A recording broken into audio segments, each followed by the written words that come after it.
Good evening, members of Spiritual Encrypted Encounters. Those tuning on the stream, YouTube, Facebook, and those for the follow my show with TikToks under APCS 895. How's everybody doing this evening? I hope everybody's is doing great. I'm running a little bit late.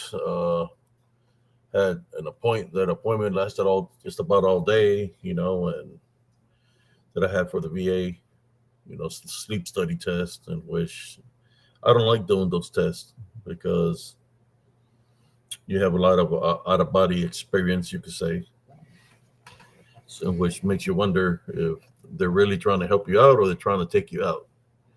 It's just the way it feels when you do those tests. It feels weird, and after doing something like that, with the air going up, the sleep app stuff, it just makes you feel a little bit different.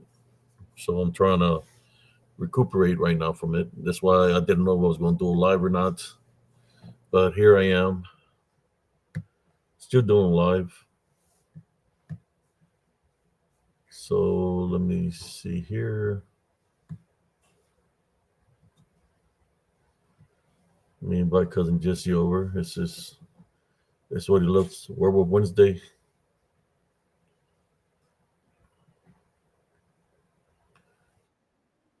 Okay, let me get out of here.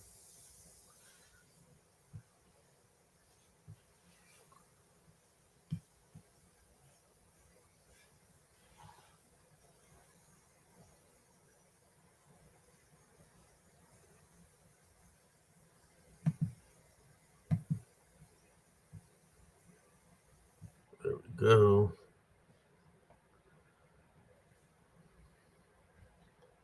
Send the link to cousin Jesse. How you doing, brother Joel? How you doing today? As for me, I'm trying to stay positive thinking, man, but trying to stay thinking positive. They did the sleep study test like from early in the morning to like around 4 or 5 in the afternoon, and I just didn't like it. When they do for CPAP machine and stuff, see how you sleep and stuff like that. They say that I have extreme, like critical or extreme sleep apnea. How you doing, Sister Madeline? So that's what they said. I don't know. We'll see what the doctor says tomorrow. Well, that's what the lady that was doing the test, but she's not the doctor. But it just felt like to me, like I had something happen to me where it felt like it was trying to leave my body, but it came right back. So last time I felt something like that is when they put me in uh, this MRI machine that's like a tunnel, and had the same thing happen to me there, but my spirit was able to come back to my body. So when you feel something like that, it makes you wonder what they're really trying to do, right? If you're feeling your spirit coming back into your body, I mean, why is it leaving your body in the first place? Which to me, that's just, the Heavenly Father shows you signs. So maybe they're trying to take me out. I don't know. I just leave it up to God, leave it up to the Heavenly Father. Hey, cousin. Right here when we're starting, are you hearing any noise from my side of the screen? Hold on, let me turn off the span.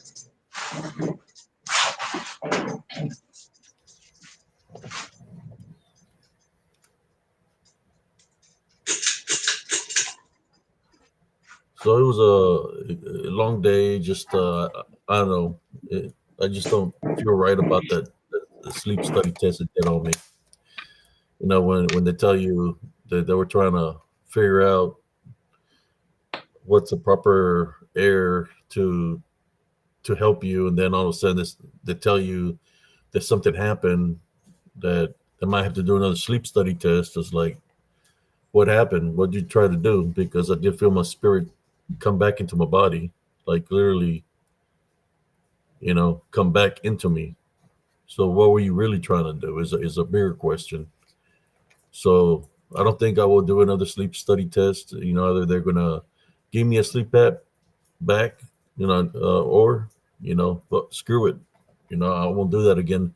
Not unless I get my own insurance and go elsewhere to seek from help from people that are really trying to help me, not trying to do some harm to me. That's the VA for you. Is there any echo coming from my speaker, cousin? Hmm? Is there any echo or feedback coming from my side of the I'm screen? not hearing nothing, cousin. Okay, because I don't want it to come up like last night that it was me. Well, yeah. Well, last night I think it was you, but I don't know. At first, I thought it was the guy. What's his name? Clint. Yeah. But then it was yours. I don't know what happened or what. If you're running low on battery, you know. Uh, I was but plugged yeah, up. I was debating, man, whether I was going to do a live or not, today. But I said, screw it. You know, uh, I'm still here. No, it's bad when you finish doing the sleep study test and then tell you uh, don't go nowhere. We'll escort you out of the building. you know, What? what it's like, damn, what is she security or something?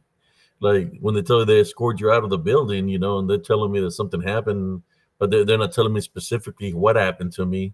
You know, because they have the control of tampering with the airway. The machine. They can make it go real high. So I'm thinking they were trying to take my ass out. I mean, honestly, but there was one where they said they came in and they tried to put the mask on, like trying to say that it moved by itself, blah blah blah. But I'm thinking they had their air ripped up. So if the air's going real strong, your mouth is open, and you're trying to breathe, and it's just going in and out through your nostril, through your mouth. You're not actually breathing.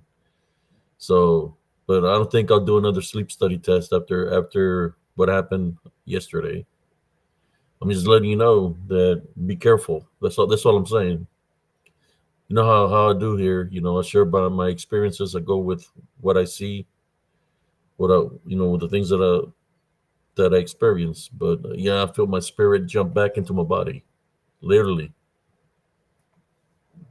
When the lady had walked in and everything, trying to say, "Oh, I think it's your mask. It came out of place."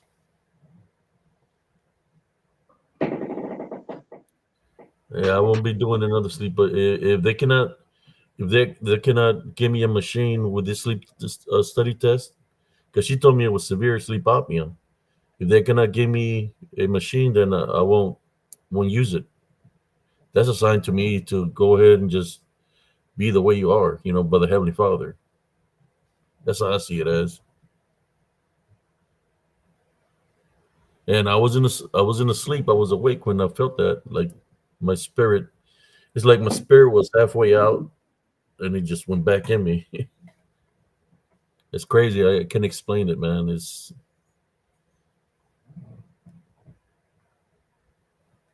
No, I always say it's not up to man. It's up to the Heavenly Father, right? Who makes us or take us. But anyways, let's get here to Werewolf Wednesday. For those that are tuning in, hope everybody's doing great today. Even though it's Thursday,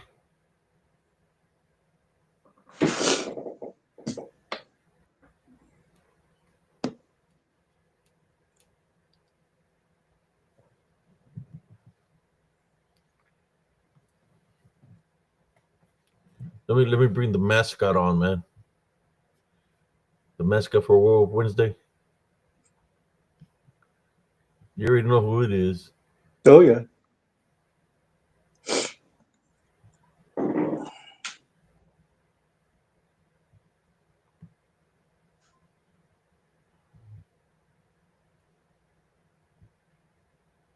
Let's see if I can find him.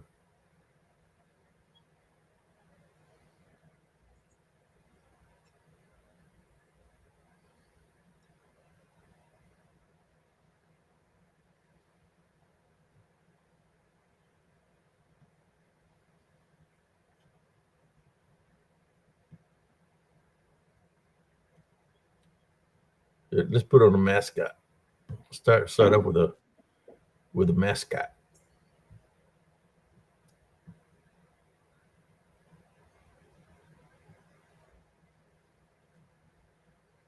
There we go.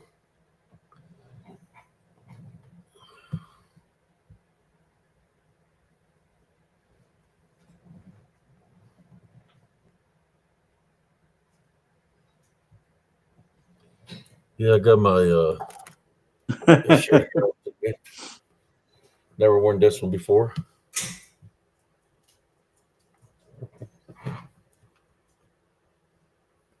I'll show it's. I'll show it better in a moment. There we go. Let's show it all the way. Here's the legs. See the legs and everything. Shirt for Werewolf Wednesday. Raise it up a Cool little. shirt.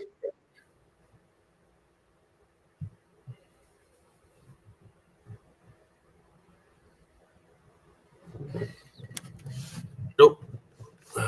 There we go.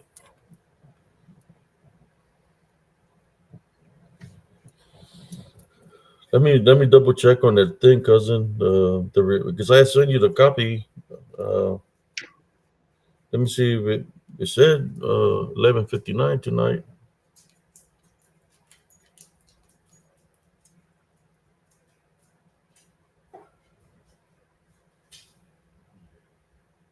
Thank you, Joel. Thank you.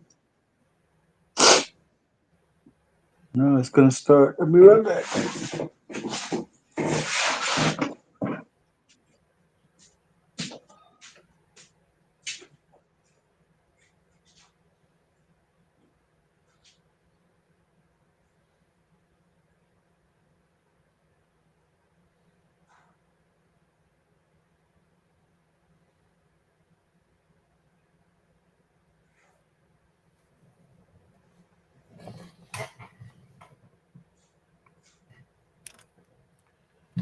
How's everybody doing today?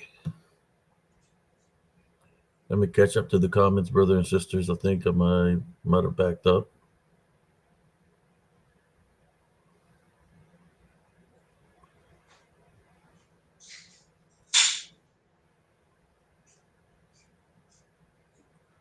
Yeah, we got to get the party started right. We got the cocaine werewolf starting the party there.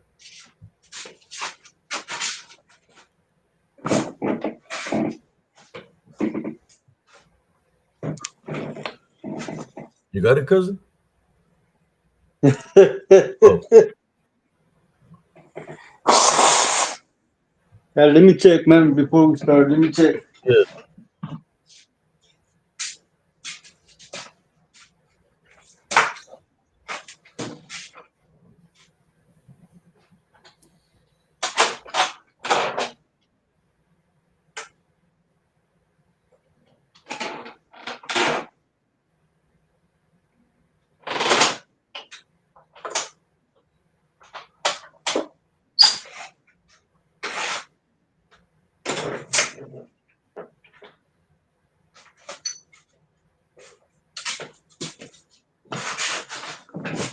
Nope, nothing, cousin.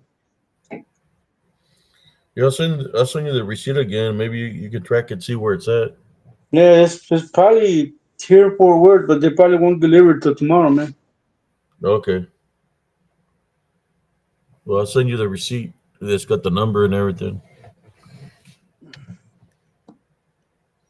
The messenger. Uh, Yeah, man. Hello, It, Don Morris. they'll wake you up in the middle of the studies, man. Wake you up, and they're like, you go to they try to get you to go back to sleep. But how can you go to sleep if they're waking you up when you sleep all throughout the day? It's crazy. How you doing, Isaac Ariola? ¿Cómo estás? Welcome in, man.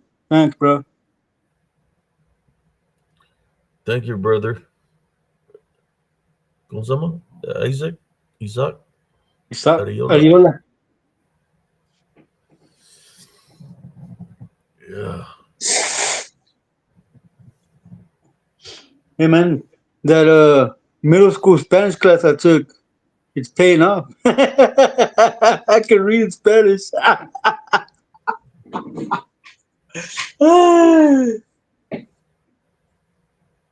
earned that B, primo. There you go. We'll make it like this for right now. We got that's a cocaine werewolf over there on the side. Imagine that they made a movie with a cocaine werewolf. Well, they did one with a bear, cocaine bear. Yeah. Oh, how about cocaine werewolf? There you go. That would be even worse, man, than cocaine bear. At least the cocaine bear is just a bear, but this is a guy that turns into a werewolf. Anda bien periqueado. He's right there. He's dancing to that song. Man. Voy a comprar un periquito. Okay. What's the name of that song, primo? Periquito. Voy a comprar un periquito para ponerme bien loquito.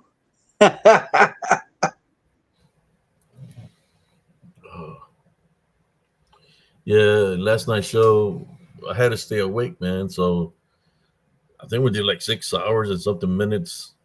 You know, I was letting the boys just do whatever, man. I was like, go ahead, man, show whatever you want to show.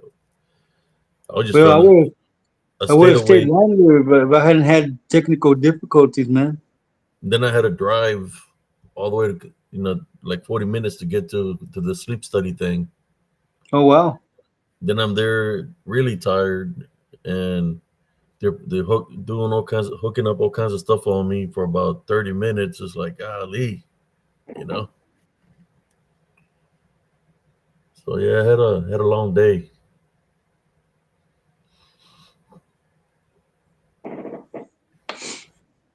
So, Mr. Cocaine Werewolf, how was your day? How many kilos did you consume? I got the short reel, so you can see. You want to see the short reel, so you can see how tall that it truly is. Yeah, cousin, That's go ahead. that's a Let's close show up it. of it. Let's show it. Let's run it.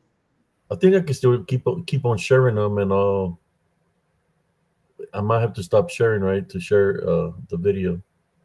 But Uh, I could I always think put 'em you're back. right. I can always put them back. All right, let me find it.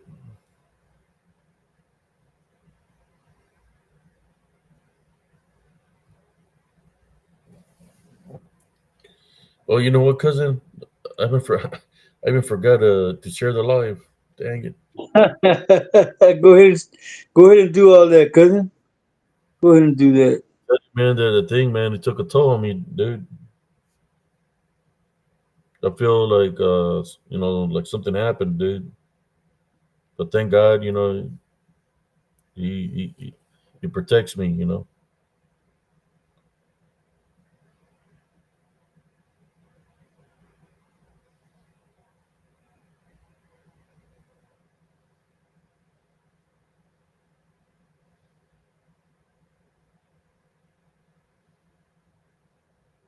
Now, Flavors Forest, everyone's welcome.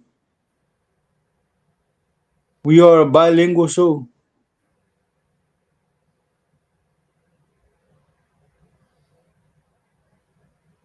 Yeah,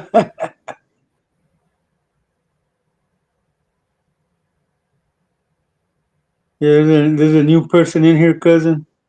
And Madeline just told him that do you have a picture of a werewolf flipping you off? And they said they would like to see it. uh, he really does have one that's flipping them off, Flavors.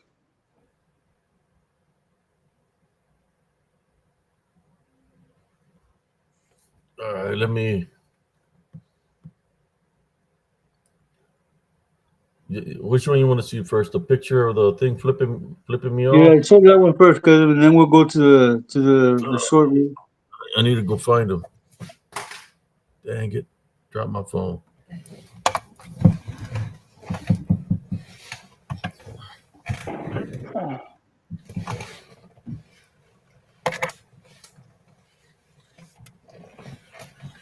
Oh, that's the stuff. Okay, let me. Okay, sorry about that, y'all. So they want to see. Middle finger werewolf. Well, let me show. Let me show the Go one ahead. standing up first, and then we'll Go show the ahead, one kid. flipping off. Alrighty then.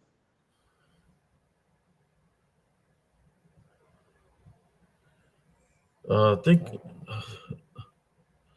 Let me show like a one of the best pictures of it. Uh,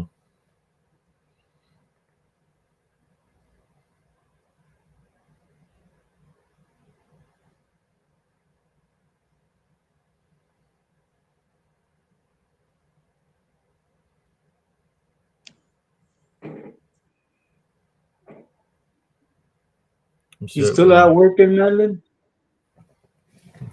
On the night shift.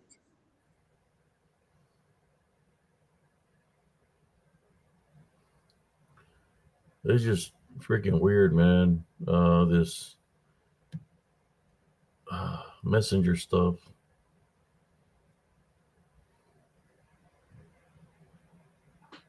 What's going on, Texas Learning? Welcome in, man.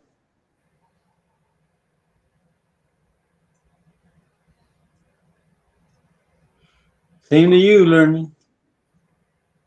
Mary WWW. So they want to see the one flipping me off. All right, let me share that one first. Tell you, man, I'm kind of like a little bit out of it today after that thing.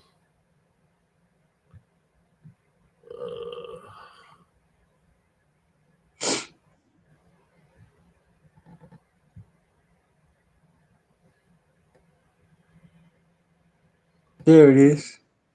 I laugh every time I see that, man. It's just giving you the bird, man. Let's make them big there. Look at that bird.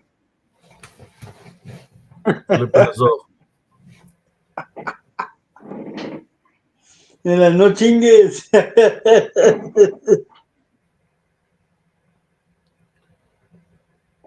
Shapeshifter, skinwalker activity, uh, DDN, possibly demonic. Only God knows what's out there lurking in the woods. I mean, they can speak. They can speak, literally speak to you in your own language. Uh, I know one video he called me marranito, which means little pig in Spanish. I think when I'm walking along the bull line, he's saying run. He's literally telling me to run. Remember that video, cousin? Sure do.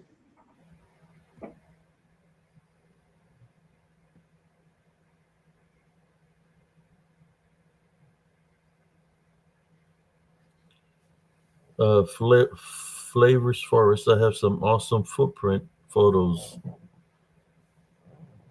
I have taken recently.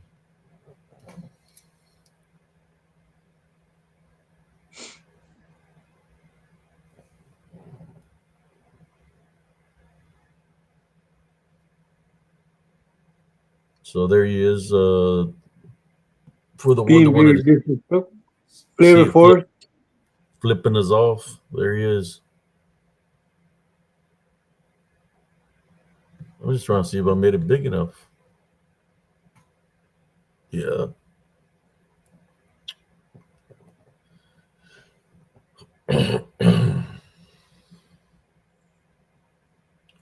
Well, technically, I would assume it's a righty because you know if I would spin my body that way, it would be flipping me. I would be my right hand. Yep, because my left is facing, my right is facing his left, and his right is facing my Yes, left. so be a righty. Yeah.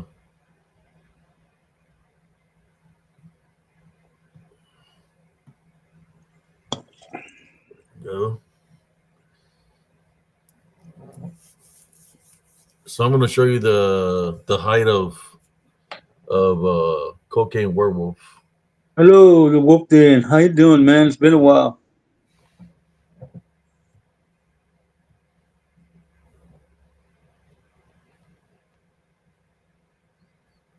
All right, let's let's see if I can find it.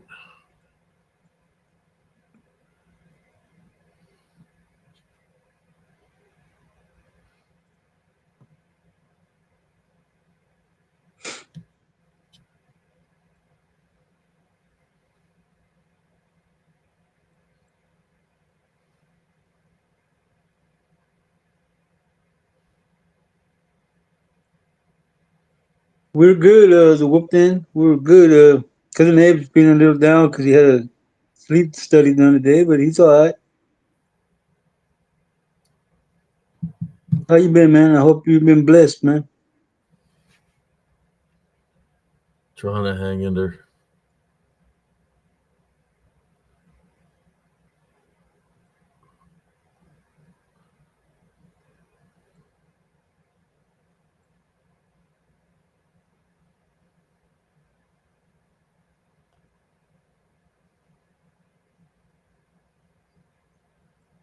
Didn't I create a show reel for it?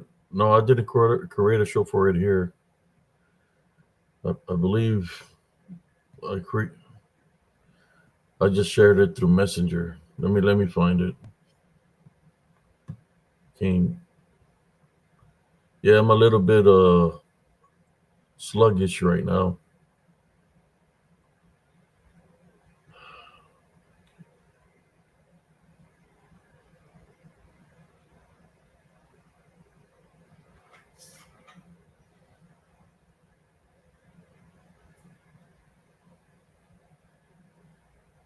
Well, I don't know if you misspelled that word, Whitey Roy, Whitey Ray.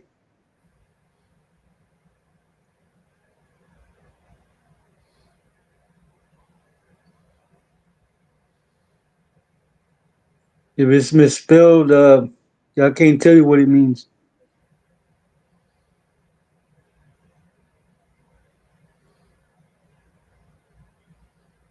I can't even find it, man. What are they talking about, man? Whitey Ray, he says, I know they smirked, didn't know they flipped the bird, and some of them speak. What does mandando güeros mean?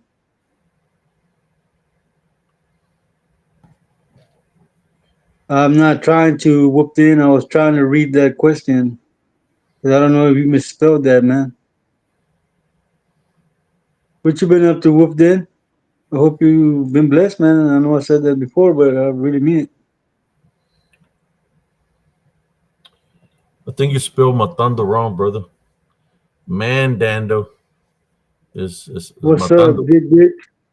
How you doing? Matando güeros. No se pelea así, na. Oh, really? Huh. I'm not even gonna pronounce what you just wrote. Whooped in. Man.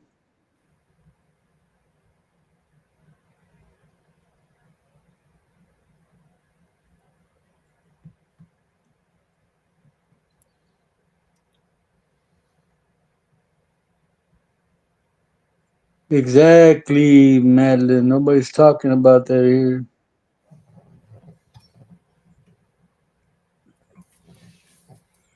Yeah, cousin, is that picture hiding from me?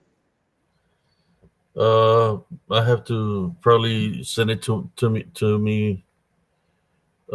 Messenger right now. The video. Yeah. Yeah. Let me send it so they can see how tall cocaine werewolf is. Yeah, yeah. I thought you probably had that already queued up. I thought I had it in there, but it's not in there, man. Oh wow, we just seen that a couple of days ago. I know. I'm trying to find them right now.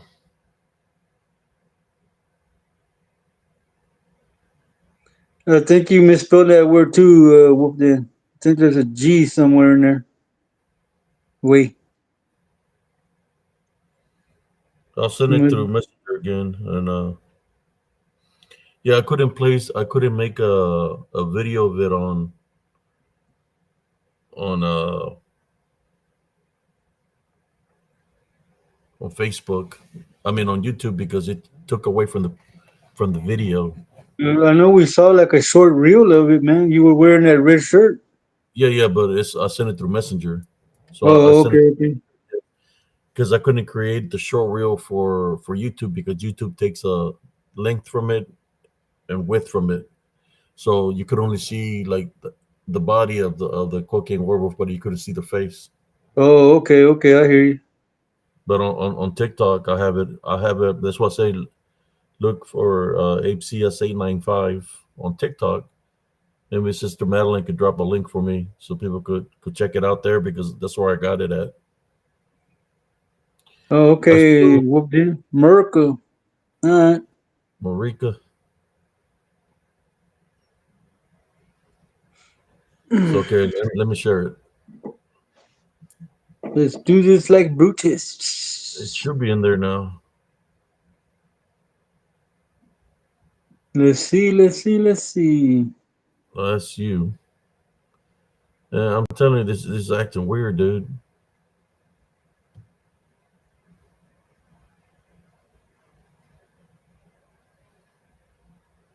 Can you see that? Oh, I see that. There he is. Look how tall he is, yo. I'll let it run, and y'all can see it with your own eyes. You seen how the picture looked? Just look at the white nose up there.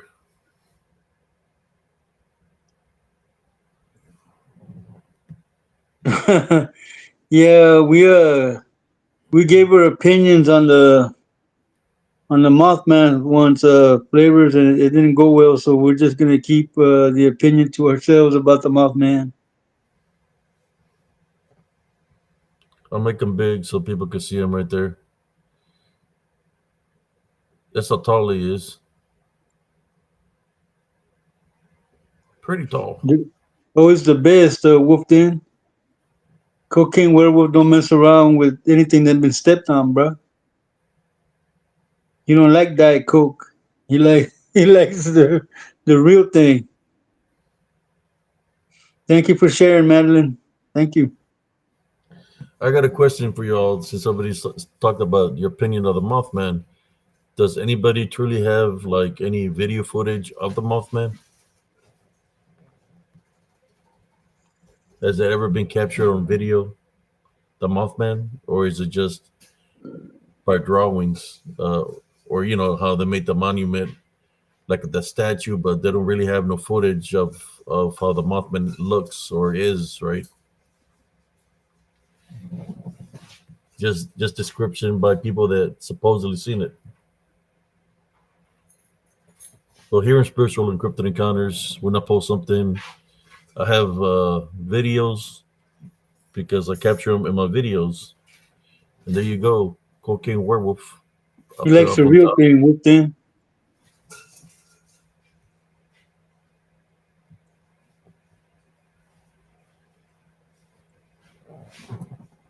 Look at the size of that brick. I'll pause it so they can see the nose. There it is. That thing's way up there, cousin. Yeah, it's tall, man.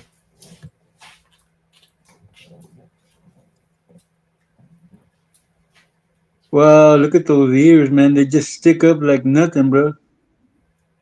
Did they give you the mullah, Xavier? Mm-hmm. Okay. Yeah, they get to me. What's up, Primo? What's You going got on, it? X? Did they give you mines? Oh, they didn't say nothing. No, they put the money up. Like that's why I said to do it right then. Yeah, they said that they deposited all the money What do you mean deposit all the money? because they keep so much in their drawer, and then Oh, they're so I gotta go wait till yeah, tomorrow. yeah, you gotta So wait. do y'all see the cocaine werewolf back there in hiding behind that tree? You can see his ears. You can see the white spot on his nose, and he's like maybe 15 to 20 They feet did the tall. same for your mom.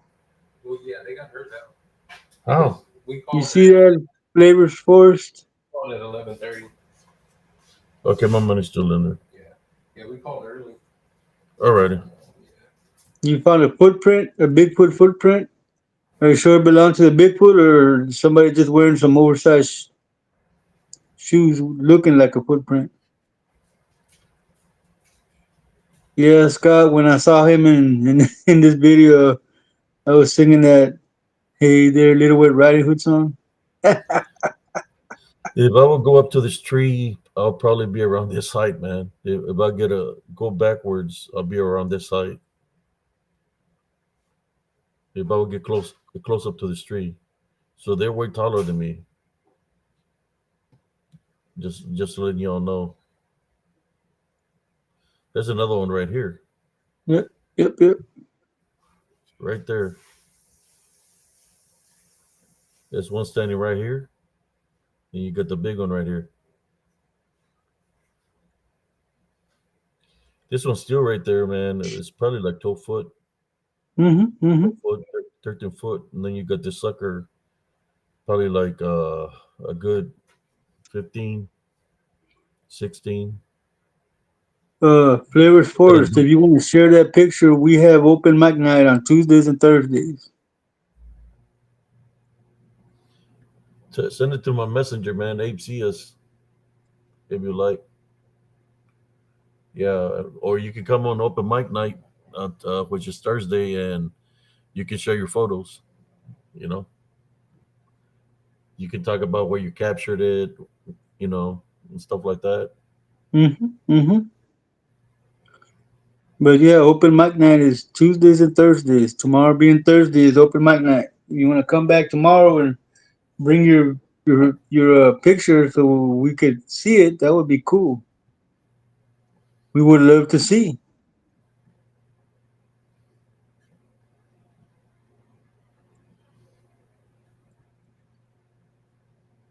Well, uh, they say all they have is Instagram, cousin. Well, we stream live through YouTube. If you can get to YouTube, then you can still StreamYard. We StreamYard don't got or Restream. TikTok. We also have a TikTok. somebody said Scott Baker said, I guess Scott Baker is not a Texas Ranger fan. That's a shirt I had on.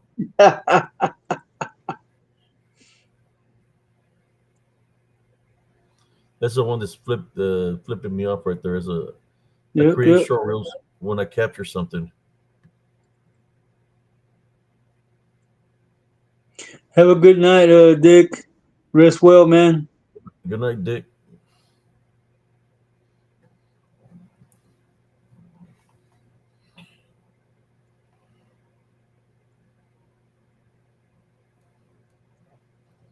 But we already sent him. Let's share something else.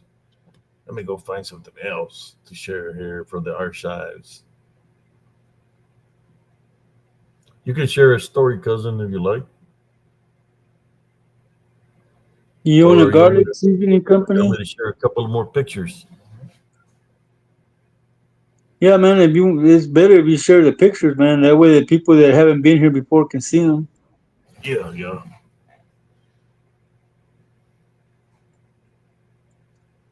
Guess Richard's got Let me to see get if I up can early in the morning, man. find something else here that I can share. What do you want? Oh, okay. I'll share the short reel here of the one that's call me the San Marranito, Yeah, the well, one let's see that one, man. Cause that one's the one that huge said anyway, man. the one that said run and call me Marranito. You want me to do the close up of it? Yeah, that one would be better. That way they can see it. Hello, Cynthia. Welcome in.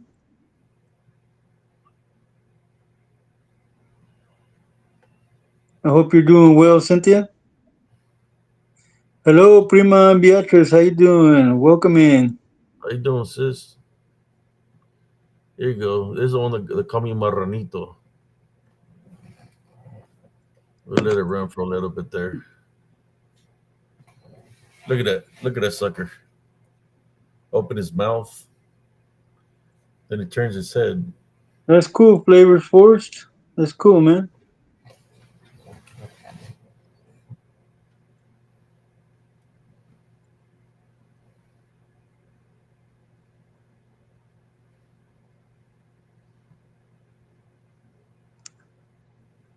There's showing his teeth.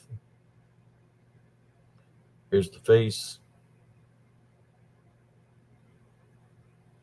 There you go. It opens his mouth. Teeth up here. It's got little. It looks like it's got horns there. Up in here.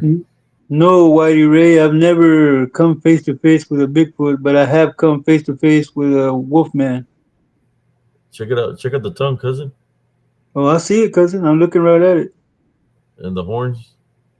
Hello, Abigail. How you doing?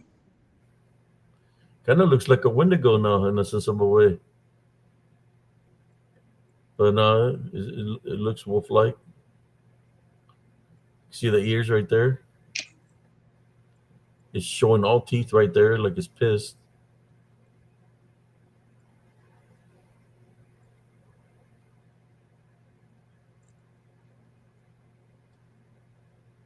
All right, let me go back to you. See what people say about that video right there. I put them to the left side right there. What we got here? Flavors Four says if you can drop an email in the link and chat, and she'll send you the picture.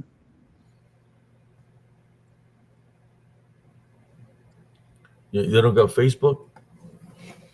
She says all she got is Instagram.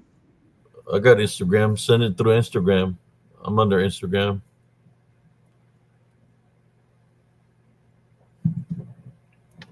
I don't like, just if you got Facebook, send it through Facebook, or do you want to when we have open mic night?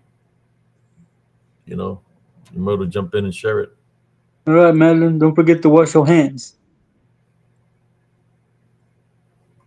I'm trying to catch up to the comments. I think I'm way behind now. You really are, man. You way back there.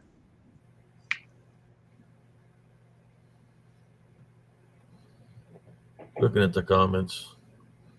For a moment there, I was thinking about going over there to Elms Grove. How you doing, sis? But I didn't, man. I said I need to get back home because I wasn't feeling well from doing the sleep study test. And if I would have gone to Elms Grove like that, that's an opening. So I didn't. Flavors 4 says, can you send me a link to your Instagram?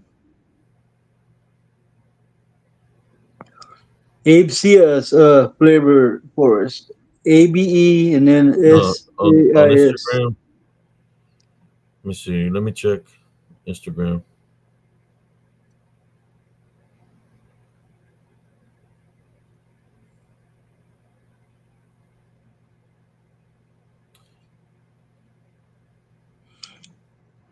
How was your day, Cynthia? I hope everything is good with you. I've been having a not so good day, but hey, I'm still here. On Instagram, I'm under HCS19K. So there you go, Flavors Forest.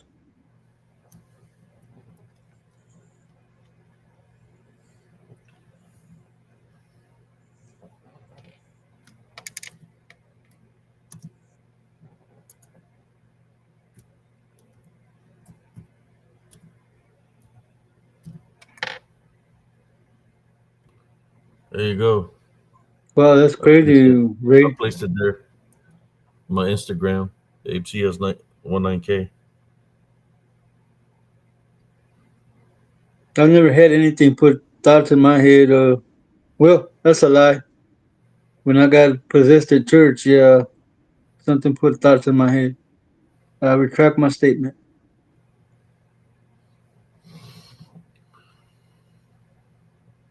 Man, look at that thing, man. It's just looking right at you, cousin. Yeah, it wasn't happy. It wasn't happy. I was in his territory. My sister remembers.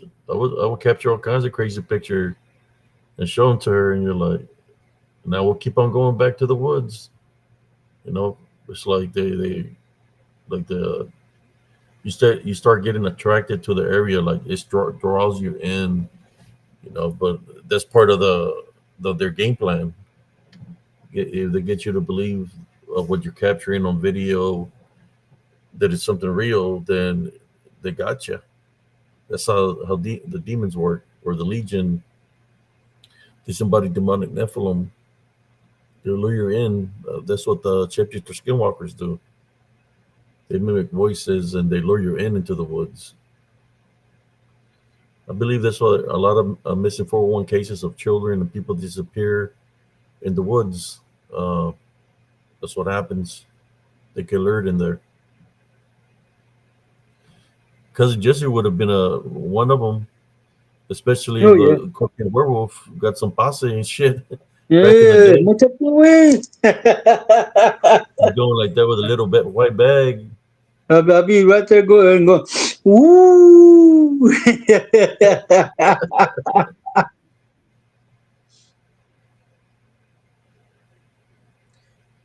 Flavor Force says he'll send the pics once you accept his follow.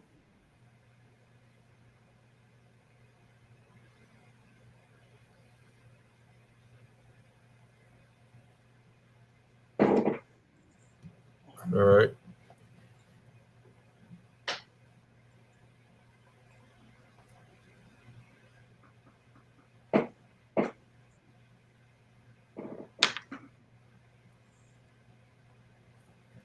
Okay, let me get that video off. But Excuse that's me. pretty cool. Where he's opening, I mean, literally, it shows his teeth. It's going like this. Then he opens his mouth, sticks out his tongue, like you can see the little horns, and then he goes like this again, and then he turns his freaking head. And then he starts stomping around. He's pissed because I'm in his territory. Look at the face. Look at the facial expressions. Not unless he was taking a crap. Could have been, man. You never know. They gotta get rid of ectoplasm.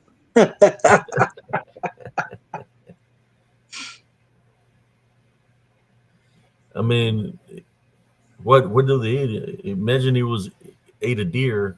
If he was in the flesh, if it ate a deer, it's taking a big old massive crapper. Oh man, I hope it has toilet paper. I better be quiet, man, because he's gonna be mad because I'm making fun of it.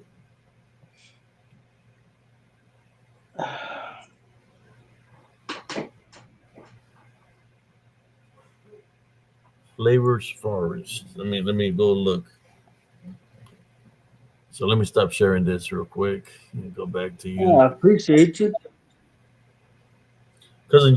Jesse, tell him somebody had tell him the experience you had of what you experienced on Werewolf Wednesday.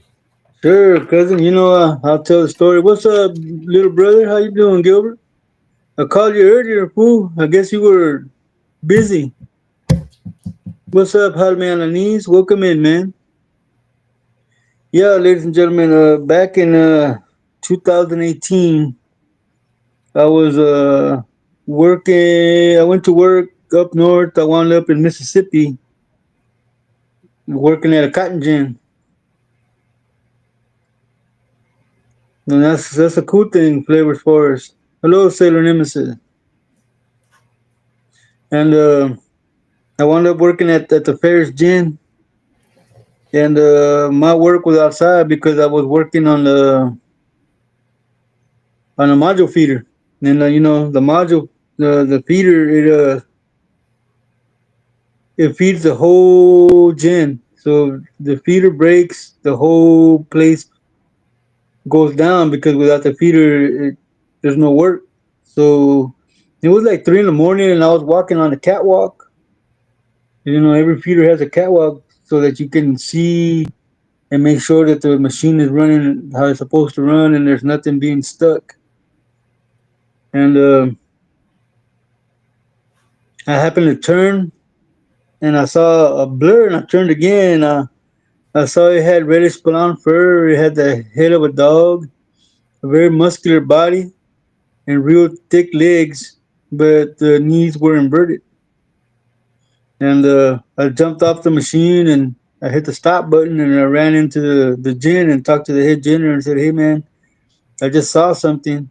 And he asked me what it was, and I told him it's better if you see it. That way you won't think I'm high.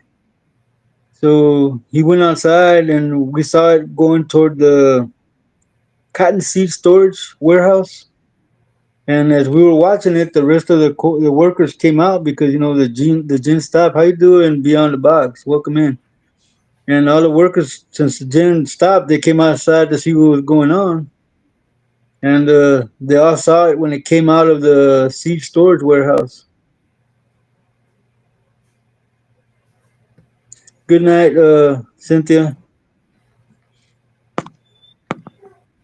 And what's up, Yusuf Missile? They uh they had a housing there at the job site there at the property, and so their children were left at home unattended, and this thing was walking through the property, and they jumped into like two pickups full of guys that were chasing this thing, and they would like run, and then it would like phase and reappear, run, phase and reappear, and then in one bound it jumped across the highway into a field where we had other modules waiting to be processed. So all these people are chasing this thing in pickups, and I'm the only idiot running on foot, and all I had on me was just a box cutter. As I'm running, all my senses got activated, and I happened to look to my right, and I see this thing standing there by a cotton module. Now the cotton module, maybe 10 feet tall, and this thing was taller than that. It had red eyes. Like I said, it was round, reddish brown fur. So instead of running, I locked eyes with it, and I didn't lose it from my sight. And I started walking toward it. As I'm walking toward it, I see like it's getting smaller. So it's like phasing into the ground. And then when I get 5 to 6 feet from it, it blinks, and then there was a puff of smoke, and then it smelled like rotten eggs. I guess that would be sulfur.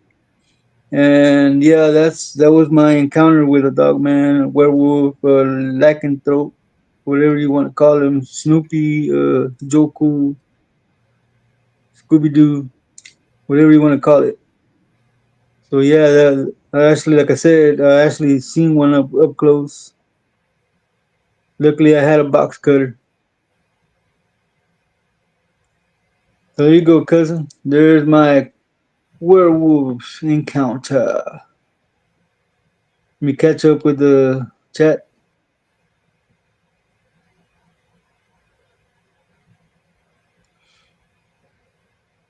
Beyond the box, did you bring the Scooby snacks?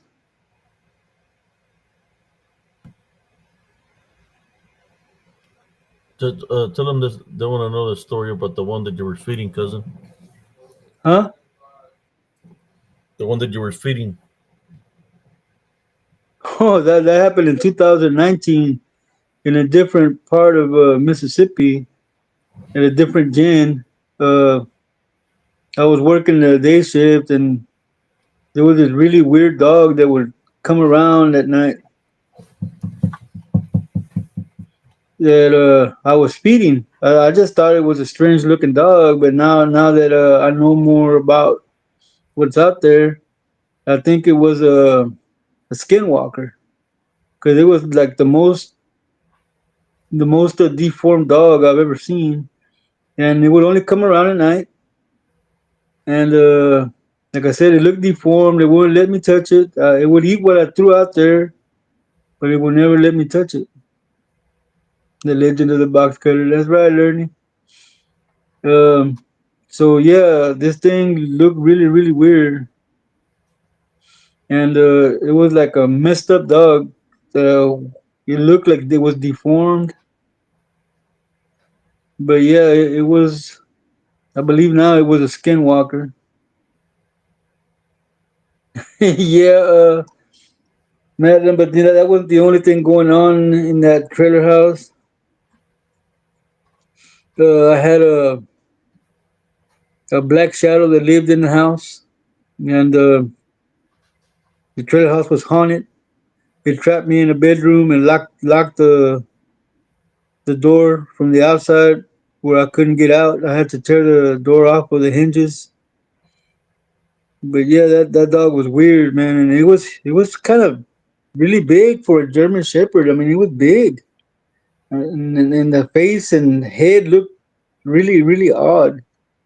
But I was feeding it chicken, I was feeding it pizza, I was feeding it all kinds of stuff.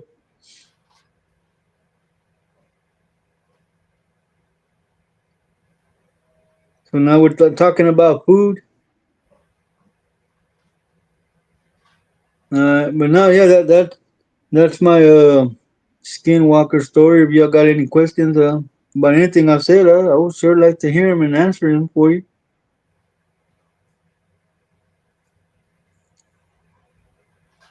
Because back when I saw that male werewolf in 2018, when we left, before we left Mississippi, uh, our house where we stayed, because the company provided housing, so they stuck us in the middle of a cemetery, and next to the cemetery there was like a little patch of woods that had like a creek that ran through it. And one morning when I was getting home from work, I saw a gray she wolf standing there in the opening, and I did a double take. When I looked back around, she was gone. But then when we left Mississippi, it followed us. It was chasing the Tahoe we were driving.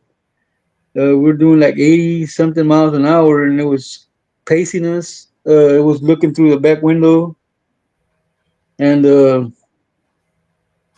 guys in the back were sitting in the middle of the seat. They didn't want to go near the doors. But then we hit a rainstorm, a real heavy thunderstorm in Texarkana, and we lost it. So you want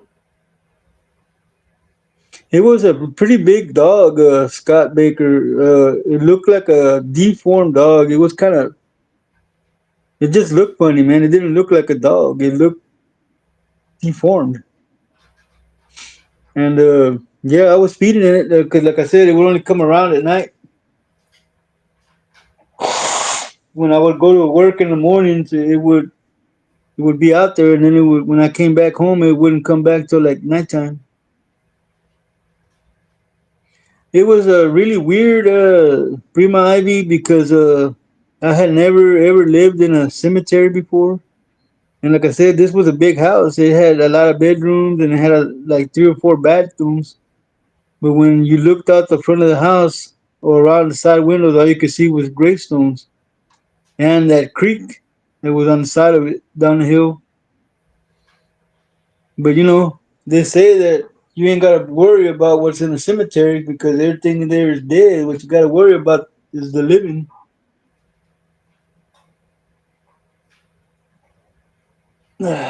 Never gonna forget that experience. I had never ever tried to live like people from Mexico do. That they go up north and stuff like that. Uh, you suffer a lot. There's a lot of suffering when you go out like that.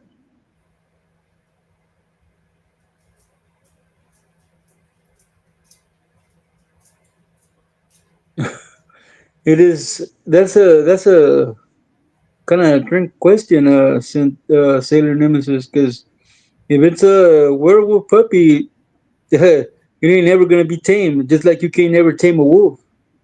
So yeah, I hit the dragon at a quarter. He went to 10. yeah, you will never be able to completely trust it, especially during a full moon, because Dragon. they get a hunger for blood. what? On a rack source? Mm-hmm. Oh my god. Those are good legs. Congratulations. You on So fire. yeah,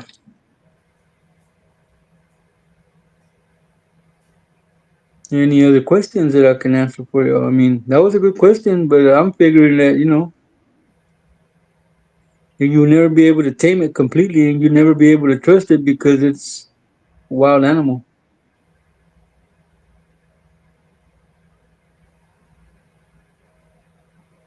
We're not, it's not something that you would be seeing in a petting zoo, what I'm referring. Yeah.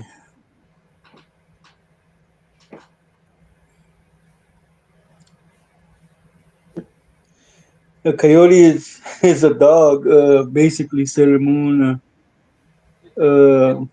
Lycanthrope is not a dog, it's something totally different. It is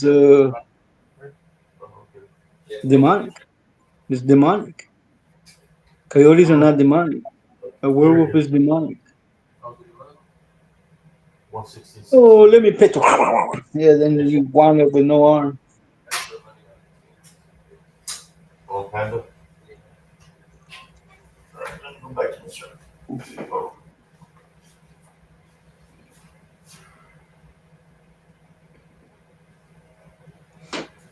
It had paws, Scott Baker. I told you it looked like a dog, but it was just deformed and too big to be a dog. It was uh, a big, big dog, man. And the face was kind of deformed. So yeah, it was a trip, man. I wouldn't when I come outside in the morning to go to work. I wouldn't trust it.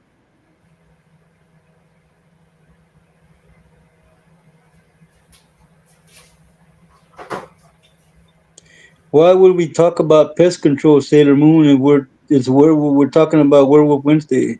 It has nothing to do with what we're talking about.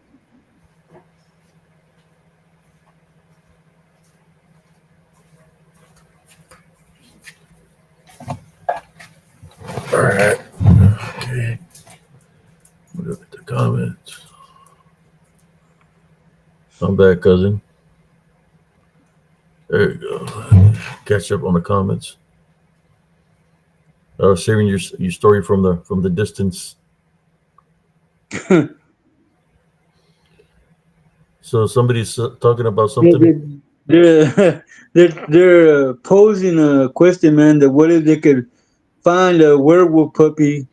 Could they tame it and treat it like a dog, man? Yeah, They Hyman can't even said, find. They can't even find a Bigfoot. That's Hyman the dog said, is get no him from a different than the puppy, Bigfoot. feed him, give him some friendship, and he'd make one hell of a protector. Yeah, sure he would. It's kind of like a if it was real. I mean, like a boa. It starts you start laying with it, and it starts growing and starts sizing Then you up. And next thing you know, it yep. eats you.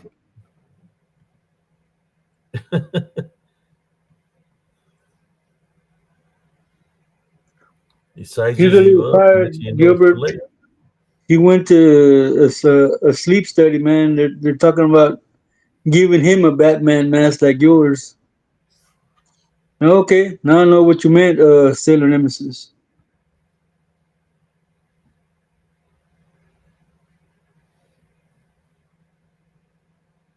Yeah, you have to buy Pampers the dogs use with the hole for the tail.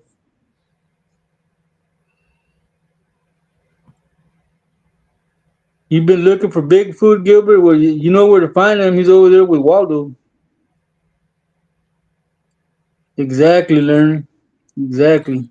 I have a picture of a little puppy. Let there be a full moon. See if he's gonna Do be you, do friendly. you want to see it? He's not. He's not. It's a puppy, but it's not a puppy. It's not like a little puppy, but it's still pretty big for its size. It has no fur on it. Like when the puppy's small, it has a little bit of fur. Really? Whoop told a story about a dog man named Stripes that a guy raised from a puppy and he never turned on him. Really? Damn. That's one hell of a story, man. I feel like taking a nap now. What? A nap. She just told me a story, so I feel like taking a nap. I think the guy has an imaginary mind. those are the kind of people said they have a, they have a puppy that is a werewolf, but they have no pictures of it. They have no pictures of it, and they'll say they have a family of werewolves, and or what do you call it when they have puppies? And there's a bunch of them. What do they call a litter? A And they litter. say that, and then you ask them, well, can you show me a picture of it? They won't show no picture. Won't take no picture. Next thing they'll say this like, "Well, I'm protecting them from the people that hunt them and blah blah blah," which is all Hey, bullshit. I I thought mean, I was a I'm just lime. being honest. I thought I was a lime, and I found a lake that thought it was a gin and tonic, so I jumped in and out of it. Yeah, just like people, I've gotten scrutinized on my photos and stuff. People say it's bullshit and all that, but I got video evidence where it's moving and stuff. There's a difference when you share a story and you trying to draw the crowd to hear your story, but you don't got no pictures of it. I mean, if it's your pet, I mean, I got pictures with Rebel, with my animal. He's come out on video. If they can show that, then it's just a story that to me is made up. And that's also the thing, because in the story I just shared, man, it's not a story that somebody wrote. It's not. I'm not reading from a script. This thing actually happened to me, man. I know what they look. I know they exist. I'm not reading from a script. I'm not reading from a book. This happened to me, man. No, I'm talking about the guy that said that he's got a Yeah, I know raised what you're saying. I know what native you're saying. stripe and all this crap. I mean, if you have it as your pet, you will show the whole world. It's kind of like the people that said they captured a Bigfoot, they have a body of Bigfoot, then it comes out to be all a hoax. I didn't sit around one day and like, I know. I saw a werewolf while I was picking cotton. No, I didn't write a script. This actually happened to me, Sailor Nemesis. I wish you would have seen I'm what else saying I see if you're gonna I make it a bullshit on a pit. lot of things. For example, when somebody's talking about the giant of whatever. I know it's a little bit off a topic that they captured a giant and all this In crap. Kandahar, in It's Kandahar, it's freaking yeah. It's all freaking what do you call it? Pasta. What is it called? Creepy pasta. Trust me, I have people that still work for the government in higher places that they deal with weapons. They give the Navy SEALs and the people that go on missions, and I would have heard something about it. So yeah, creepy pasta. Somebody saying it's fake. Well, if you want to believe bullshit, go ahead and believe bullshit. well, I don't know if Wolf would make it up or not. Sailor Moon, the Nemesis, you should ask Wolf to see if it's true or if it's just a story that he read from somewhere. I don't know. I don't ever go and stay in PRT. I go, I say hi, and I leave. As a matter of No, fact, I haven't I'm even just been saying there. in general. When I've heard I'll give you an example. There was this dude that told me that he killed a fucking, excuse my language. He shot a dogman. A truck driver said he shot a dogman and shot it in the head. And I said, you were driving and you shot it. He said he's driving and that he shot it and he killed the dog man, but he got no Scott picture or Baker. nothing that he killed it, that he killed this werewolf and all this crap. And then I said, okay, well, did you go to the body when you killed it? Because he was saying he's killed it, that means there's a body, right? To confirm confirmation that it's a kill, that he would be able to take a picture of it or something. But then he says, oh yeah, the other dogman came and grabbed it and took it away. Come on.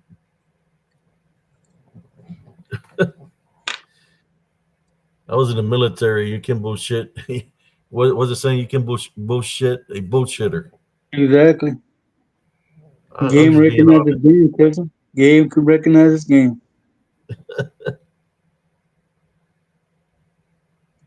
Now the guy will say he killed it. Normally somebody the hunters that kill something, they'll have a trophy. Either a fang, they'll cut a freaking ear, cut the head off of it, and save it as a souvenir. But they'll have something in that nature, right? Some kind of proof. But it is what it is.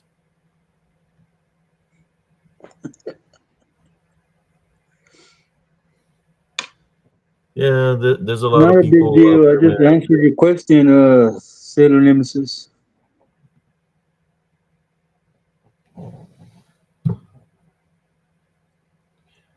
Exactly. Unless we were there to confirm. I'm just saying, Cellular Nemesis is I'm that not I witnessed a lot of. fighting. I mean, fraudulent stories. I had check it out. This guy would call me and he said, I'm gonna straight up because I was trying to help the guy. He was a young guy and he was calling me and he was telling me that he was a werewolf and that he wanted to come to Texas because he wanted to meet the leader of the pack that was in Elms Grove, right? He was a young guy. Yeah, and I was like, okay, if you say you're a werewolf, then manifest. Show me that you're a werewolf, right? Right? Show me that you're able to change form or whatever to a werewolf. But he never would never do nothing like that to show me that he could manifest or nothing like that. But this guy had some serious issues. Uh, he tried to take his life a couple of times. Tried to commit suicide. He was a cutter, but I was still helping out the guy. Trying to get him. To me, he had a negative attachment on him, right? Unclean spirits, and that's what was making him cut himself. They put him in a facility where they had to put a straitjacket on him because he was trying to commit suicide. Um, I didn't hear from him for a while, and then he finally contacted me and he asked me if it was cheap in Texas because he wanted to move to San Antonio. He tells me he drives cars now. You know those cars where they crash each other. That's what he does now. So I'm thinking he's on medications now and stuff like that. But yeah, you run into people that have some serious issues.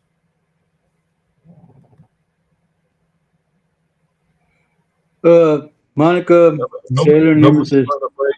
No, I'm nobody's not. trying to fight here, Sailor Nemesis. I'm just saying you can believe everything that you hear. If I offended you, I apologize. But I was talking about something and you were steering the conversation away into something else, man. You know, Yeah, I'm not. I'm just saying I'm not. I'm not I'm just talking saying. saying about Wolf shares a lot of stories.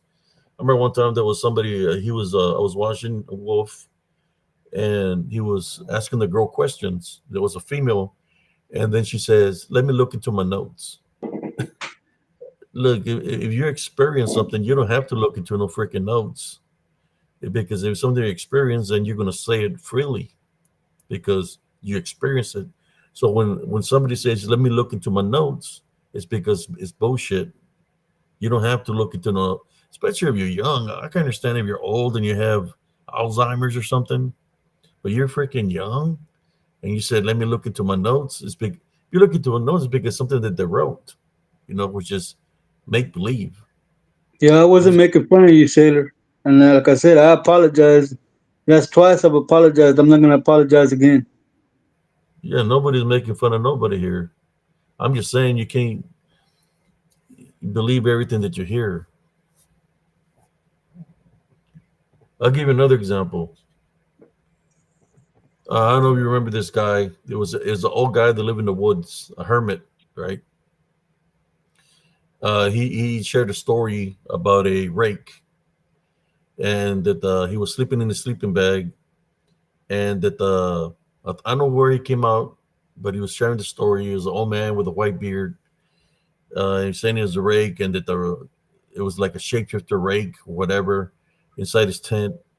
And he asked him for his name, and he said his name was Indiana, right? Well, his friend sent me a message through Messenger, and he told me, "Hey, did you hear that the story that my friend said about Indiana?" And then he said, "Don't you have a story something about a guy named Indiana?" And he put LOL.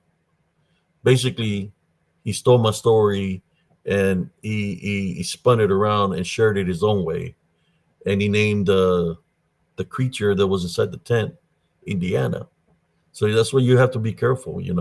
But it was an old man, you know. I mean, he's already having it rough living in the woods because he's homeless.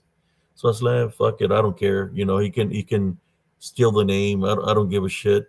You know, but I knew that the story was bullshit because his friend contacted me, basically letting me know that it's bullshit. But a lot of people, I can't remember the old man's name, white beard.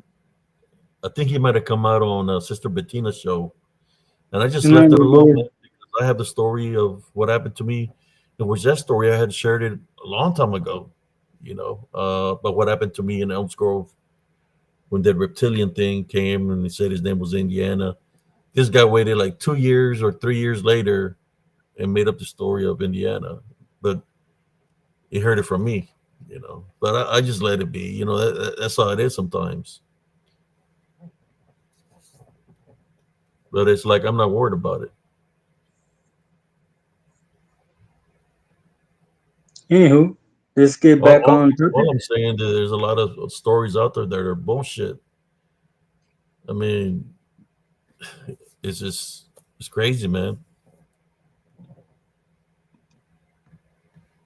Now back to the show, cousin. Let me catch up to the comments. Let me show the picture of the pup. Who was talking about a pup? Wasn't it Sailor Sailor, Nemesis? Sailor Nemesis was talking about a pup. Yeah, I got a picture of a pup, but it's not like the you're thinking it's a little pup, right? You know, manifestations. I have something of a pup. This is after the incident that happened to me in Elms Grove when I was surrounded by six of them. Right. There's one thought that I've never really mentioned to nobody about that incident was like, why were there so many beings in there in the woods? You know, were they luring me in? The new, you know, were they demonic? And then it's like, why was there a woman crying for help? And then I said to myself, well, maybe it was mimicking a voice because it was giving birth to something in which when somebody's giving birth, you know, they're going to be yelling, and all the other six that were there were protecting, I guess, her giving birth. So if anybody, the weird question is about this. My sister heard it, and then she woke me up, and I heard it. Let me see if I can find a picture, and I'll share it with you.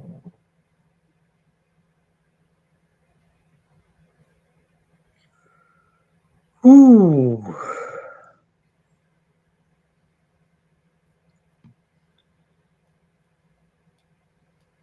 All I'm saying, brothers and sisters, is be careful, man. Uh, uh, some of the stories that people say is crazy. You know, Well, I mean, look at I'm, the things that I'll give you an example of that. Look at all the people that come at me in a negative way. All the people that go up at Wolf and Ellie in a negative way.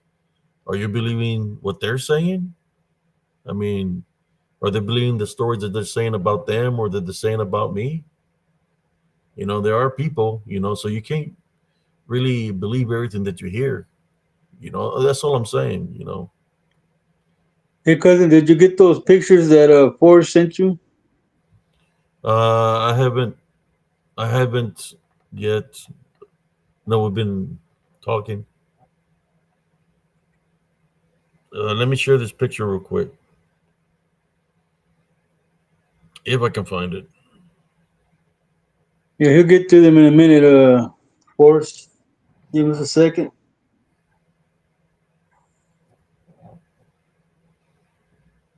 Excuse me. I got a question. Why do people have to fight with one another and just go back and forth, back and forth, back and forth, back and forth? Anybody can give me a solution why people have to dwell in negativity and they just go back and forth, back and forth. Hmm. You know, because you got to protect your love foundation, right? Yes, So yes, yes. when you're going back and forth, what are you doing? Be negative, man. Like I said, I apologized already. No, no, no, cousin. I'm not. I'm talking about something else completely different. Why do people have to go back and forth and back and forth? with negativity. And if you join the bullshit that goes back and forth, then you become the problem also, right? Because there's nothing but negativity going back and forth and nothing positive coming out of it. I see a lot of that. I see how that game is played. I try to stay away from all that, but it happens that way, right? Yep, it does. A lot of people infiltrating for other people. It's okay. Let's go to Brother Abe's show and infiltrate and stir up some shit in the show, right? Just like the people from Oklahoma do. There's other people that are doing it, and he's not even cornering the cop doing it. There's other people that are doing it. I've been noticing. I've been knowing. I try to give people the benefit of the doubt. I'm just saying about playing games. I'm a type of person that I just handle the situation. That's it. Yeah, Monica, I wasn't arguing. I was just trying to steer the conversation back to where it was supposed to be.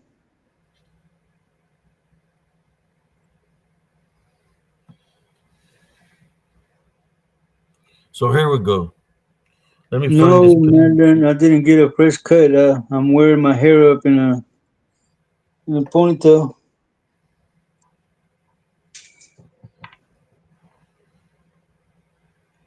We good, Sailor. We good. Yeah, no, It nobody's is. mad. I'm just talking. Uh, just excuse me because I had a sleep study done and How you something doing, weird Rain? happened to me. Something weird happened to me there that I felt that they tried to do something to me. I'm just just I'm glad I'm still here, but the Heavenly Father protects me. All I'm saying is I'm just speaking out in truth. That's all I'm speaking my truth. We cool as You don't ice see me. here, Ivy. You We don't see cool me as going ice. infiltrating in anybody's channel or talking shit in anybody's channel or going trying to stir up shit in anybody's channel, right? Right? And Yeah, I I've have seen long hair, Rain. I many do people, now. many people that were supposedly affiliated with certain individuals that I know that I had to boot out from your stream Thank you, because Madeline. their job was to come and infiltrate here and start shit on spiritual encrypted encounters. I'll have the block list of all these people that I blocked it from your stream and YouTube. So if they're coming from a certain camp, then who are they affiliated with? Why are they doing the things that they're doing? It don't take a genius to figure it out. Oh, we've been on for an hour and 23 minutes, cousin. He'll get to those pictures in a little bit, Flavor. He's looking for a picture right now. Yeah, I'm just talking right now, man. Don't mind me. It's just like I said, something happened. I'm just speaking the truth right now.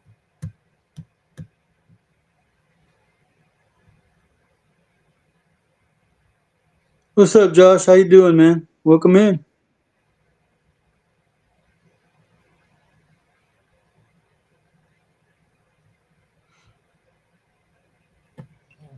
Let me find a picture real quick.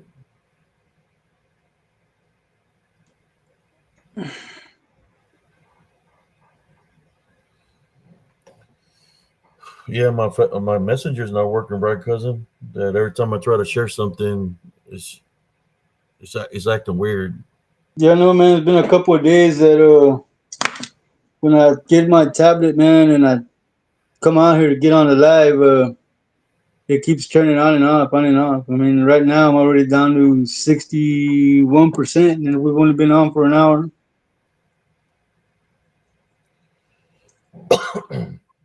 Well, it was Let me do Werewolf something. Wednesday, Josh, but it's past that. There we go. Let me see something here. Uh,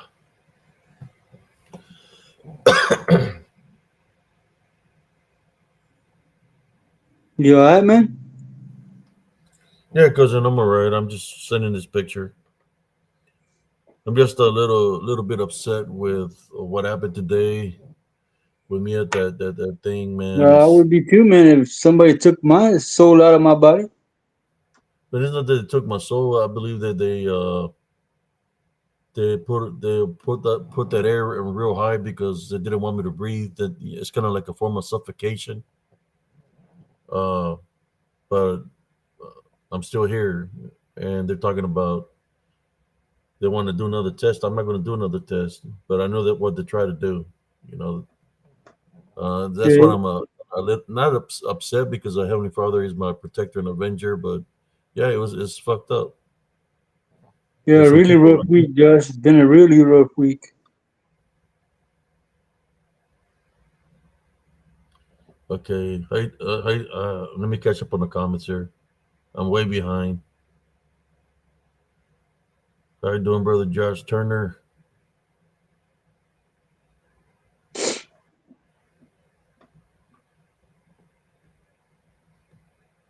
Just something that the lady that was doing the test didn't make no damn sense. Said she had it under control, then there's something happened, and it's like, man, how is something going to happen? You know, something happened, blah blah blah. No, the mask literally. They said that it left my like moved out of my face. How It's the hell because did it that was happen? on freaking high. You know, trying to suffocate my ass. Doesn't it But have a strap? I feel my spirit come back into my body, man. You know, Doesn't it have a strap that goes around the back of your head? I tell you, I don't trust the VA, man.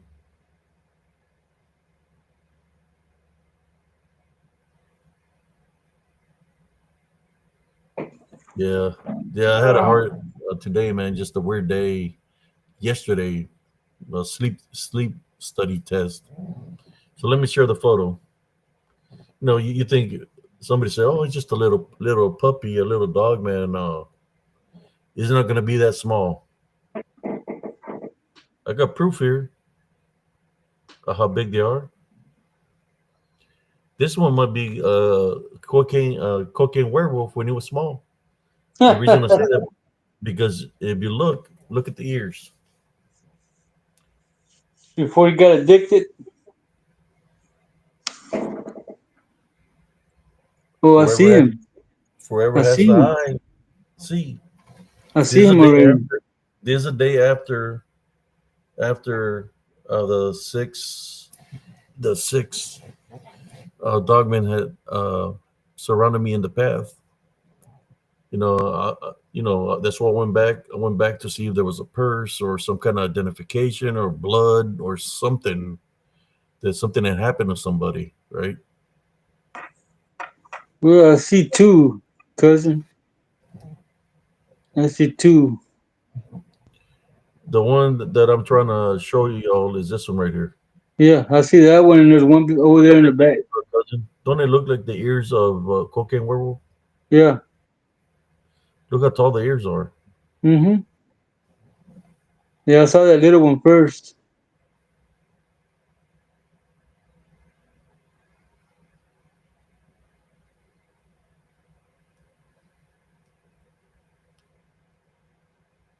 Sorry for your loss, Josh. So then I got a couple of different photos Oh wow, of, look at his of fur. that of that area. See, Mm-hmm. Mm-hmm.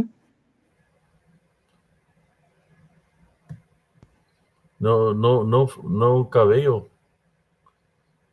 So was a probably a puppy. When you hear a puppy, but that puppy's like 4 feet tall. Mm-hmm.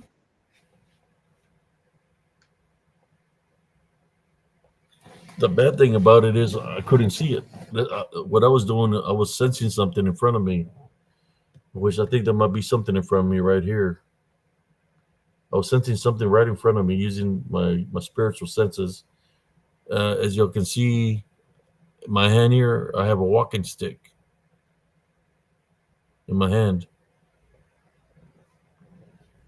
and you can see the walking stick going down. Let me see. Yeah, it's the tip of the walking stick. I will walk with a walking stick because I had a blood clot on my left leg.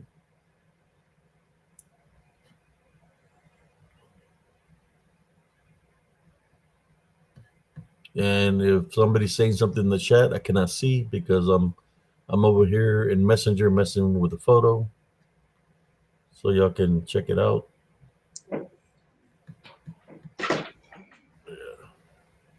Can you see it there too, cousin? Which one would be better, Yeah, that one or this one? that one. Yeah, point it out that way they can actually see it, man. Because Yeah. some do not There you have go. the spiritual gift of There's discernment. the ears.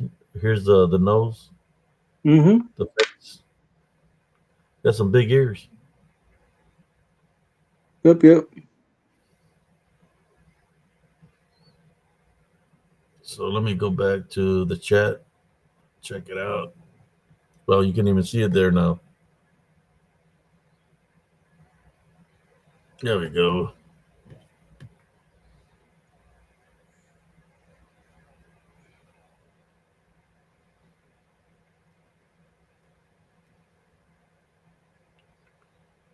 So you said this was in Elms Grove?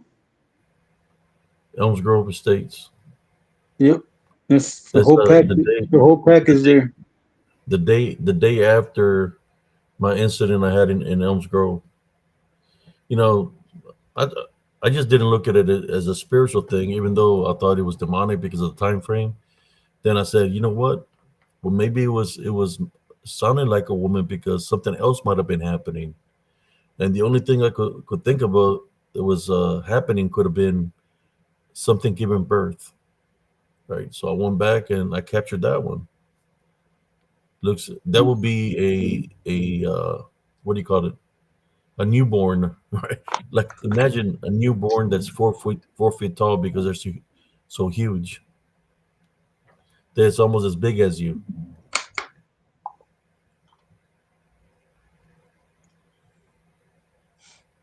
Okay, I think I went too far back. Let me catch up with the comments. Yeah, I prayed.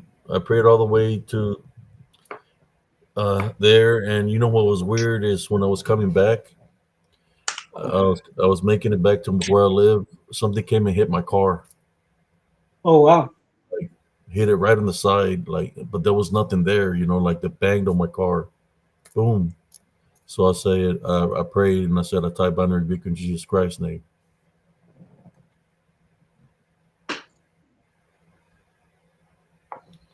I'm supposed to go back to the VA tomorrow to give blood, but I don't feel like going, man. Yeah, sorry to hear that, brother Josh Turner. I know how it is, man. Can them hospitals? My condolences, brother.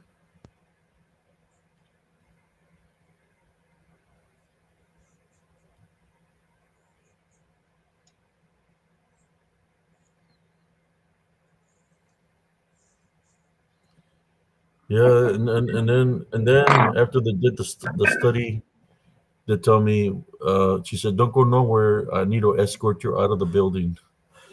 What? I was like what the hell? Escort me out of the building.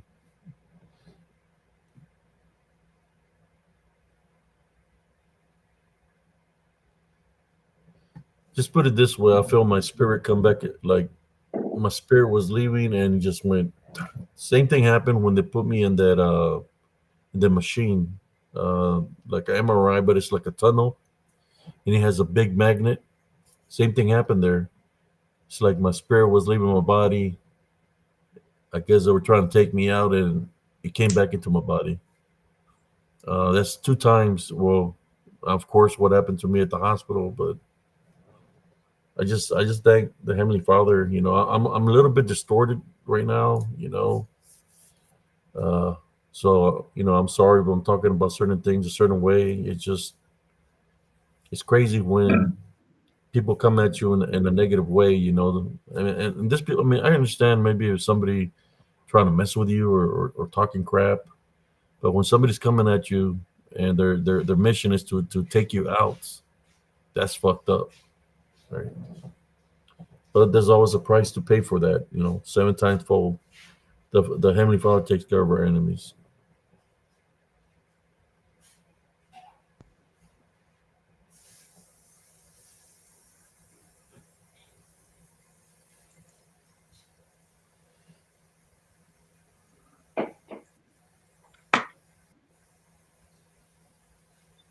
Yes, brother, yes, a Mizzle. They be hiding, man. That's how they hide.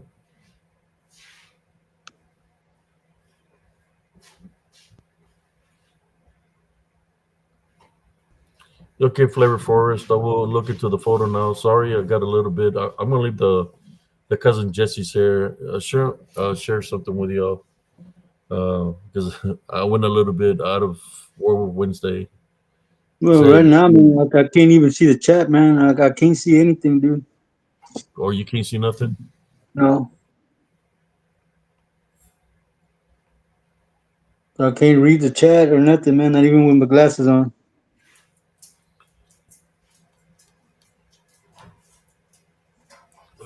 Okay, that's right. I gotta go to Instagram to get the photo.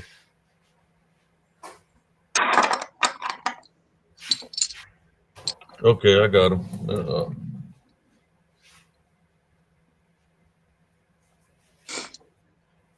Hmm. Man, I'm gonna have to wind up going to the doctor, cousin. I can't see anything, man. Everything looks blurred.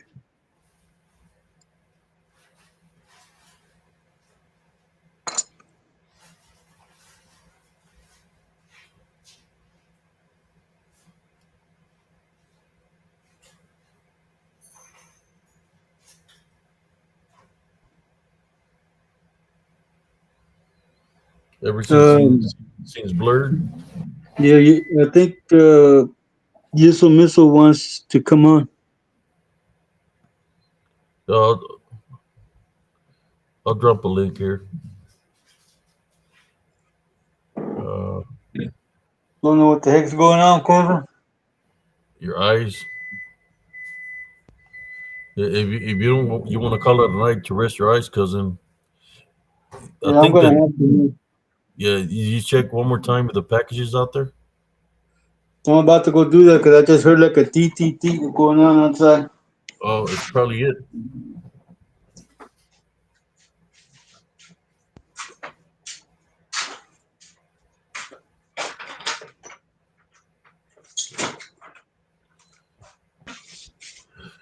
Okay.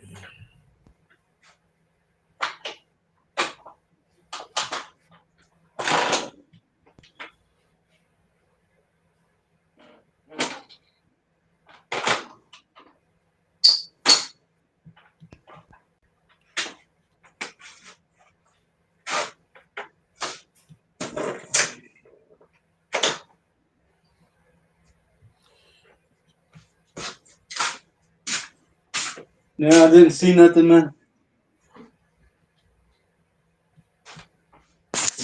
Well, ladies and gentlemen, I'm gonna go ahead and jump off because I'm no good. I can't even see The chat. the chat. My All right, cousin. both of my eyes this time. So I wish you all a good night. All right, cousin. I'm out of here. I'll keep you in prayer, cousin. Thank you, cousin. Bye, y'all.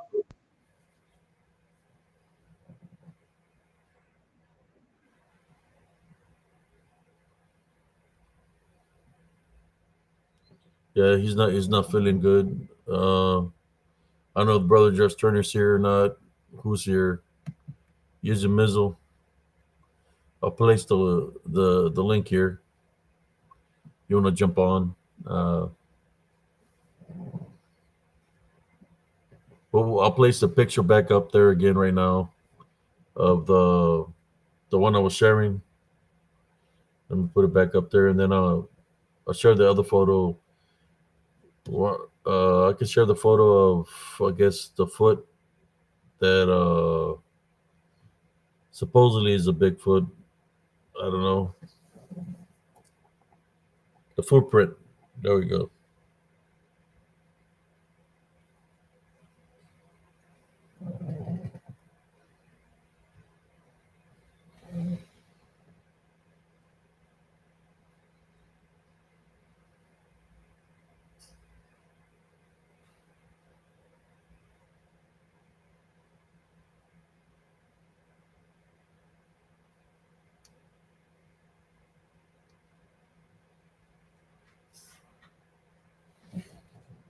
All right, here you go. This is from I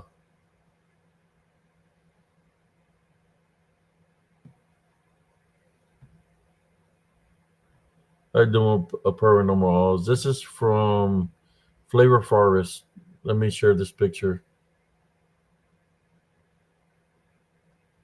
of a Bigfoot footprint.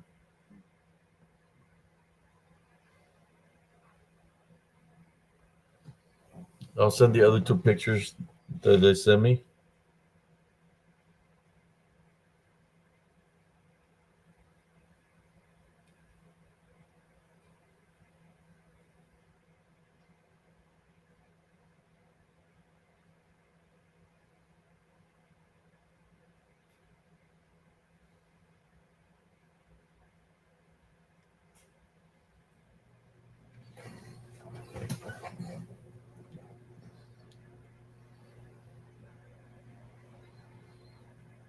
That's one of the prints. I think this one might be a different one. You can see there's one here, and the other one's way over here. Footprint there, and a footprint here. One here. Seems like another one up here in the distance. Let me go back to see. Okay, there he is. No, that's me.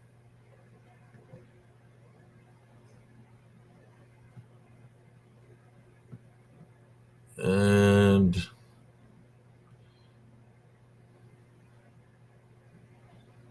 I'm going to show the waterfall where he was heading to, which is this waterfall.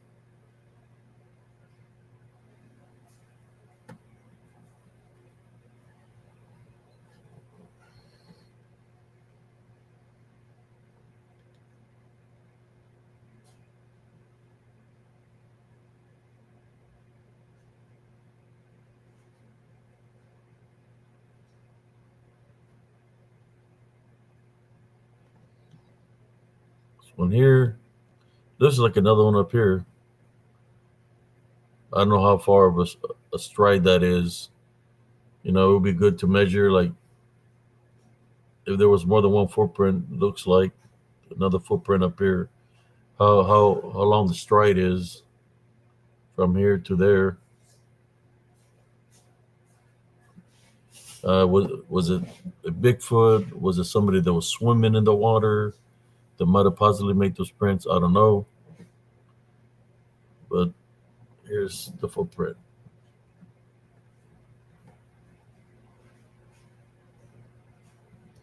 If you want to, tomorrow, Flavor Forest, we do have open mic night on Thursdays. If you want to share about the footprints, you're more than welcome to jump on. Tomorrow is open mic night. Camp Creek Falls in Douglas County, Oregon.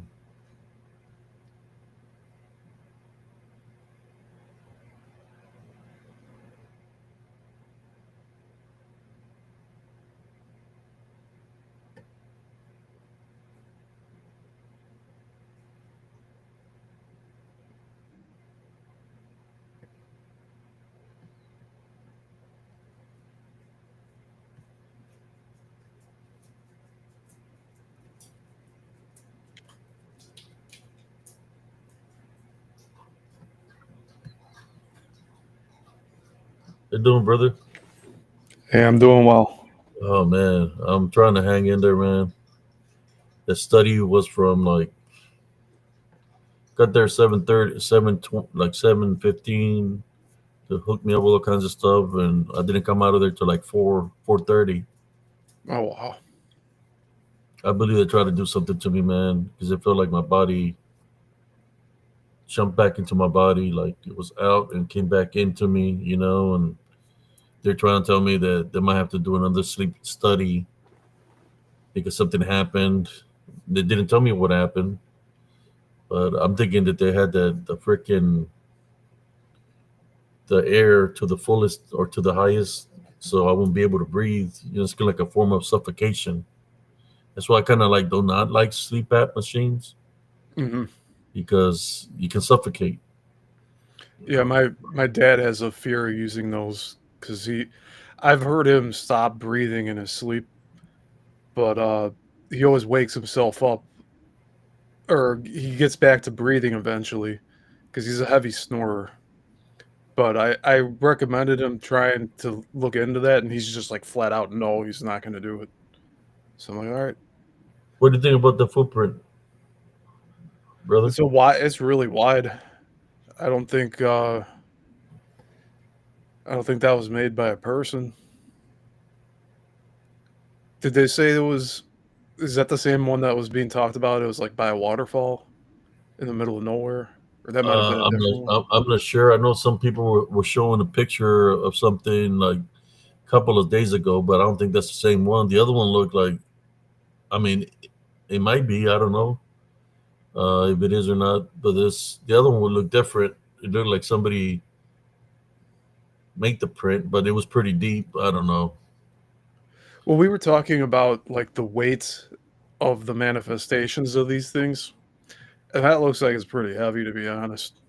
Yeah, I mean, you have, let's just say it's normal soil. You have the big toe that's leading, so that was made with a foot for but sure. how I wonder how big the foot is. I mean, you need a measurement of the foot. Because if something huge, you have to have a huge foot, right, to carry all the weight. Yeah, and it could have been going faster than a walking stride because I don't see a heel at the end of it. It looks like it didn't touch the ground fully. That's just my observation of it. Yeah, I seen Be cool like in find a though. distant. Where's it at? It was over by the waterfall. Okay, and It's that's a right size here. 13 boot. Man,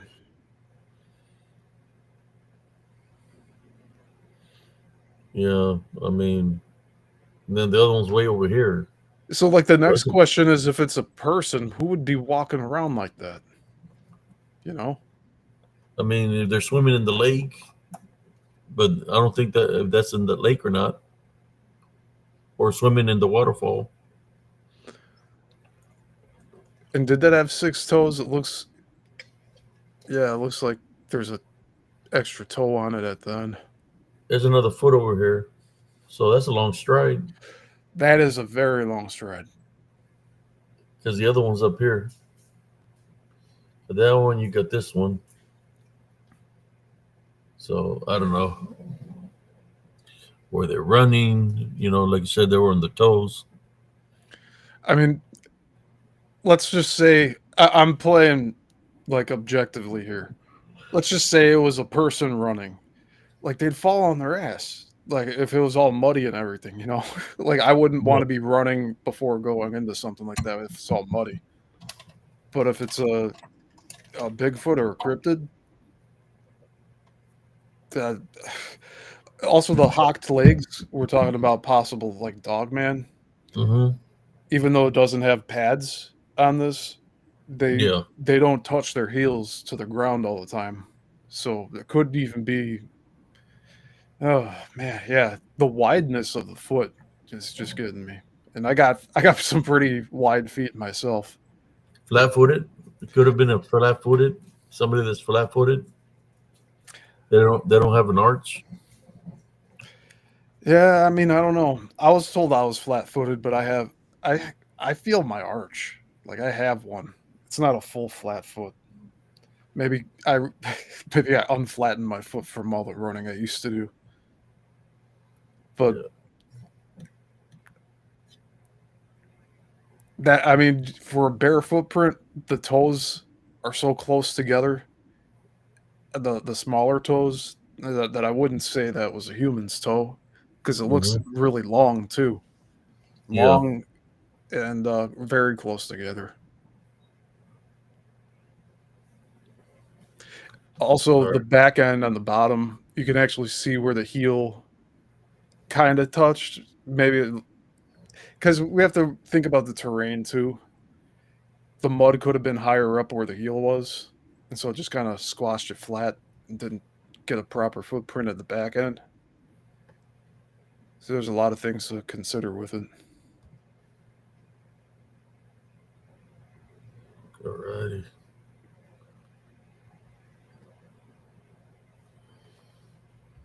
Thank you for sharing the pic with us.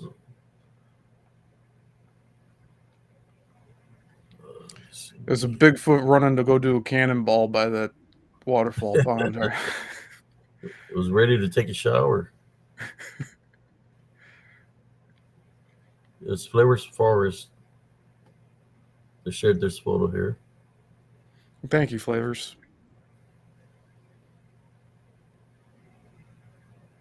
Yeah, I love analyzing stuff like this, especially like the first-hand stuff. Because like we can always review stuff that people have posted before, but getting it from Yeah. people watching, that's really cool. All right. There you go. Took that one off. So, what do you think about the photo shared? That I think it might be like the one that has like no hardly any fur by the tree. I think you've seen it before, right? The I one that might was have. shared earlier. Let me see if I can find it. Yeah, the one with where he's standing by the tree.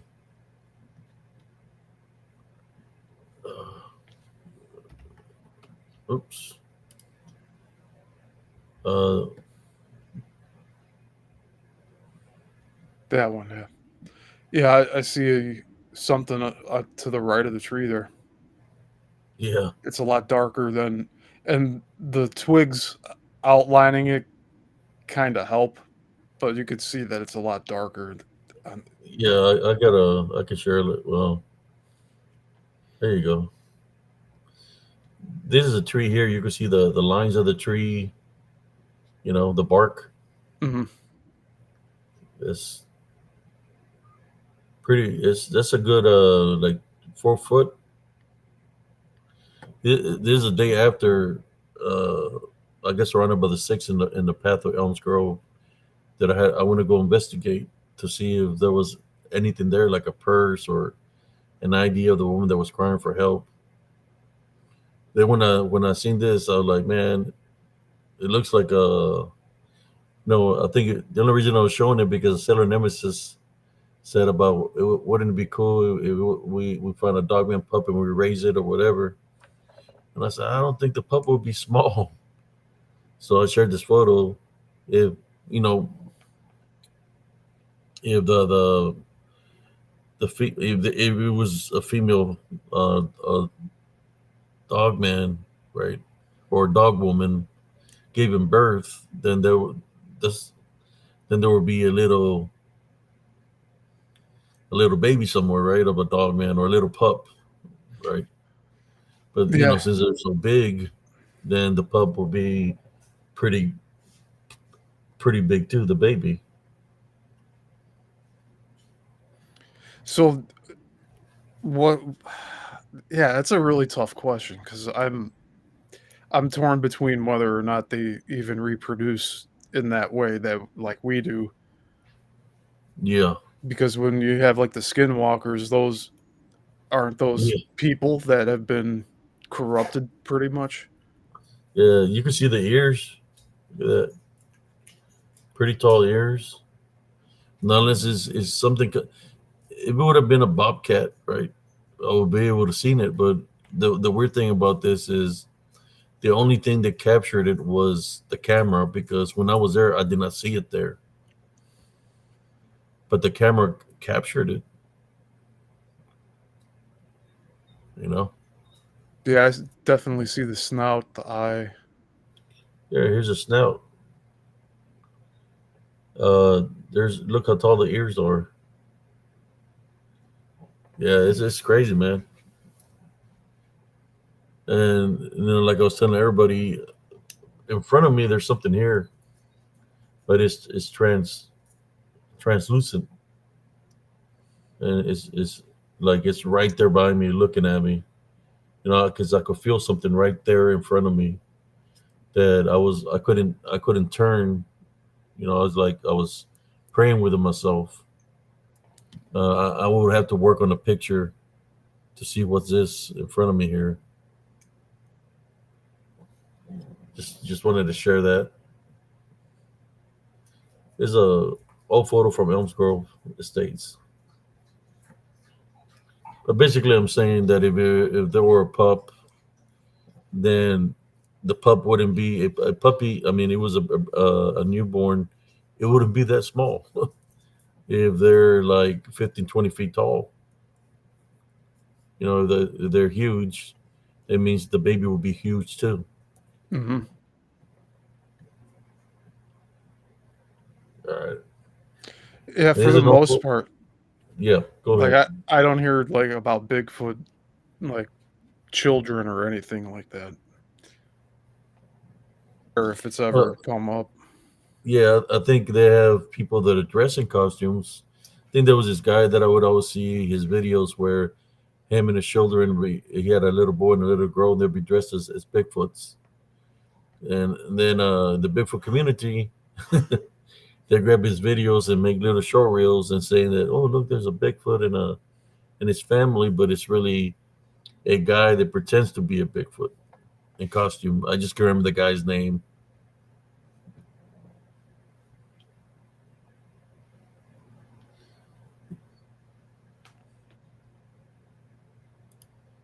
Uh, I think I might have a print, but I have to look through the archives. Maybe show some different pictures that I have in my phone because I had found a big old footprint, but it was weird. It was only one footprint, and I'm looking around to see if there was other footprints, and there was only one big footprint that I found. I think it measured 20, 23 or 20, 25, 25 inches long, and it was pretty wide.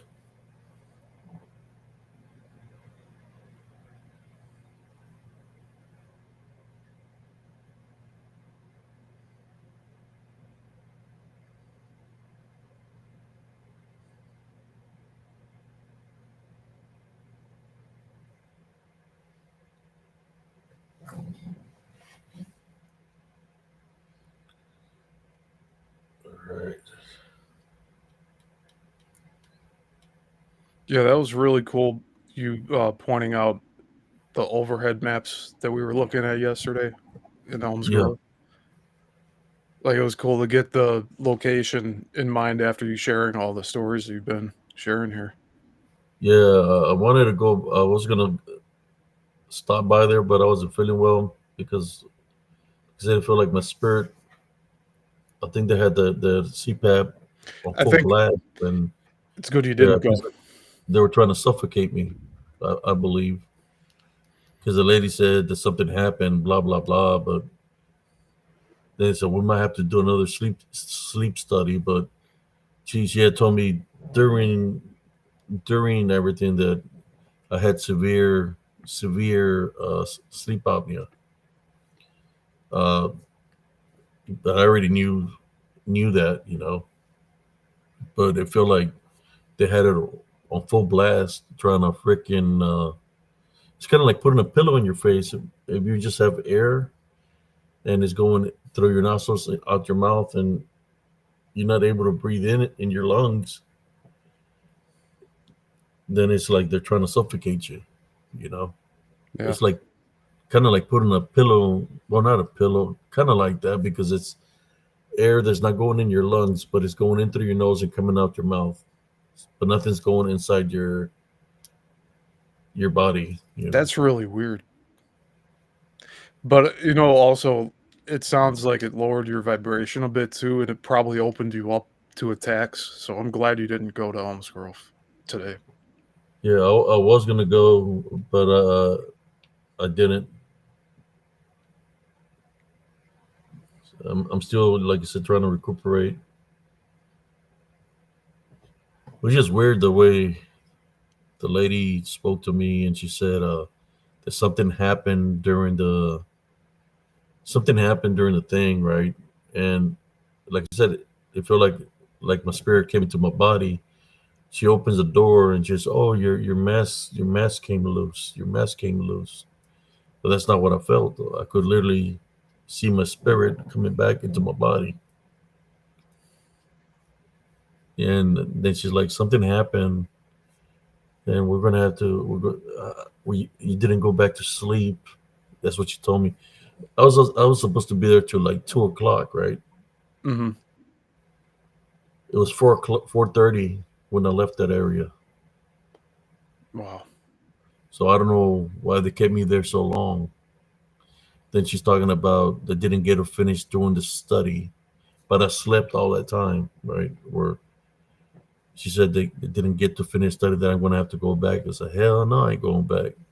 You trying to take me out? Which the spirit don't lie. I literally seen my spirit like still in my body. You know how in that picture you see the dog man or the whatever the DDN's sticking his body out of the tree, and he can go into the tree. Well, that's what I felt. I could see my spirit out of me, and then it went back into my body. When the door opened and she walked in, and then she's trying to play it off that my mask had come loose. That's scary to think that maybe she was expecting to walk in with you without a pulse or something. Yeah, It's no good thing. And yeah, I do recommend you just go with your gut and not go back. yeah. I'm not gonna go back. If they approve me for a machine, that's cool. If not, that's cool too. I'm already, from the military. They can take my percentage away because I got diagnosed with sleep apnea while I was in the military. But I'm not gonna be playing. I'm not gonna be their guinea pig, or for them to try to take me out. Hell no. So these people basically moved their facility from the VA to a different town in Killeen. Why do they do that? You know, why would they move the facility somewhere else? Their facility was in the hospital. Reminds me of the people when they were giving out those machines during the pandemic, that they were taking them and putting those air things in them and stuff and taking them out. Yeah, the I know what you're talking about. The breathing apparatus thing. Yeah. Intubation. Sorry, I'm going off a little bit topic. Uh, I'm just No, hey, you're talking about yourself, which I mean, it's important because you had a real scary experience today, and I wasn't here for the beginning to hear it. yeah. So, and I don't like pushing people to talk about things if they don't want to. And I mean, I'm I sure you're literally the same way. seen my spirit going. Same thing happened with the other test that they did, and they put me in this tunnel with this giant magnet, and they were freaking had lights and loud sounds. And when they finished the test, same thing. It's like I feel my spirit come back into my body, and I'm looking at them. They're looking at me, and they're like, you can see in their face that they're freaked out with something. I'm just trying to figure out why they're looking at me that way. And the only thing I can think of that they try to take me out, but the Heavenly Father has blessed me, and my spirit came into my body. Just like what happened today. I mean, she did say something happened, but she never told me what. She never told me what happened. And they should have, being that I mean, they're trying to take care of you. Like they should have been more open and thorough with it.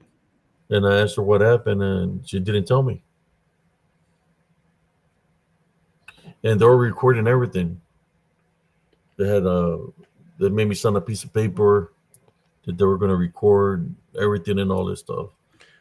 Now Now the that you mentioned, like yeah, I wonder if they saw your spirit leave and come back on video. and then they're not going to say anything about that. And not saying that it like fully left. I know what you're saying. Like it didn't detach from your body or anything, but it kind of took a little stroll away while all that stuff was going Yeah, down. I was still here, but I could see it come into my body, my spirit. She comes and, oh, your mask came loose. My mask was perfect. It wasn't off my face. She was like, your air. She said, air escaped out of your mask. That's not what I witnessed. Yeah, those MRI machines, they're we don't know if there's another purpose for them. They're magnets, and you're put in. Magnets. I mean, I've seen like perpetual motion generators where it's like you put something inside of a circular magnet and they spin it and it creates energy. So like I know they're taking like full X-rays in that sense with that. But what if they have like another like dial they can turn it up to an extra? Yeah. Do you do some damage to you? That's why I haven't gone to I mean last time I went to a hospital of any sort for myself was in January 2020 because I had come back from Denver. I took the Amtrak back home to Chicago here, and I took a nap on like the dining car. So like I was taking a nap on one of the tables, and I woke up and it felt like I got infected with something, and it turned out I went to a clinic when I got back and they did the test for the flu and it came back positive, and this was before the whole COVID breakout. It was just like starting on the news that like oh something happened in China when I was out in Denver. So when I came back, they were starting to possibly do the distancing thing and the masks, but it wasn't as hardcore as it was in March. But I got really sick. I couldn't even work. My body was like aching just from moving, and I had a dry cough, but it was diagnosed as the flu. So I got a doctor's note. I got to stay home for almost a week, and then after that, really haven't gotten sick like that since, and I haven't had to go to the hospital either. Thank God. They ask me questions. They ask me if I have a cough, if I think I have COVID, and I said no. And then they asked me if I was in a foreign country or went somewhere else, and I said no. And I was like, why are they asking me these questions? To me it feels like it gives them an excuse to do what they did. So if something would have happened to me in that hospital, even though it was out of there, that I signed that piece of paper because you're giving your approval for them to run the test, and something would have happened to me and I would have died, then they could have said, oh, he had COVID. Yeah, see, that makes me think they were looking for another quick payout. These people don't have any morals, do they? And I know it's not all of them, but I mean, they have incentives to benefit off of other people's deaths. It's really sick. And the veterans were seen as expendable. We're seen in numbers, so they get paid to take out veterans. That's what they do. And I stayed in the vehicle for about 10-15 minutes before I left that location, just sitting there trying to just gasp what happened. Like how she told me that everything they were doing something, that everything was, I was breathing good with a machine, and then that something happened to me, and that was trying to get me to, something happened to me that that everything went crazy. All I know is she started replacing all kinds of wires and stuff on the machine. Some, you know, and she was replacing wires there for a while. So only God knows, what happened. It sounds fishy to me. Yeah. And then she, you're gonna have to come back. I'm gonna have to do it. So no, I didn't say nothing to him, but I'll find out tomorrow. If the doctor says, "Hey, come pick up your CPAP machine or whatever," that's cool. If he says to me, uh, "Oh, you don't have no CPAP, but no sleep apnea," but the lady told me I have severe sleep apnea. You know, she's the one that ran the test. We'll see. But that's the VA for you. They play those kind of games. Or anybody that's affiliate that works for them. You try to use the veterans as guinea pigs. Do you But I had snore? prayed all the way there. Do you Since snore when you tomorrow, sleep? was it? Do you snore when you sleep? Like, have you been I told that? guess. I guess. Yeah. Yeah, I guess I do. Like real crazy. I mean, she said I have severe sleep apnea, whatever that is. Let me look it up. I haven't had a chance to look up anything, but that's what she said. See, I can't say that my dad has it, but I'm pretty positive he does. But when I was like visiting him, he like we shared a room, so I heard him snoring all night. And there were times when he would stop snoring, but it sounded like he just completely stopped breathing.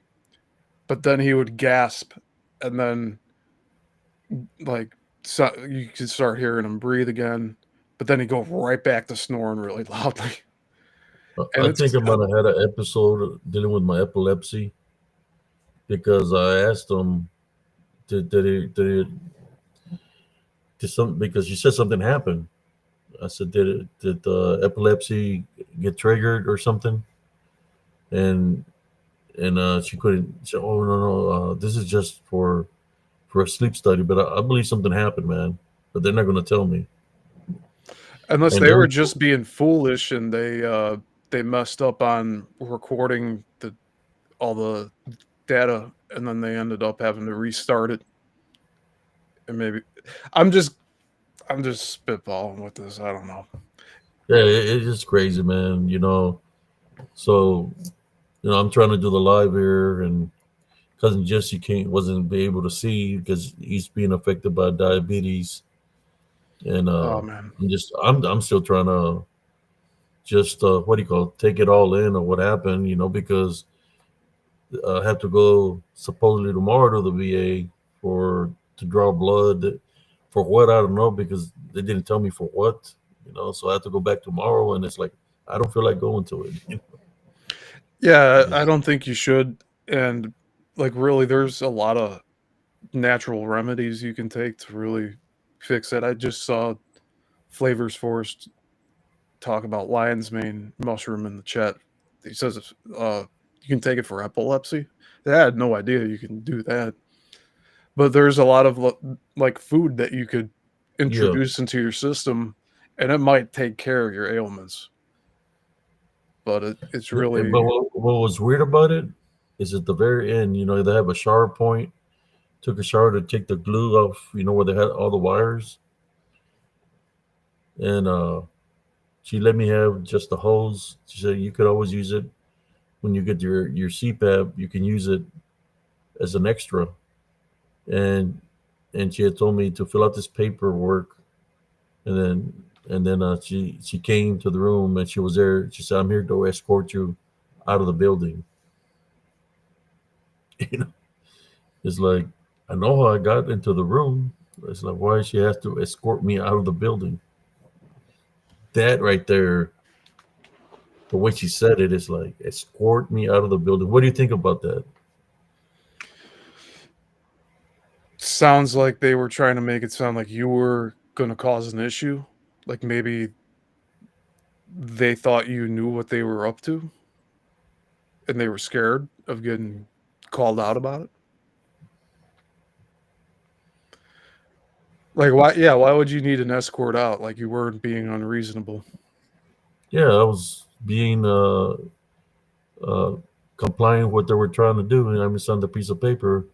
That's what left a question mark. Sometimes, why do you have to escort me out of the building?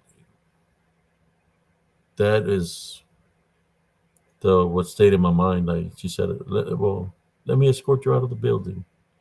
I don't know if that's being friendly, that she's going to walk me out of the building, but why? I mean, I don't know. It's Yeah, weird. it is. If she would have said, let me walk you out of the building, that would have been different. But escort you means when somebody's taking you by force, like, hey, call the, Yeah, like you're not welcome there. yeah, yeah. Call the security so they escort them out. Yeah. I dealt with that last week. I haven't even talked about that yet. But yeah. Did you see wrestling tonight, brother? No, I'm a bit behind. 4 hours, man. They're Was gonna it have good? 4 hours of AEW last night. It finished at 11. Wow. It's kind of cool that they tried it out because that's how they do it at the live shows anyway.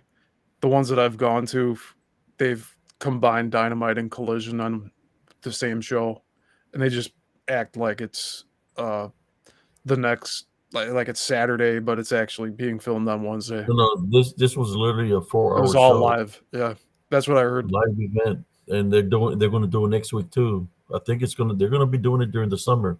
They're 4 hour experimenting. show. Yeah, I really like they're trying new stuff out. It's And something there that was some new wrestlers. New wrestlers has appeared there, man. There's a. I'm not gonna spoil it for you. You have to I know watch there's a the. chick that debuted from Stardom, Yep. but I haven't seen anything really about it. So I mean, I'll watch it eventually. I think I'm Yeah. on. It's like May 14th. So I'm 4 weeks behind, but I'll catch up. I usually watch a week's worth with my uncle at a time. So that's the thing we do. That's how I got back into watching it like 4 years ago now. It's crazy it's been that long too. When Sting appeared during the lockdown episodes, I'm like, oh man, now this is getting serious. Like Sting's back. So the trip to North Carolina that we took last year was to see Sting's last match. It was like we have to go. Like we'd regret it. Like if we didn't, we'd be talking about it all the time here. Like, oh man, I wish we went. This coming Friday at this gym for the junior high, they're gonna have JBL, Charlie Haas, some other wrestlers that are gonna be there wrestling in the Nice. gym.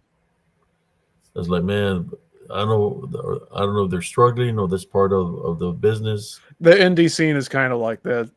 There was what House of Glory Wrestling was in Logan Square in Chicago, and I went to go see that with my uncle in February, or it was either February or January. I don't It's gonna be remember on now. Friday. They're gonna fight in the gym. No, Saturday.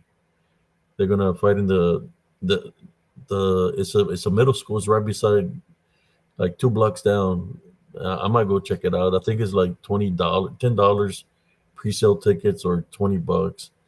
I think they do it. I don't know. Are they struggling or they're just part of No, I'd say it's an indie their show books? because Their books. JBL's been going all over. JBL's been on all these different wrestling promotions. He just like pops up and clotheslines people. Like he's just been making cameos everywhere.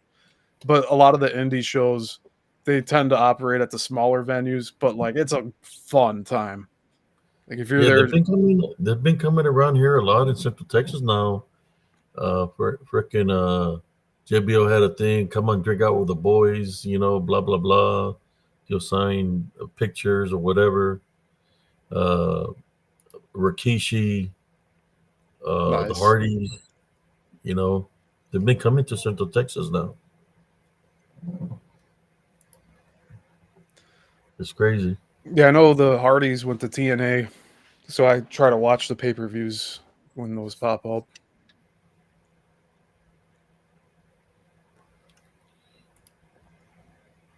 Yeah, and when I go to my appointments, I always try to be not say nothing. Even though they're being rude to me, I don't say nothing to them. I just ignore them because everything's being recorded in the facility that you're at. if that room that I was in was recording what was happening, then everything else in the hallways, the lobby is being recorded too. So I had to act good because they can use anything that you might say or do against you. So, I didn't say nothing or argue with anybody, even though they were trying to treat me a certain way. I even told them thank you. But yeah, the reason they do that is so like that they can say, "Oh yeah, he came in here and he was acting up. He was giving us a hard time." They got to cover their ass, basically. Yeah, I don't like that. I'm glad you're listening to your gut with this and that you're not going back. Yeah, I always follow my spirit, brother. Yeah. It's the way to do it. No, especially when she says, "Oh yeah, we didn't." This was said, we didn't get to finish what we were trying to do. You're gonna have to come back. It's like, yeah, right. For that, I'll go buy me a CPAP machine at a pawn shop or something, and just use order the hose and the mask and screw that. Yeah, you don't really need to get it through them, do you? See, I told him I don't have a CPAP machine because the one I used to have had like a water thing.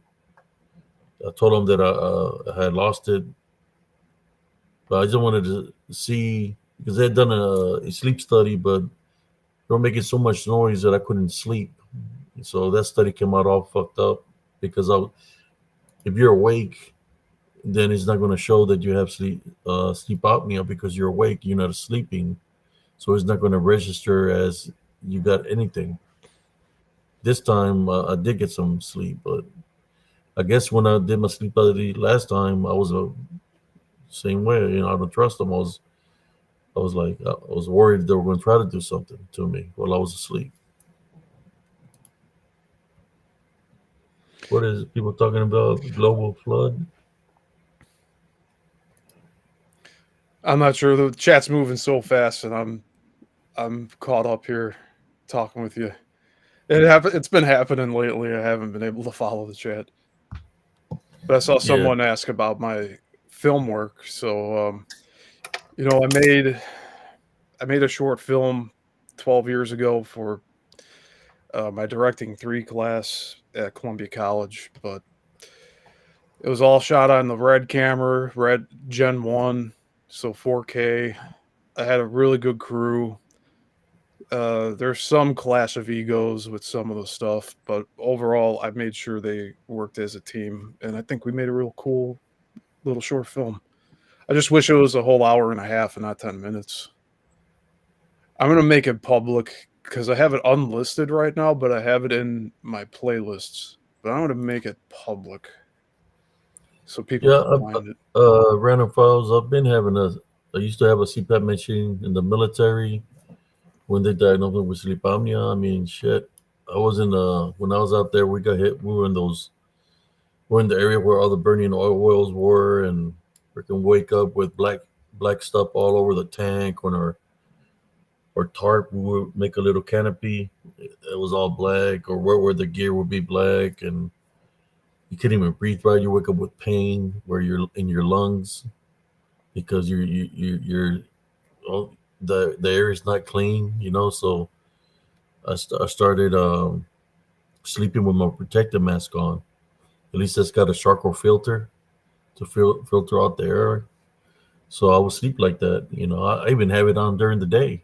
Have it on because I didn't want uh, to inhale all the dang smoke from the burning oil wells.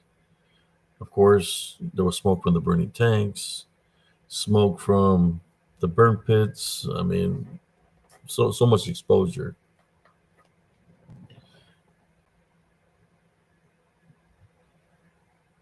Then they say, hey, I got a phone call from the VA saying that I got exposed to depleted uranium. Well, that's on all the rounds that we fire. So I had to go fill up a bottle with urine to put it in a box and put all kinds of stickers on it. They had like nuclear biological things, and they shipped it off somewhere. I don't know. But I just leave my faith in the Heavenly Father, man. I'm gonna go as much as I can go. I try not to dwell on what people tell me. When they tell me like that, they play. Man, I had a doctor tell me one time, "You got 6 months to live." When I was like 33 years old, telling me that I was going to die, that I was going to have a heart attack, I was going to have a stroke because of the readings. That's when I was fighting spiritually in Elms Grove. So there you go. These unclean spirits, when they attack or attach themselves to you, they can cause all kinds of physical problems, with your health.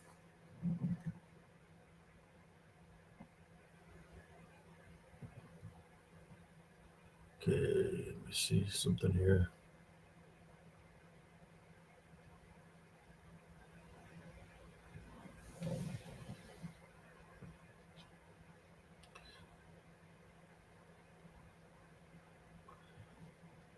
I think lost audio.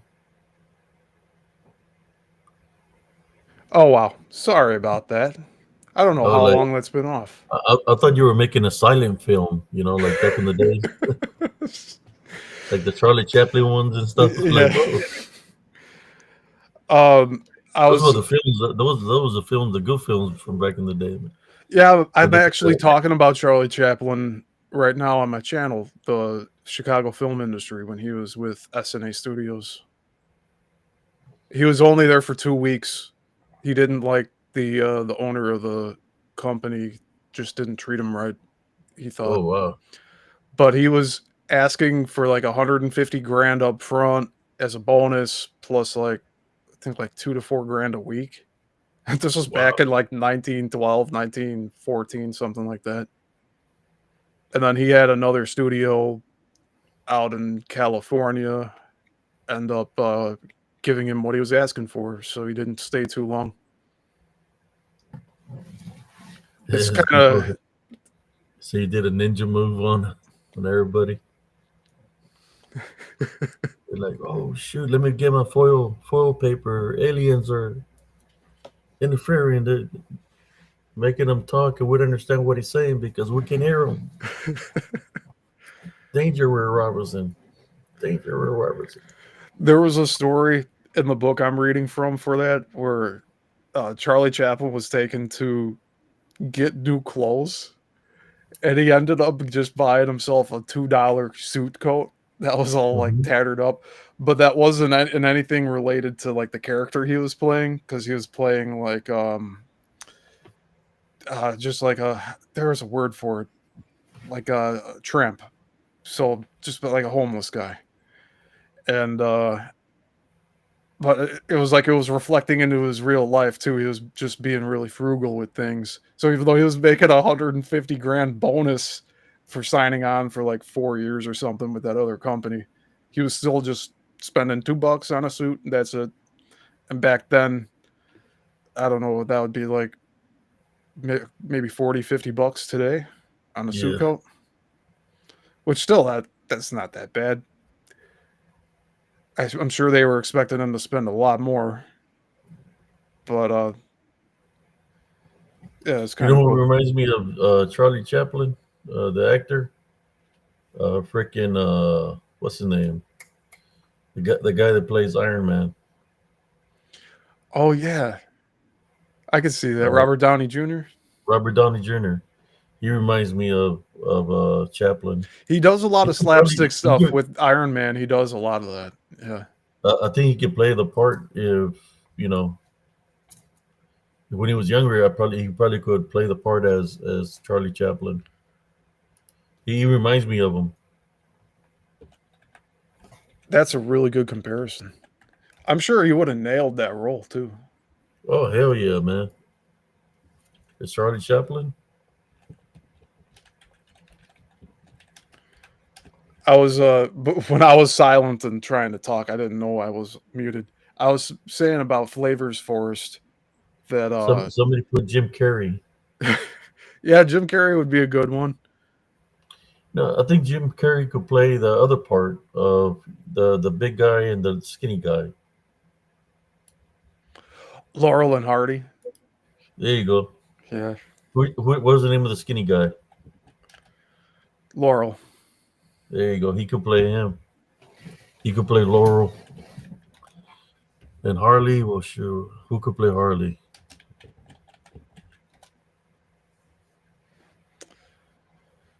It was a pretty big guy, Harley. There's actually a few actors today that could play him. There's a guy on Saturday Night Live. I can't think of his name right now.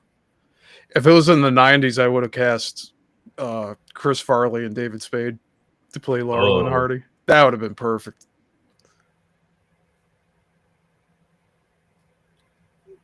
but what's the name can? Well, yeah, they can mimic the faces, man. Pretty good at that. No way. So guess what, dude? There was a 1992 movie starring Robert Downey Jr. called Chaplin. So he did play Chaplin. Oh, he did play Chaplin. Yeah. Oh, I'm Oh, gonna screen share this because I'm on in IMDb. We can in watch this. 1990, I'm gonna have to check it out. Yeah, this is cool. See, this is stuff I forget about or I just didn't know. But like you Yeah, bringing that up, I'm like, yeah, actually, like see, let in, me. ni- in 90, I wasn't even in 90. I was out there in the desert, so There you go. I didn't even know about it. The film flickering. Yeah, see, you mentioned it, and I'm like, why does that sound so good? And I'm so So glad you that it said actually exists. it's in 1990, 1992. 292. Yeah, Richard So Attenborough directed it. I was, Yeah. yeah. I guess by then I was already back in Fort Hood. Oh, he looks I had, just like him there. Look at that. And you know another thing about, or maybe I was thinking Johnny Depp. Johnny Depp doesn't watch anything that he makes. This is like a movie that just came. This is a Mandela effect almost for me because I've never watched this, and I'm talking about Chaplin right now in all my Saturday shows. That's that's something crazy. else. Yeah, I'm gonna have to check it out. I That's didn't. Yeah, I missed a lot of movies, man, when I was in the army because I was always gone. I was always in the field. I didn't even know the. I just think that he would do a good character. There he is.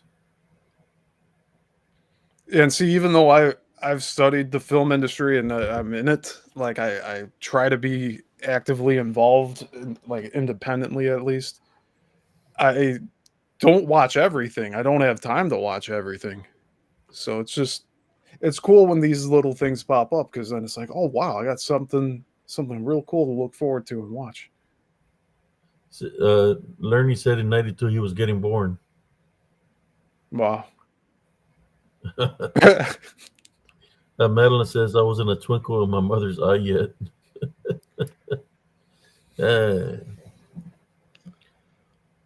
I'm really glad that you brought that up. So that whole muting of the mic actually helped. When I was talking muted, I was talking about Flavors for saying that Bigfoot he believes is interdimensional, mhm. and yeah, we were talking about that just the other night. That like Yeah, we think they don't take a full manifestation physically, but like with the weight of the foot in the mud, that all depends on how much they can materialize here before going back away where they came from. where they go, or maybe they're still here, but they're invisible. I don't know. It's or the dementias are so close that we don't even know it. I had a dream one time where I was in the woods. Well, this is like in the future. where these portals are opening and people are getting taken into the portals. Like, so everywhere there's portals in the sky, portals in the, like right beside you, portals on the ground. They're opening up, and people are getting grabbed and pulled into the portals. So, I woke up and I said, I type by and rebuke of Jesus Christ's name. I was like, what does this mean? You know, but the portals are just coming out of nowhere, like, and pulling people. Then I had one dream where I could see this big old UFO on the ground, and there's this man dressed in a black suit, and he's trying to get the people to go up there with him, and then people are going up onto the UFO, and I didn't want to go because I didn't feel that something wasn't right, and he was telling me, "Go, come now," or you know, the Earth is going to explode or whatever. You need to come, and I didn't go, and I seen the spaceships take off, and then in the dream, everything just starts, you know, exploding. I guess the rocks, everything lava, and just a lot of crazy things happening with Earth. But it was a dream that I had and like probably 15, 20 years ago. So when I woke up, I just prayed against it. But you might never know. Yeah, I think they're saying that something about motherships coming to Earth when certain things are going to happen, and these motherships are going to come and land to try to take as many people as possible, and but something dealing they're going to be like food for them. I don't know, but it's a dream, so you can look too much into dreams because if it's a dream, it's a dream. But Yeah, imagine with the ways our society is right now, there's a lot of people that are gullible. That if spaceships were to appear and land, and they're like, "Come with us," you're something's going to happen to Earth. I wonder how many people will really get on those spaceships and go with them. What do you think, brother Yizimizzle? there's going to be a People, lot of people fooled. Yeah, because it could be another government operation pulling people away, but then at the same time, yeah, like them offering their hand. Let's say it's actually these interdimensional aliens, and they're saying like, "Come on, like we got good stuff over here. We're gonna go show you some cool stuff." A lot of people will go with it, especially if it sounds inviting. And yeah, if they don't have that previous knowledge of like, hey, these things are like some of them are vicious. The, like another thing, would would the devil always appear to you in a scary form, or would it show up in terms of like a beautiful woman or something of that sort? Like it would want to try to coax you to go with them to do something bad to you, but without your consent. Like they'll say that like, oh, your consent was like saying yes to like my mask that I presented you with, but now that you're yeah, here, now I'm gonna subject you to like this hell and all this stuff. So it's real tricky. I personally wouldn't go because I mean my one experience where I had a close encounter with a ship, I said in my mind, no, I don't want to go, and it took off. And I'm really positive that it would have landed, and then some beings would have walked out. I think that whole thing would have been going on, and only me and my buddy would have seen it out of like 5 or 6 of us that were there, because nobody else saw it except me and my other friend. And it's just wild to think about. These things apparently only show themselves to certain people they want to be seen, and yep, you know what I mean. There's other accounts where like people have seen an entity and they ask their group if they see it too, and they say no. So it's like they're showing themselves only to the people that they want to be seen. with. And I'm not sure what's going on with that. It's really bizarre. Yeah, Madeline says the devil makes ugly look pretty. Yeah, I think Ron Moorhead. I think I seen a video of him where Ron Moorhead, his friend is what's his name? Daryl, right? Daryl uh, Denton is his friend. I think I seen a video of Ron where I think he's having health issues right now. Uh, uh, so prayers to brother Ron. If I'm correct, that they hang together. They're buddies.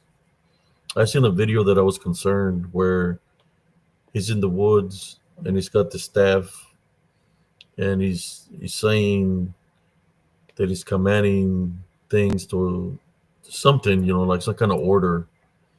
And I was worried because, that right there, anything you can do, it has to be through Jesus Christ. It's not about a night thing. I think he was saying it's within his family, within his bloodline, or something dealing with that they can communicate or whatever with the Bigfoots on the video that I was watching. But I'm kind of concerned because anything that you do with anything that's of spirit has to be done through Jesus Christ. Yes. You know what I've actually started doing now, since I don't like a lot of the drivers on the road, and I've noticed I've been cussing a lot lately. And today, when I was driving around, every time I caught myself getting ready to cuss, I said, "Heavenly Father, please forgive me. Please protect me on this trip that I'm on." And it's a lot different now. Like, it's I guess you could say I had road rage, but it's really Spiritual gifts of discernment change you, brother. You've been doing the lives there. You've been seeing things of the spirit. It changes you. Because you start seeing that hey, cussing is a spiritual opening. And another thing today I noticed, because I asked for a sign that I was on the right path, and there was a UPS truck that had to back into a parking spot I had to wait for. There was an elderly man crossing a crosswalk I had to stop for in front of a building. And I'm like, oh, I have to practice patience. And so that's what I carried through the day with me. And because I tried to go to the bank yesterday, and then like their system was down, and I'm like, oh, this is ridiculous. Like, I just want to make a deposit here. But I went today, everything was fine. And I actually got thanked by the bank manager. They're like, oh, like, thank you for coming back, because they remembered me from the previous day. So it was nice. Like, I had good interactions today. Just unfortunate things like that. I failed on Saturday, brother. I talk about always Montana Love Foundation. On Saturday, I failed. We were going to the club and we're driving on the highway, and all I see, my wife was in the center lane. There's like 2 lanes to the left and 1 to the right, and all I see a car passing right beside us, and the guy got his hand like this, flipping us off, moving right beside us, flipping us off. So I lower down my window and I flip him back off, and then he turns off, and we keep on going forward, and I continue to flip him off, going like this. And my wife was like, "What are you doing that for? That's how trouble starts." I said, "Yeah, well, he was flipping us up first, but then at the same time, I forgot. I had to maintain my love foundation. I was in the, 2 wrongs don't make it right." Yeah. Yeah. And I think it's a natural, like, we've been conditioned. Yeah. Program prediction Yeah. that way. It's not natural. Yeah. We've been programmed. We've been conditioned to do this, like, give back equally. If we're like harmed, we need to harm just as equal. Like, we need to match it. And that escalates things very quickly. That's how, like, fights start and everything. My wife's like, "We're going to a dance." We still had a good time, but yeah, that dude. The only reason I flipped him off is because my wife was the one that was driving, so he was technically flipping her off. So me as her husband, I gotta man up for her, right? Because that's my wife. So he's flipping my wife. That's why I flipped him off. So he pulled over in the road and stuff, and something happened. Well, I was gonna teach him a lesson of a lifetime, not to be disrespecting women. I hate people like that. It was a guy flipping up my wife. Yeah. But and I would have done it with the Heavenly Love Foundation. Teach him a lesson of a lifetime with the Heavenly Love Foundation. It's crazy, right? But uh, Yeah, we he can had justify a lot of things in our head with he had that. tattoos all in his arms. Just see his finger.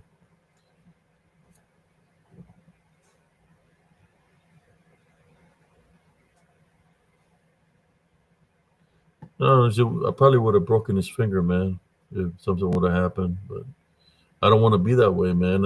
Especially in that area like Harker Heights, Colleen, because there's so much activity. This just dark shadow figures, they're everywhere there. Even in Harker Heights, where the clubs are and stuff, there was this club called the Veterans Bar. I went in there the first day, and they're like, "Hey, were you sitting and in the restroom? You ever see like a dark shadow figure? Don't worry about it. It's just the the phantom of the Veterans Bar." But then I'm like, it's the same things that I was seeing in Elms Grove. Yeah. People see the shadow figure inside the club. I got a story to share. Go ahead, brother.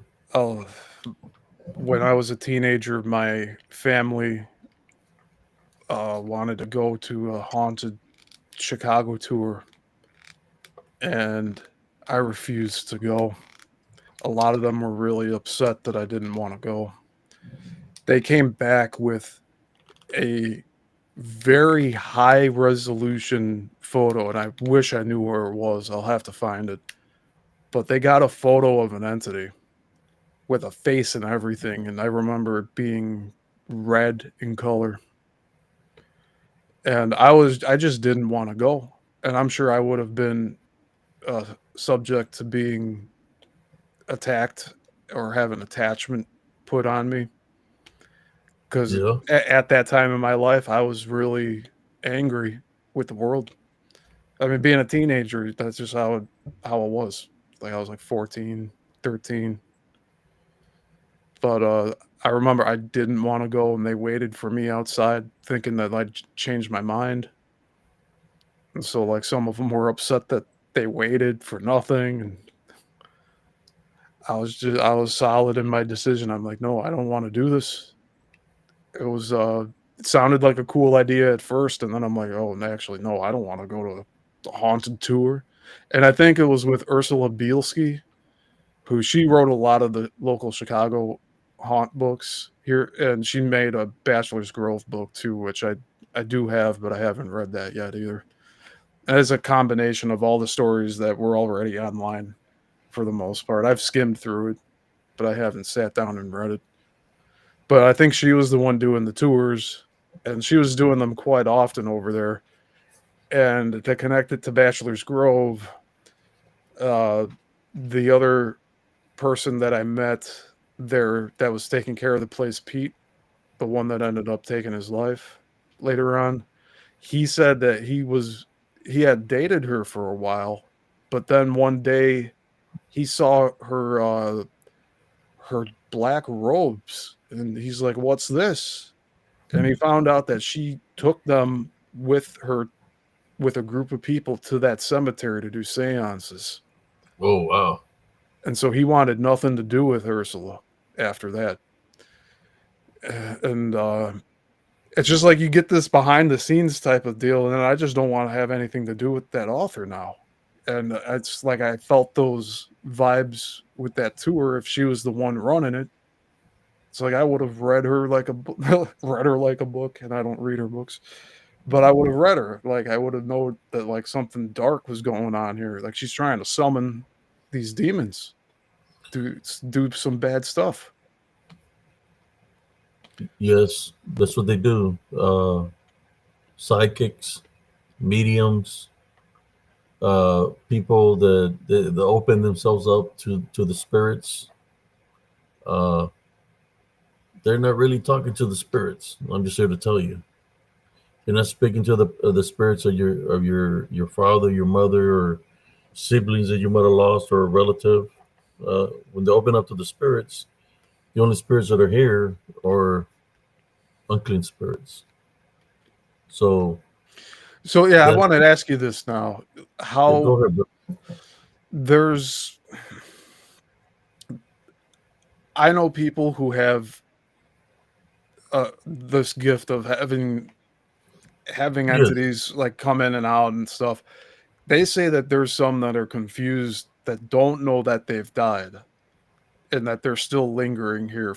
And I think it's a temporary thing. They're not always going to be here. fragmented souls. Those Okay. are the ones that die in accidents. Yeah. Uh, Sometimes murdered. That they don't know that they're dead because they don't know what happened to them. Hmm. They're called fragmented souls.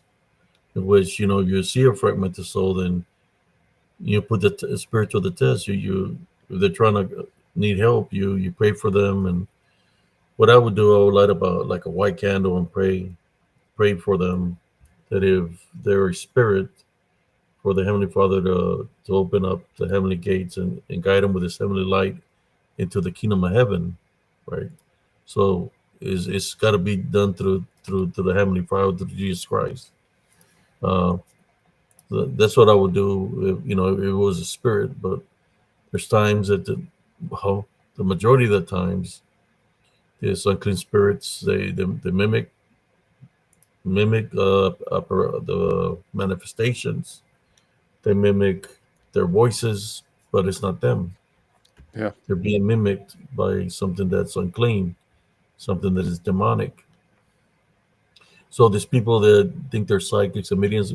I have things happen to me that is like that, through the spiritual gifts of discernment.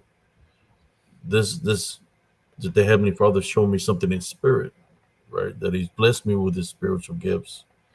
But when the psychic or medium thinks they have some kind of power and they're opening up to this,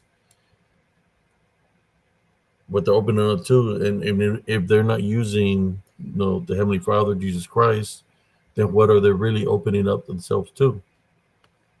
If they don't go into prayer before, during, after, what are they opening up themselves to?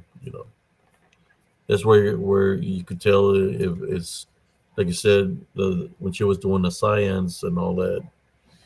That's opening up to the spirits, but it's not spirits that are coming; it's just unclean spirits.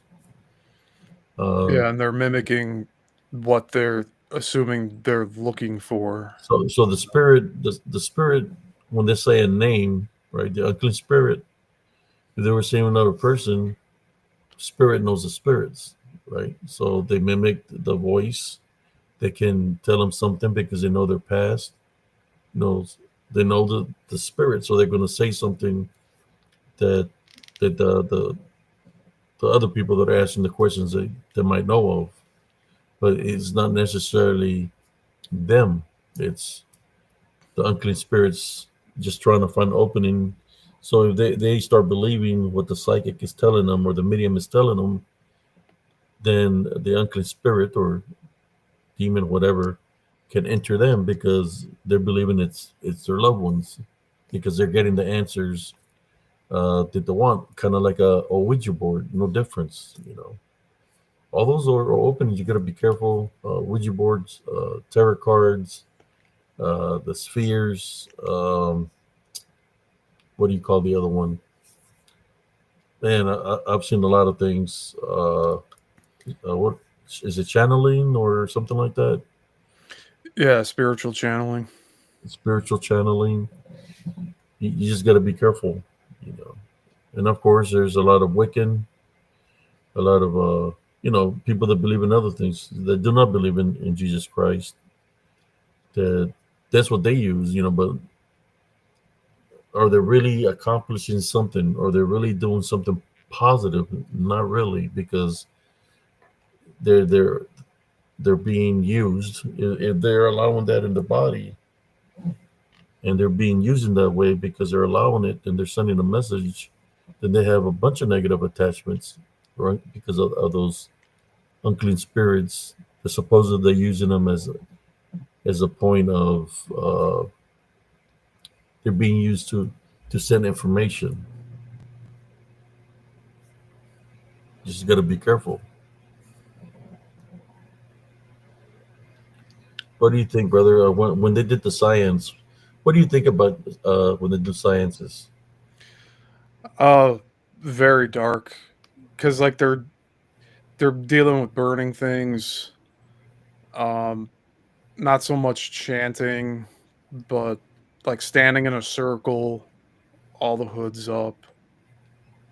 I mean, that's what this woman was participating in, and the cloaks are like really heavy, apparently. Like because Pete described how that all was because he saw it like in her house. It's like, what's this? But I'm glad I never walked into those when I was visiting that cemetery because I've gone at night a few times, like a good handful of times. No more than 10 though. But I've gone at different times, and actually, I'm surprised I haven't even mentioned this yet. But one time when I was leaving there at night with friends, we went with a big group of friends, like maybe 5 or 6 different cars. And I was driving with a car full of people, so 3 in the back, 1 in the passenger seat, and I was the driver. And we were pretty far down the road before an intersection, and the light was green. And a song came on that like we had like an inside joke about. So like it was like an old like 1950s song. So it started playing, and the my friend in my passenger seat started singing like all animated to it. And so I was laughing at that. And then the next thing I do is look back on the road, and the light's red, and we're about to enter the intersection. And I hit 3 different cars, but the first car practically disappeared, and that got the most damage. It left a Wow. trail. It left a trail of trash. Like the car was just full of plastic bottles and all that. But I would have loved to see what that car looked like, because I mean, how would it have driven away the whole front? I was driving an Oldsmobile. Everybody ended up being okay. We just got really shook up. I can still remember the smell of the airbags going off and all that. But the car ended up being totaled. There were 3 cars that were written on the police report for the collision. But the one that took the most damage, the one I hit first, drove off. I don't know how that would have even been possible because I hit the back right tire, or like the whole door. I hit the back passenger door hard enough that it opened it, and all this trash fell out. It left a long trail of trash, and then it just kind of Wow. trailed off. So I'm wondering, like, was this like a phantom car? That like because there were stories about a phantom car being in the area, but the other 2 cars were on the scene. Everybody was okay. I had to come clean to my mom that I was out over near Midlothian, not at the movies, like a mile and a half away from home. What I said I was doing. So I got in big trouble for that one. I wasn't allowed to drive for a few years, but it's almost like that was trying to keep me away from that area because I was getting really addicted to going and trying to see what was there at night. And like knowing me, I would have like I hadn't started bringing my video camera with me yet, but I'm pretty sure I would have if I would have been allowed to keep going. If I didn't get in that accident, I probably would have ended up going and getting into some trouble. May not have even come back.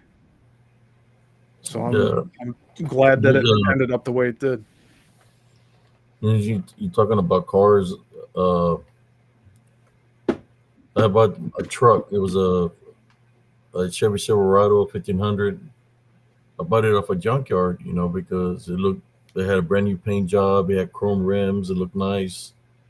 I had gotten out of the military. So when I got out of the military, I bought it, cash. Uh, Bad thing about when you buy things from a junkyard is like you don't know the history of the vehicle, So I noticed that on the seatbelt, it looked like it had like a stain of blood on the seatbelt, and like on the seat, it had like a certain stain there, But I cleaned it up and stuff. Didn't think nothing about it. So I remember I was going to work here in Temple, and I was driving on the access road. As I was driving the access road, something strange happened. It's like as my engine just revved up real revved up real high.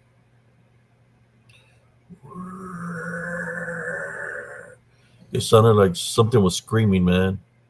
And I had lost power, but the engine was like, and I was like, what the hell? And then it went again. And that, what the hell?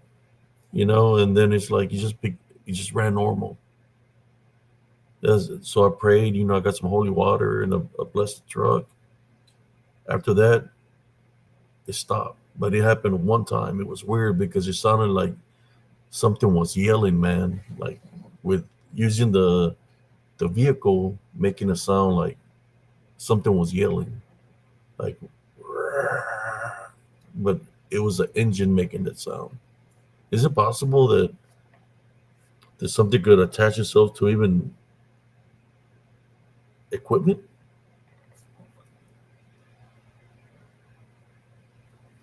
Yeah. Sorry, I keep muting to take a hit off of this. That's fine. No, I'd say yeah. The engine could very well be a vessel for these entities to possess in a way. I've seen a video where I guess it was like a trash yard. All of these stripped engines were in a pile together, and there was like a crane like picking them up and like moving them and stuff. And one of them it was like looking like it was still trying to run. Like the belt was on it, but it was like sluggish. It was still moving, still running for some reason. And like the comments were like, "Oh, it still wants to go. Like save it. It's still alive," and this and that. And you gotta wonder, could something have been in there? Like there's no fuel going into the thing, and the engine's still running. That doesn't make too much sense. And I know it could probably have just been something. We could write it off and say, "Oh no, it's whatever." I had an incident happen to me like that in the military with a tank. We're doing we're training, and we have what do you call them?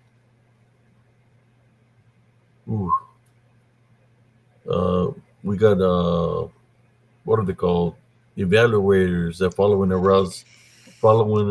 us around in the Humvees, seeing our tactics, how we're moving.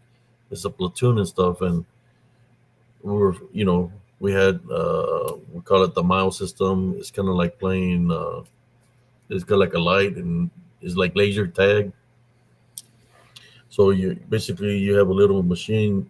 You shoot like a laser, and if you hit it, the little light will go off. And you'll be dead. They'll come and say that the tank is dead, and all this kind of stuff, right?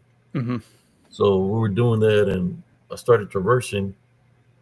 When I started traversing, I see all the skirting being crushed.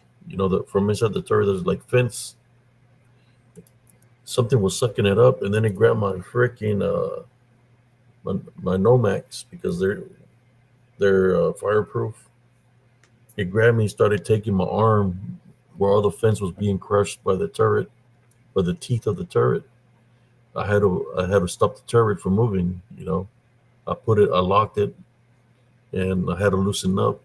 And when we're getting evaluated, they asked me how come, what happened, how come I didn't do this or do that, and I told them what happened. I showed them the skirting was all crushed, and I said, look, training is training. I'm not gonna lose my arm because of training. You know, and now it was the real deal. That's a whole different story. And I said, I've been there already. I said, but I'm not going to lose my arm because of training. But something, I don't know how it happened. It sucked everything, the whole skirting. So there we are after the training. We have to fix all the skirting that was messed up Wow. inside the tank. A tank is very dangerous. People, when you think you're comfortable because you know how you do your job. So I'm good at my job, not with tanks. When you think that you know it, that's when the accidents happen. Seen people lose their fingers.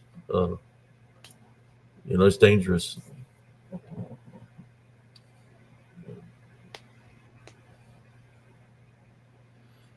Yeah, I think there's a lot of things like that, man. Sometimes I was coming from work one time, and my brother-in-laws were asleep in the vehicle because we worked in the same location in Austin, and we're driving the back way through Florence to go to Killeen, like maybe uh, like a mile, but half a mile. I could see somebody walking on the side of the highway, and I was telling my brother-in-laws that I was gonna stop by and give him a ride. So I could see him walking on the side of the highway, and he was near a bridge. So as I told him, hey, y'all need to get up because I'm pulling to the side to pick him up to give him a ride. As I pull over to the side of the road, the dude is not there no more. He just like vanishes in thin air. Oh yeah, those hitchhikers. I remember hearing a bunch of stories about that. Like they'd He pick just somebody up. Yeah, yeah. There's actually some stories around here. Resurrection Mary is one of them. About an hour away from here. Yeah, they'd pick people up and they'd say, "Oh yeah, drive me down over here," and then they'd look back and they're gone. And Man, I literally seen the hitchhiker. I was like slowing down because he was right there. And as I slowed down, and I told my brother, "Hey, make room," because he was asleep in the back seat. The hitchhiker was gone, just vanished, so, disappeared. how much do you think that's fragmented spirits or unclean spirits? Yeah, man, Is it a mix? It's a toss up. could be. Maybe that something might have happened to somebody there, but yeah, you have to be careful. Because what are you doing when you're picking up a hitchhiker? You're putting And your trust into them. you're opening the door. Yeah, That's what an invite. yeah. Invite in. So if it's something that's unclean and you're inviting inside your vehicle, then anything could happen. I think there's one entity that does that. The deer woman with the truck drivers. She goes after. I don't know if you heard of the deer woman. Have you heard of the deer woman? I don't think so. It's a shapeshifter.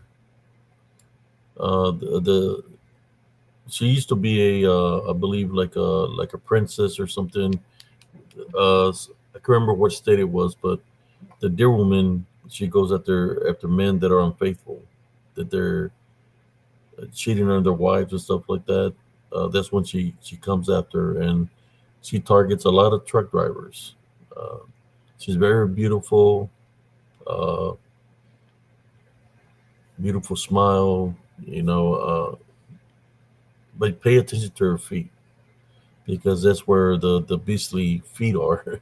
It's the feet. So the truck drivers are just looking at the beauty here, but they're not paying attention to the feet. But I think there's been a lot of truck drivers that've had encounters with them, with a deer woman, which things can happen to the individuals. Let's say that they do encounter them, and the opening is there, then she can attack spiritually, and only God knows what happens to the people that have encounters with her, especially if they're thinking with the wrong head. I Yeah. mean, saying it that way. It's almost like that was getting hinted at in that Pee Wee Herman movie, Large Marge. Oh yeah, I But remember like Large Marge. she was the truck driver, but it was an apparition or some entity, right? And then Uh, everybody in the bar afterward, when he showed up, they're like, You met Large Marge?" Like they're all freaked out because they knew the story behind her, and he didn't. I think the Shat wouldn't sleep on us. I put Howdy out there. Yeah, I wonder if everyone's just listening to us, which is fine. Yeah. Uh, It's good I see conversation. it's a crazy stuff, man. It's a crazy stuff that is just. But I've seen crazy stuff all my life since I was a kid. Um, that I just feel like, for example, going to the backyard to take out the trash can. The trash cans. We didn't have no wheels back in the day. The trash cans were the aluminum trash cans that you have to carry and put in the back. So when the trash can people come, you put it in the alley to pick it up. Yeah, I remember carrying it towards the alley, which we had a gate. I had to put it through the gate. And then I'll see something up there hanging on my fence. I was like, "What the hell is that?" So I start going to it, and it's a black cat that somebody done put a rope on his neck. It's hung on the fence. Is dissected right down the center, guts hanging out and everything, and the cat is just hung there, like somebody placed the cat there. I think cousin Jesse was saying that somebody was placing it there as a marker, so they were doing some form of witchcraft that they were trying to send it there where the marker, the blood sacrifice was the cat. And I'm not gonna lie, I know there's some cat lovers here and dog lovers. I encountered a lot of dead cats that were hung on the back fence in the back fence all throughout my childhood. There was one day I was back there and I seen a cat going back and forth on top of a tree, and I'm looking at it, and it's going, and I'm looking at the eyes. The eyes look white. I was like, "What the hell's the matter with the cat?" And his back is all the way up to the top, like puffing it out, and it's going. And foam starts coming out of his mouth, and they told me to get away from it, but he wanted to jump on me. They said that the cat had rabies, or did it, because now that I experienced things, I said maybe the cat, because he never jumped me. Normally something that has rabies is going to attack you. Maybe what if the cat was something had taken over it? Because all I know is the people from the house came. His name was Charlie, the man, and he got the cat and killed it because he said that the cat had rabies. But yeah, it it's was tough to rabbit. say. I haven't encountered any of that, thankfully. Any rabbit animals? Rabid. I think I've like seen a skunk or a possum around here, but that's about it.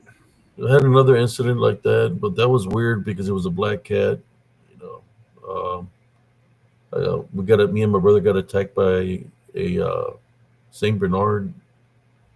We're walking from the store, and there was some kids that had there was bullies. There was always messing with us, and that day they fetched their dog on us. So the only thing I know, the dog comes from underneath the house, and it's got like, you see, Saint Bernards, they do have a lot of what is it, saliva that comes out of the mouth. Mm-hmm. So the only thing I know, I see this dog barking, and a lot of saliva was coming out of his mouth. and he's coming at us, and he's gonna attack us. And I don't remember nothing. All I know is I'm standing in front of my mom at the house, and she's like, "What's the matter? What's the matter?" Freaking slaps me, and I said, "Dog, dog." So she takes her running outside, and because she says, "Where's your brother?" So by the time I go with her, walk out to the front fence, my brother's still over there in the same spot, and he's coming and he's limping because the dog bit him on the butt. So back then, the rabies shots, you have to get like 16 rabies shots or something like that. You had to get the shots in the stomach. Then the police came, and I said, "Where's the dog that bit him?" And those guys that were bullies, the dog was underneath the house. And they're like, "No, no, he doesn't have rabies." They went down there and they killed the dog because it attacked my brother. You know, was it rabbit? I don't know. But then they had to do the rabies shots. Yeah, when My it brother, comes to he people, wasn't a runner. He couldn't run, so yeah. it's sad that they have to kill an animal just to see if it has rabies. But we're talking about human life and dog and animal lives that are much shorter. And as though, like, I want to be able to protect as much life as possible. But when it's between the two, I would say try to save the human life. And if that was necessary, I mean, it sucks that that's the way it is. Yeah, you see, I've heard stories, man, where owners have like three pit bulls, four pit bulls, and the owners are already real old ladies. Yeah, there was an old lady had like three or four pit bulls, and I guess they killed her and they started eating her. Oh And wow. they she was the owner. So when they went to look for do a health and welfare check, the dogs were eating her. Turn up, dogs don't know better. Not just pit bulls, but I've heard that things like that happen with German shepherds also. How true that is, I don't know. Yeah, I wouldn't be able to say.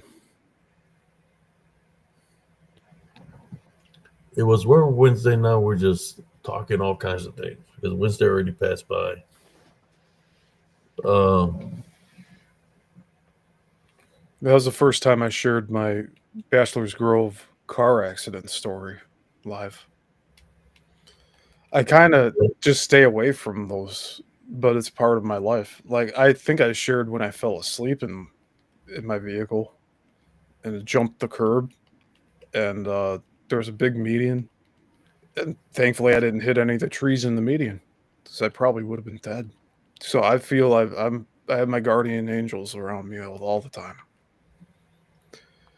especially in those situations, because some of them it's like, how did I make it through all that? True. It's a lot to. I try not to think about it, but I have to wonder, because I did get away from both of those incidents damage free practically. I was a little shaken up by the falling asleep one. The car was, but like we had to change both of the axles on that thing. Dang. Yeah. Thank God I haven't been. Well, I've been in accidents in the military and not nothing like real. There was one time I was driving the same road where I was in the hitchhiker, and I was driving. It was because I worked night shift, and I was going. It was like 7:30. I'm driving, then this car is just going super fast. This truck. When the truck passes me, the guy that's driving is asleep, and his foot, I guess, is stuck on the pedal, and it just keeps on going full speed. He starts veering to the right. It hits the freaking side of the like where the goes off the road onto like a little hill, goes airborne like the Dukes of Hazard Oh wow. into the woods. See nothing but dust flying around, and boom. By then, it's like, I mean, God, you can do nothing about it. You know, the guy most likely is gone. I seen cars pulling over. I just kept on driving home. Cars pulled over to try to help out the individual, but he was literally asleep behind the steering wheel. Luckily, it didn't veer to my side. You ever been in a situation where there's a drunk driver where it's nighttime and the drunk driver is swerving from lane, going like a snake, like this, Yeah. like, Yeah. and you're trying to time it so when it comes into you, that you don't hit him. You know, yeah. Drinking and driving is not good. Not at all.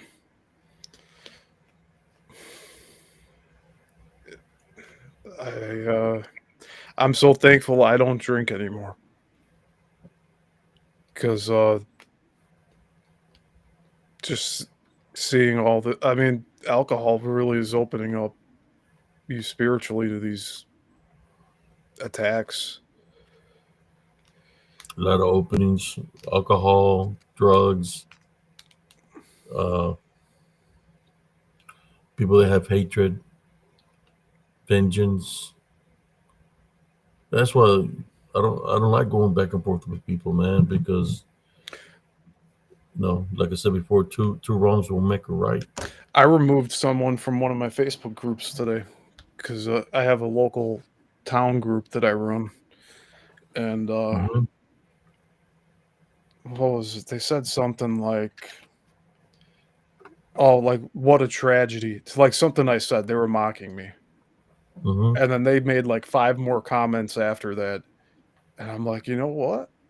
I'm gonna delete all these comments, but first I'm gonna take a screenshot of the first one to show mine and then theirs and how they mocked me, and then I made a post saying, if anybody does this sort of thing and attacks my members in my group like this, especially me, if they attack me being the creator of the group, you will be banned.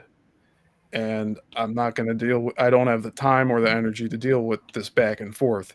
And if they can go to the other, uh, more popular group that has a whole bunch of different people that love to fight all the time in there. Like you can go over to that group and do that, but don't do that here. And I had to lay down the law because I Don't, don't don't, want don't to it deal seem, with it. don't it seem like those people like that are like that? It's kind of like the negativity that's within those groups that they go back and forth. That is jumping on the members, and then they're following suit of They're like the spreading bullshit it. the bullshit that's happening there. Like it's attaching them. Attacking them. I It's mean, kind of, that's one thing. That's one thing when you address the issue. That's one thing. But if you're going back and forth for freaking years, then you're part of the problem. That's how I see it as. yeah. Right? They're part of the problem because nobody's changed, and the same crap is happening. Just I mean, me honestly, just like the person that was messing with me, I don't follow them. I done blocked them. I did everything that's possible to not communicate with them anymore. But then, of course, there's people that are going back and forth. Oh, look, take you a screenshot. Look what they said about you. Blah blah blah. It's like, man, Yeah, it's feeding into it. And yeah, like I've done that so many times in the past. I'm done. It's like I don't have any more time. I literally have no more time for that because I'm so behind on other stuff I want to get done. I'd spend an hour or two on that I'm losing time like live streaming here or doing some other stuff with my store, like, or just enjoying my time, like just enjoying my free time. Instead, I'm like typing away on the phone. Oh, I'm gonna yeah, show them, right? with a fake profile, Yeah. a troll profile. Oh, there were so many people like that. Just like 4 years ago, they thought they were all the hot shits going and talking trash on the internet, but like the moment they were in person at these board meetings that I was attending, like tried to avoid me, didn't want to contact me. I'm like, oh, okay, I see how it is. You just want to talk shit online. You don't want to actually talk shit in person. It's like Mhm.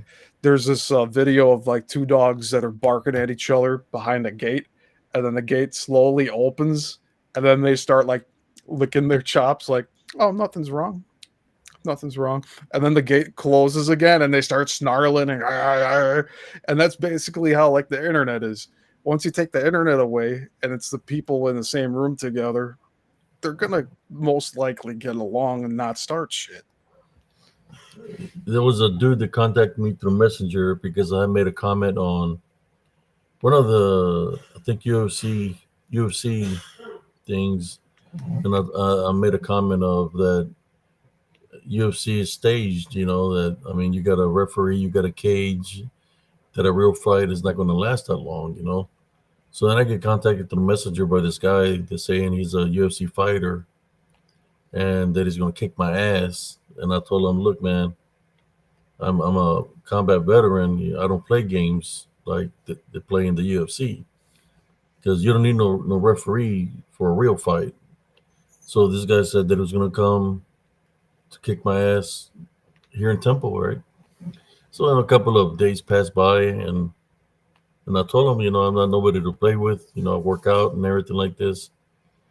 So one day, I hear somebody knocking on my door. I see how the guy looked, and when I opened the door, it's that guy, and he's standing in front of me, and I'm looking at him, and so he's seen how I looked, and I'm just waiting to see what he's going to do. And he's looking at me. He turns around, walks away. He was with somebody else. He gets in the vehicle and takes off. If we would have attempted to do something, I would have had no mercy on him, man. He was going to get seriously injured because he threatened me on Messenger. Then he came to my house, so I was gonna. Those kind of people, you got to set an example on them. So he was gonna know who Sergeant Sears was. But yeah, he I guess they can know where you're at, but through your IP address. I ain't worried about that shit. When I used to play video games, people was, I know your IP address, I know where you live, blah blah blah, whatever. But yeah, he said he was gonna do this and that, but when he seen me, he's like, "Oh shit!" He said he didn't look as tough as he was talking. Yeah, I can read people like that too. Like their body language. Like there was somebody picking on someone at the post office a few months ago back in the winter. Some teenager parked in the handicap spot, apparently. And so this older dude was like giving him shit about it in the line. And I already like had a bad day at like the Alder post office. I was getting treated really poorly at. So now I'm going to this different one that I'm talking about now.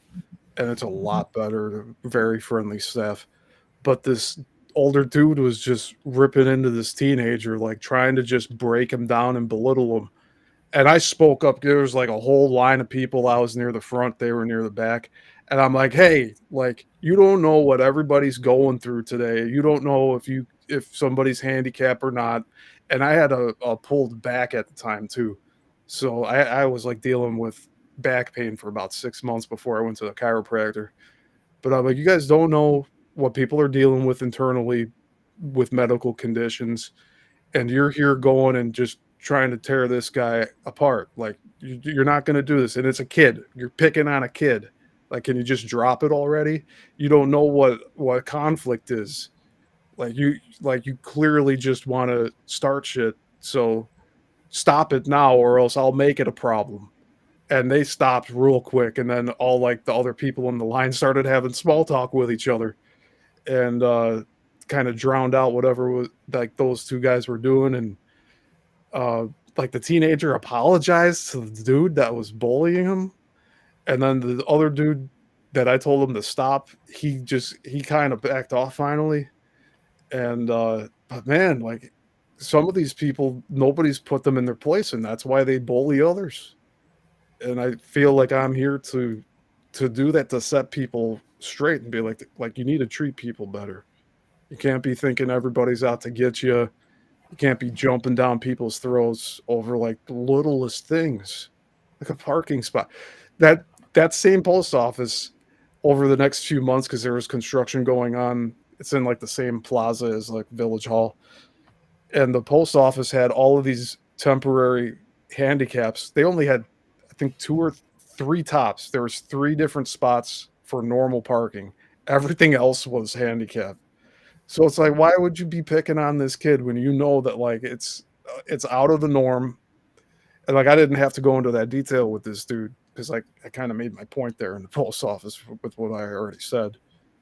But like I'm glad that I was able to help extinguish that because it could have escalated.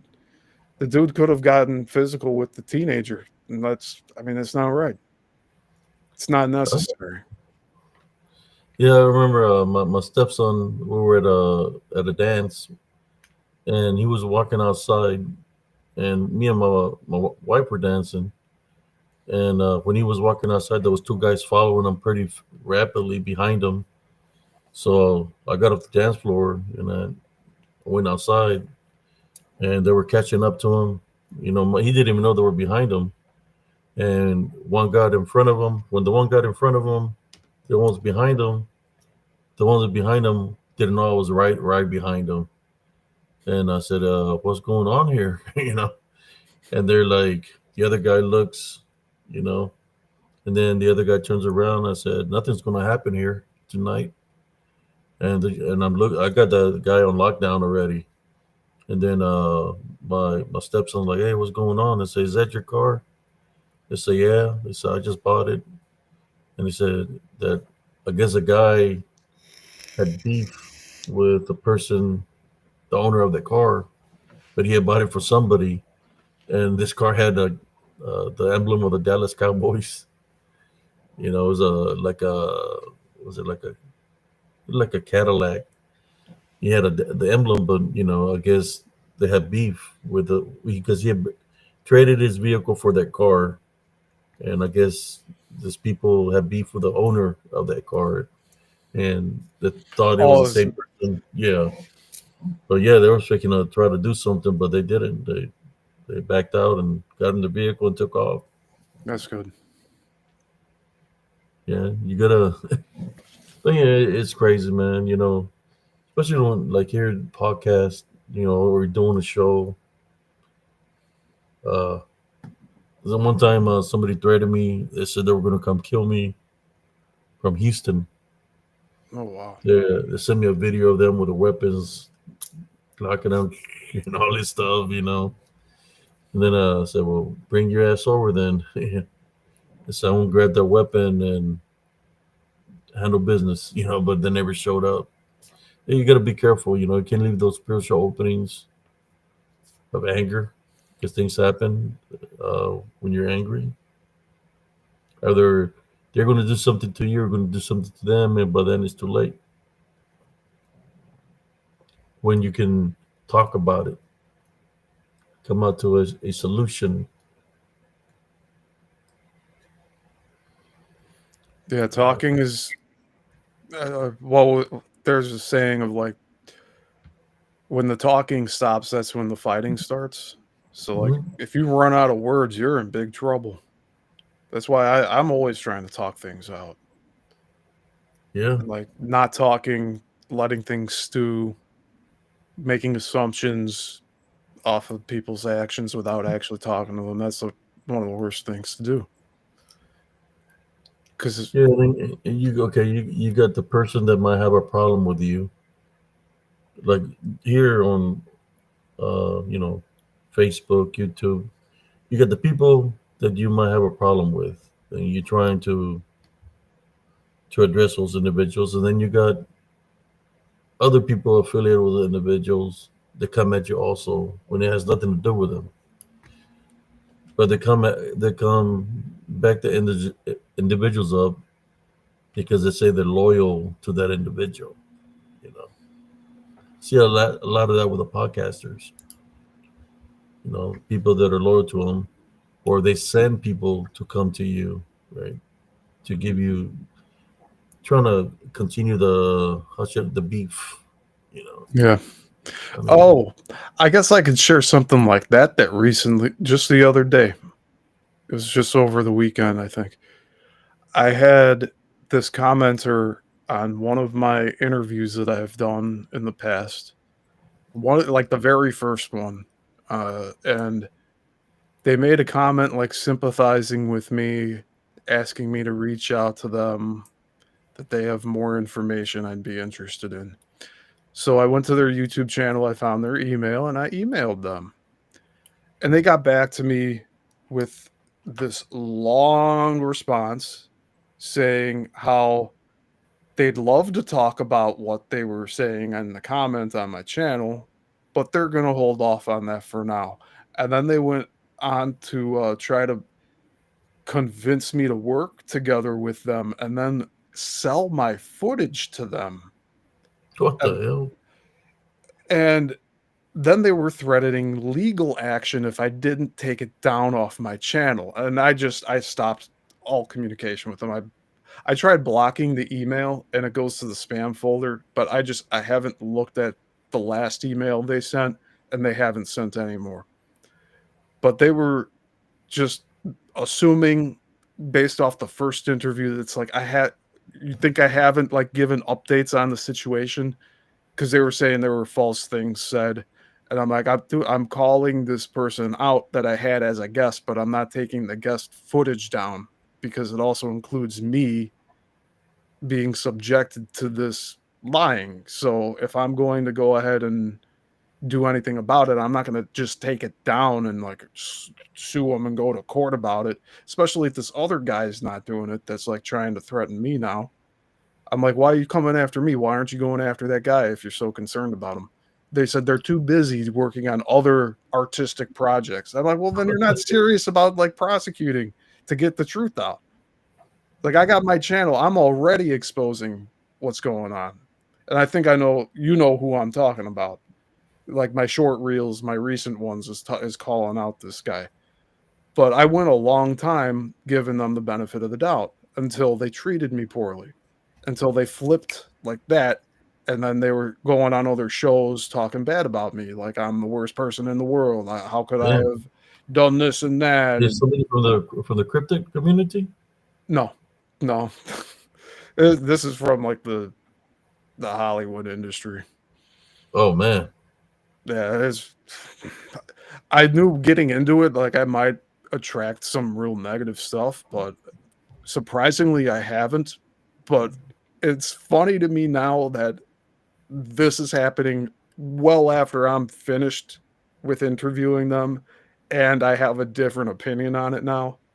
And then they're coming at me like I'm still supporting them. I'm like, you obviously haven't seen like the past 2 months of uh my videos oh that yeah, yeah. I think you know, I know what you're talking about. yeah, my Let's Talk series is like correcting the record on things of what's been going on. And if the person that was emailing me that initially contacted me on YouTube, so like I emailed them, of course, but for them to say the things they said, it's like they didn't watch anything. They didn't watch any of that stuff where I'm like, I'm actually questioning things that I've been told by this person now, where I wasn't before, but now I am. And I'm keeping it up because I know there's still people out there that are interested in the story, and that I said that there's always some truth in everything. So even if like 99% of what this person's saying is false, there's probably a 1% in there where the stories they're telling are true. But I don't know what's what, and that's, I guess, the bad part of it, unfortunately. But I give everyone the benefit of the doubt. And I mean, if you really want to go back to the beginning of all that with the interview process, bringing on the guest, I reached out to that guest to be on my show. They didn't reach out to me. I was interested in what they had to say. And I really felt like I was making a lot of progress with getting new information out that wasn't being shared on any other channel. And I still am in the top search results for that person. You type their person in and the word interview, and all of my footage pops up. So it's just really, it's like it's foolish. I wondered for a second if it was actually that person pretending to be someone else, asking me to take the footage down, or they're going to sue me in court.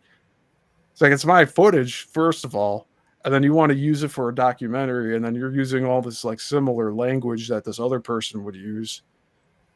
Yeah, it's probably the same person. Yeah, so they stopped, and it's like they're not going to do anything about it. Like, they're not going to come after me.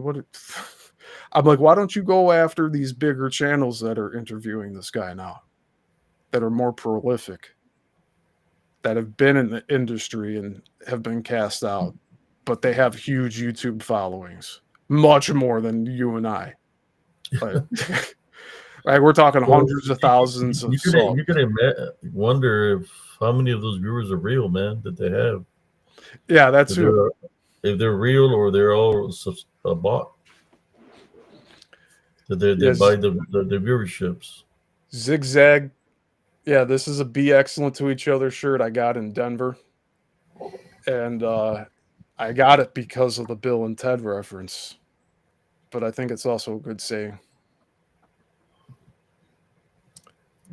And of course, I got my shirt here from Werewolf Wednesdays. That's I like the fire around him. Yeah. It's cool. You know, because when you talk about werewolves, and you got to talk about hellhounds. You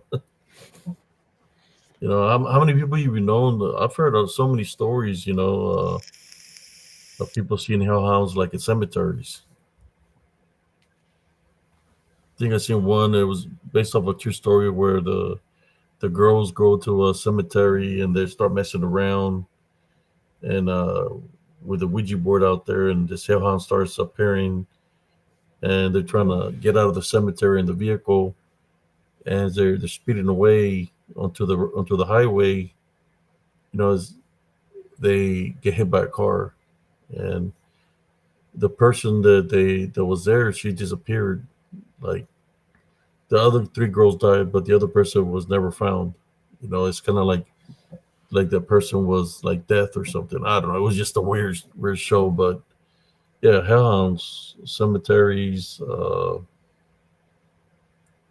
So I had a close encounter with one, and the tail was sticking straight up in the air.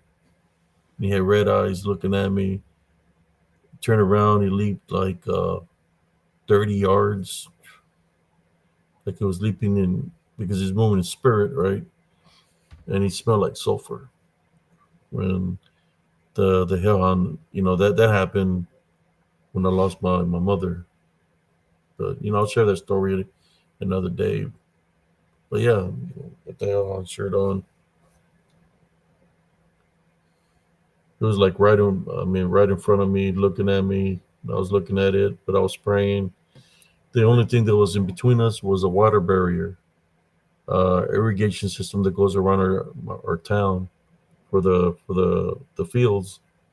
It goes underneath around our town. So I was on the other side of the street where the water goes through underneath the street, and the hellhound didn't cross that, and he stayed on the other side. He turned around and started leaping back.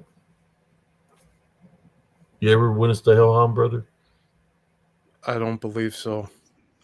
I've camped for reenactments for Civil War further down south in Illinois, where it's mostly farm and forest. And I've heard howling in the distance, followed by yipping, and then more howling, and then silence. But I think those are the coyotes in there. Coyotes, yeah. It was really like, it has a very eerie like ambiance to it, because it sounds really far away, but it also sounds like they're all around you.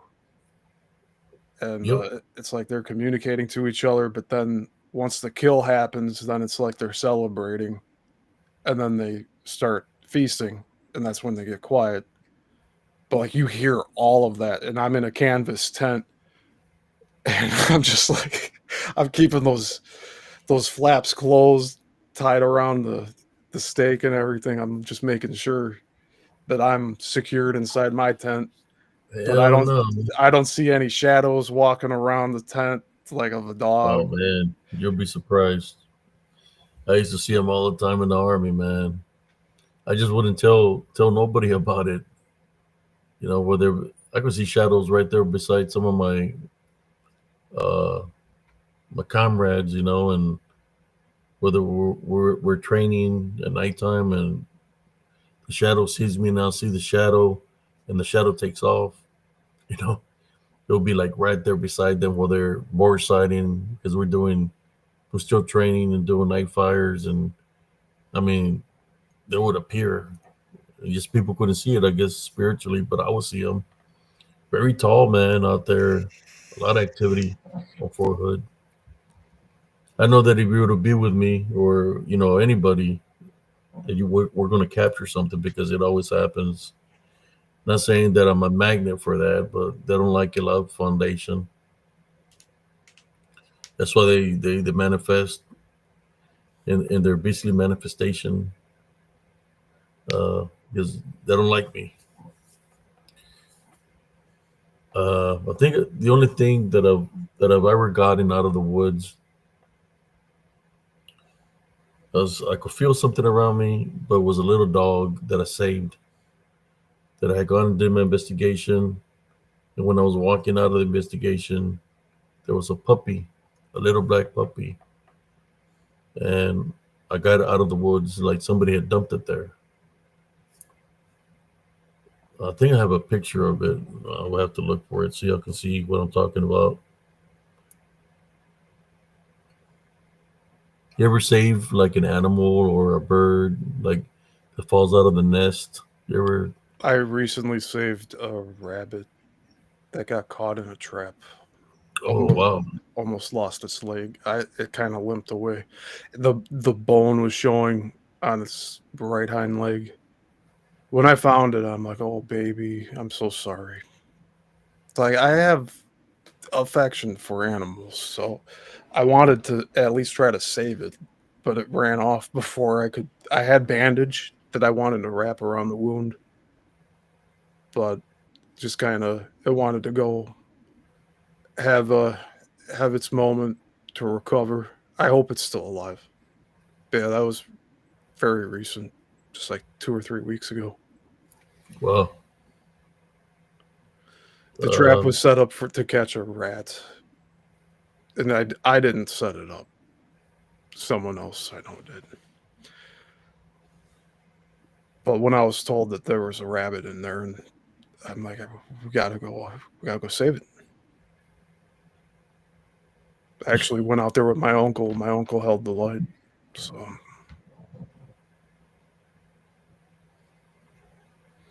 because I have these, I sit outside. I like center myself, and I see these rabbits all the time. I've seen them from when they were babies. Now there's a whole bunch of them.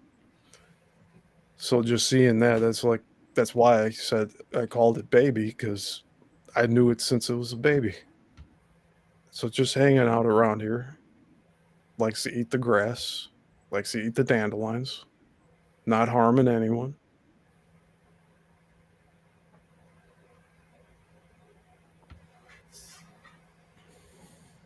my camera says I got motion in my front door. I don't see nothing. Oh no. I'm looking.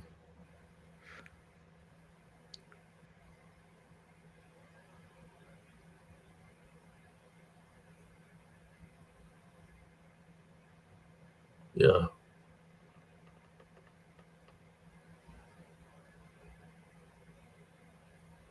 Yeah, I'll be capturing some crazy pictures, man. Like I got pictures that I haven't even shared. Like I'm just gonna throw this one out there because I haven't even shared it. Uh, when I do my investigations, I debunk the videos just to see what I capture. If I see anything out of the ordinary, here's a picture of me with all my several necklaces on, you know, and I'm just using my senses to see if I can capture anything out there. Let me see if I can find a picture here. Let me get back out of here. Yeah, what I need to start doing is going through all of my hard drives and pulling all of my paranormal investigation footage and photos that I've accumulated Mhm. over the years because I have them on different Yeah, that would be drives. cool to view, brother.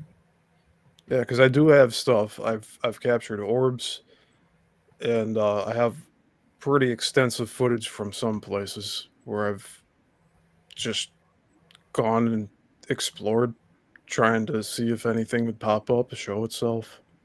I'll see if I can find the picture of the little puppy that I saved from the woods. Because if I would have left it out there, he wouldn't have made it.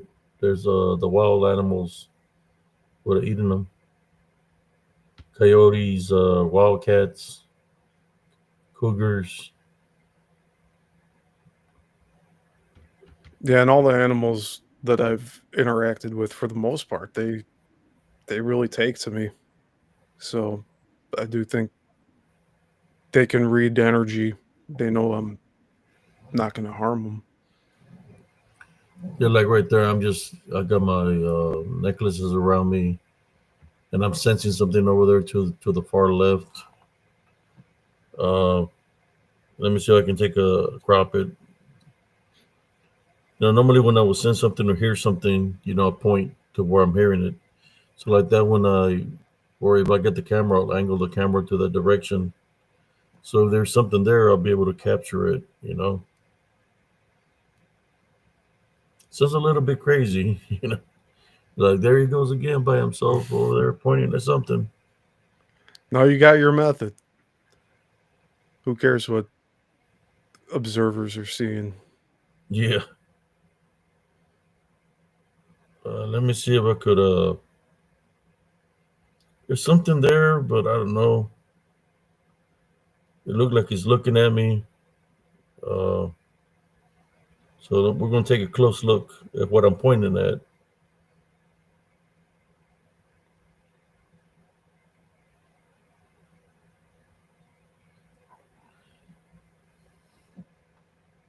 So I'm gonna send that back over there.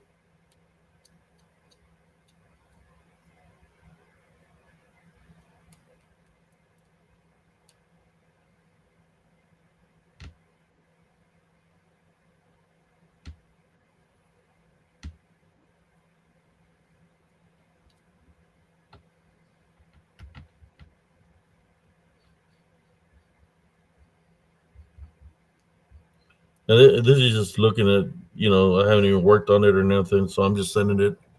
So here we go. We're gonna look at this. What am I pointing at? This is just out of the order, just picking a picture, a random picture. Whoa. It looks like something there. I see a few things going on. Even a little red. Yeah, I see multiple things here. Yeah, that one. Yeah, I sense something. I think that day I sensed something there or heard something. So I'm pointing where I'm normally I point to where I'm hearing something or sensing something, and that's what I seen that stands out the most. I mean, there could possibly be other things there, but what stands out the most is that one right there. Yeah, just because of the different color of it. Yeah. So that's and the original picture, is from the video. You see my eyes that I'm like real, like I'm in the zone there, spiritual zone, Yeah. and I'm walking and I'm feeling the energy. So I'm pointing because I feel some energy there, or I might have heard something. But so that's most likely. Then I go back to where either pointing, or I say something on the video. So I go to see, what's there, which I think this stands out the most out of. I mean, possibly something. I mean, like this, I could say it's something, but this one, he just looks different. Like what is Yeah, that? it's out of place. Yeah. Yeah, I'm just Just giving you an example. Just Oh, by that's cool. by looking at a photo, I just said, okay, let me just put something out there. No, and I hadn't even shared that. So I have a lot of photos like that. It's crazy. Did you see that, Madeline? That he stands out. I can even take a closer look at it. Put a little bit of color to it just to see what it is. I'll do it Yeah. one more time without me pointing the finger on it or anything like that. I'm gonna crop that and see if I can put something here to make it stand out to see what it might be, what it looks like. Okay, there's one more. Yeah, be careful with the witchcraft stuff, Joel. Just make sure you're praying, putting protection over yourself. Yeah, I still got to debunk your videos, brother Joel, that you sent me. So here we go. I'll send one more right here. This is a closer look in which most likely I might make a show real out of it. So here we go. Let's take a look at it. Let me share this again. Share screen. A closer look at it. I'm going to dig out a hard drive too while you're showing this. All right, here we go.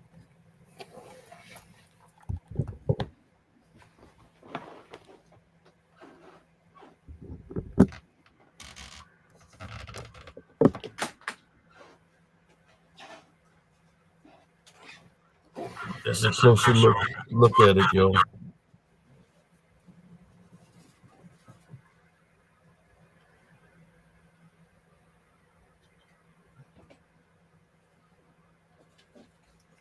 The Watchers or the Fae.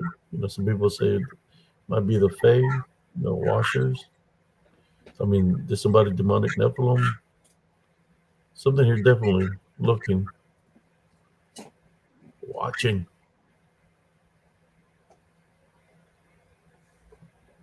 All right.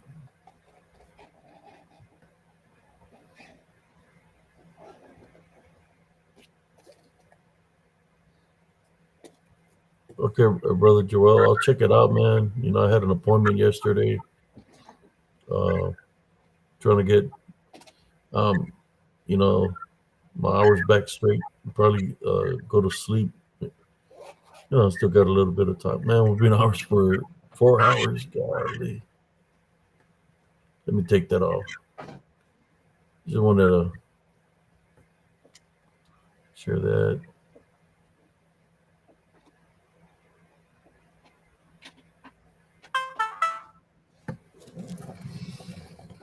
Yeah. All right, hopefully this is the right one.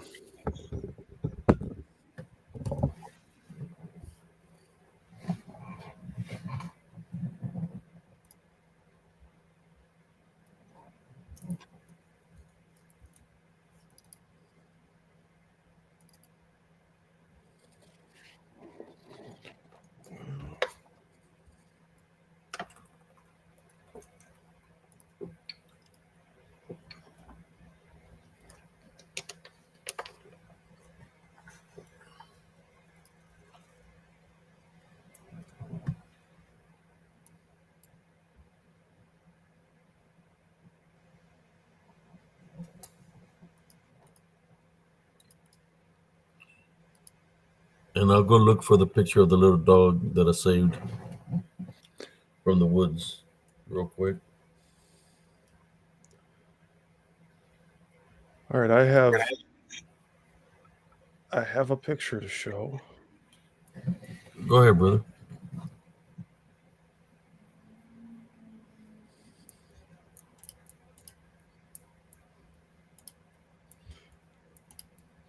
We're night owls. We sleep during the day.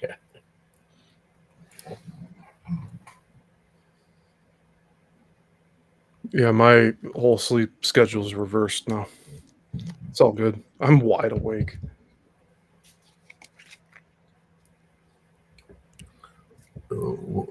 We're all nighters over here. Go all night long. Okay, There so we go. this is at my local museum that I was volunteering at. Mm-hmm. This is the second floor. This is after doing a session with an EVP device. So, like, picks up electromagnetic or EMP or EMF. Yeah. EMF. So, we did a session. We were asking questions and stuff. And this was back in 2017, I believe. So, 8 years ago. This video camera was running, pointing in this direction the whole time we were doing the session. And I went through the footage afterward to try to find something. And this is the only thing I found. And I have zoom ins of it. But during the EMF thing with the questions, Mm-hmm. I decided to just say out loud, I love trains. And the EMF meter like went up a bit and then went back down. And that was the most activity we got from that session. So that was kind of interesting to me that it reacted to me saying about trains. If you But look, it this looks like something down there, man. Over there. right here, Well, there, but over there in the distance. oh, But this the room, doorway right there. this room Yeah, it looks like had something over. it had taxidermy animals in there. It had an old dollhouse. It had a lot of old children's toys. Let's zoom in on that. Yeah, it But looks I'll like something there. If you zoom in, I see something there. okay. Is it my eyes playing tricks on me? This right Yeah, here. yeah. Is that what is that? I'm not sure. That might be The something in the room. That might actually be the dollhouse. okay. Yeah, that might be the roof of it. But what caught my attention was this Was that thing. orb? Yes. So I actually have other. This is on a digital camera, but I have never seen an anomaly like this. And this was for like one frame. And I think there's a second frame with it, but there's a shadow around it. Do you see that? And this wasn't some speck of dust that was floating around. This flashed Yeah. on and then went away. But this is probably my hardest evidence that I have from that museum of some anomaly showing up on my video footage. And I can't explain it because of the harsh blacks that are surrounding it, and then just the way it kind of fades out from the center of being white. And then it looks like a second portion over here, something different. But I don't know what this is. And it's Back such a. it up. Back it up a little bit. Uh, Yeah, this is a zoomed in version. yeah, yeah.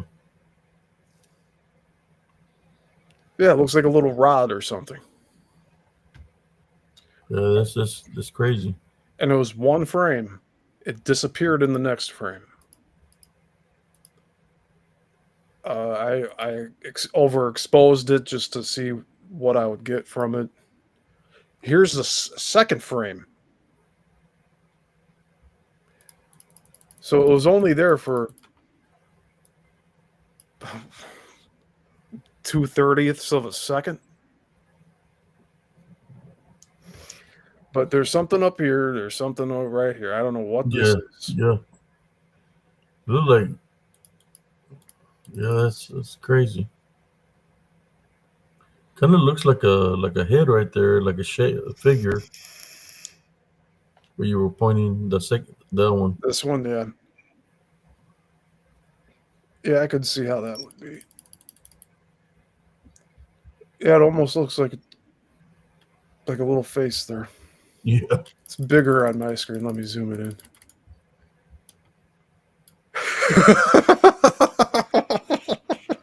I haven't looked at these in a long time.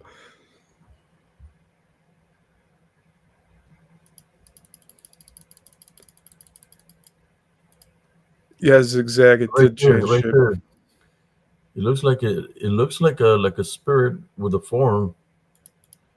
I mean, not as I'm seeing things, but it looks like it's standing there. Yeah, Uh, from it going from that to then that. okay, leave it right there. I want to take a screenshot. I Okay. want to see something. Go to YouTube.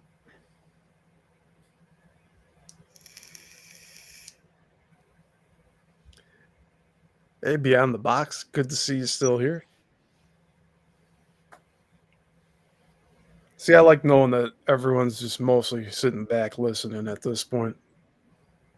Chat's not needed all the time, but it helps get the algorithm working, showing this to more people. Let me try to take a screenshot off of that. I thought I see it looks like a body of something, but the I think the thing would be like a spirit, but that's kind of one of those things that's very very confusing. Yeah. You don't want to leave no openings of anything to for anything.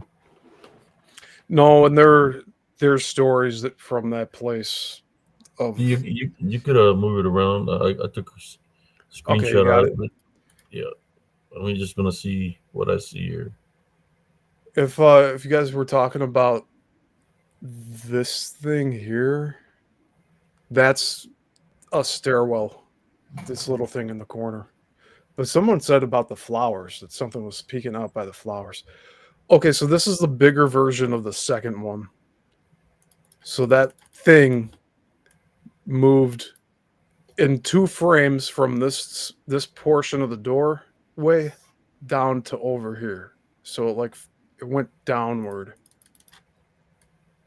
Yeah, that's a much better picture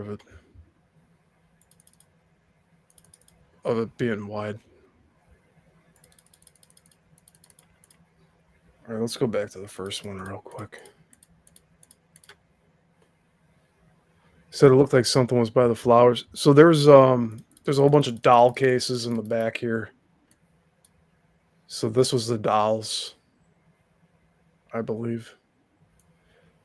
I tried to thoroughly look through this, looking for anything I could find. And there's a Bible here on this table.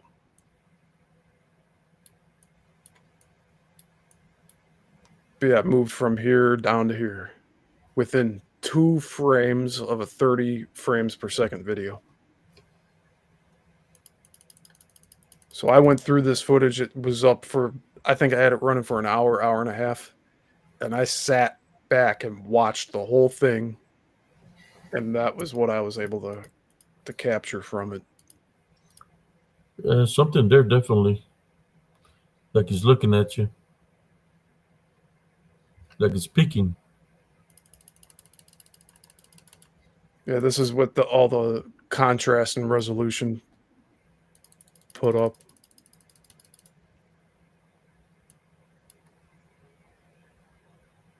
Yeah, it looks like eyes, nose, a little mouth, maybe a chin. I don't know. And I don't know what the white here would be. But look at how it's like right angles. Why would that happen? You could see the pixelation. That's not pixelation happening. This is happening over multiple pixels. Man, that one with the light looks like a little demon, man. What I see here on the screenshot, I worked on the picture. It looks like a little demon. If you, I'll share the. Let me see. Yeah, it looks freaked out, dude. Uh, And that's with the contrast all the way up. And still, everything else should be washed out, but yet these dark spots remain. And this is already on a dark piece of video where there's not that much light.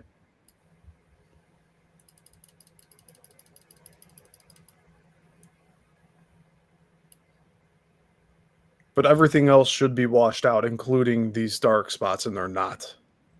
So it's a solid black object.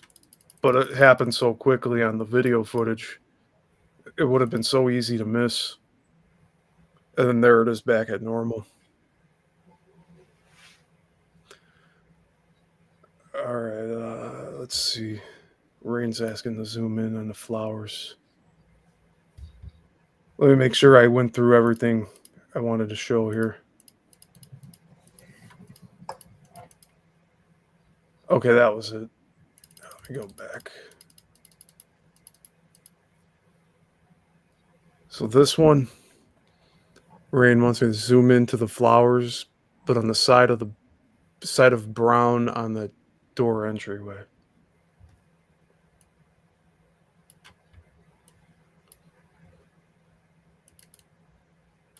You talking about that? That's I'm pretty sure that's an antique doll, like a 3-4 foot doll. Wow. Because that whole entire case was filled with that.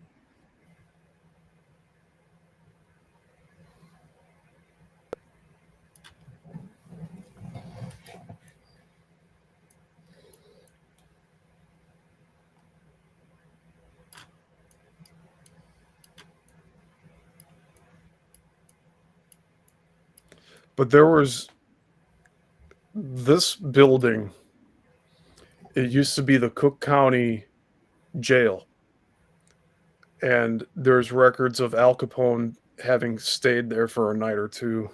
There's all these other stories, but it used to be the place where the Cook County sheriffs would bring prisoners or arrest people. And the chief used to live on the 3rd floor, and this is the 2nd floor here. So if you were to go around this dresser here, it's stairs going down, and then over on this side, it's stairs going up to the 3rd floor.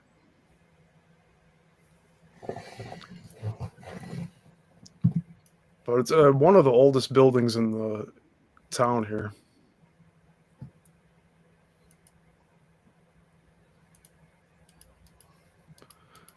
So there's also like a garage area, because they had the garage for the police vehicles at the time, but now it's for the museum.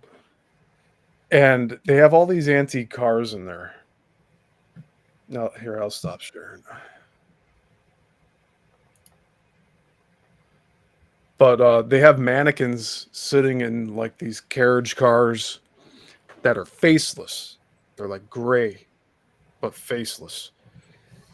And there was another person that was there at the time working there that did a tour of the place, and people on the tour said that the mannequins turned and looked at them. So I don't know what was going on with that, but that sounds demonic in itself. Y'all see that?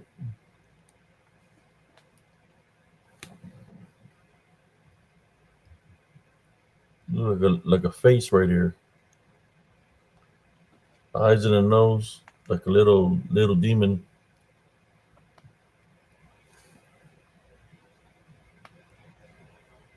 Could be little duendes.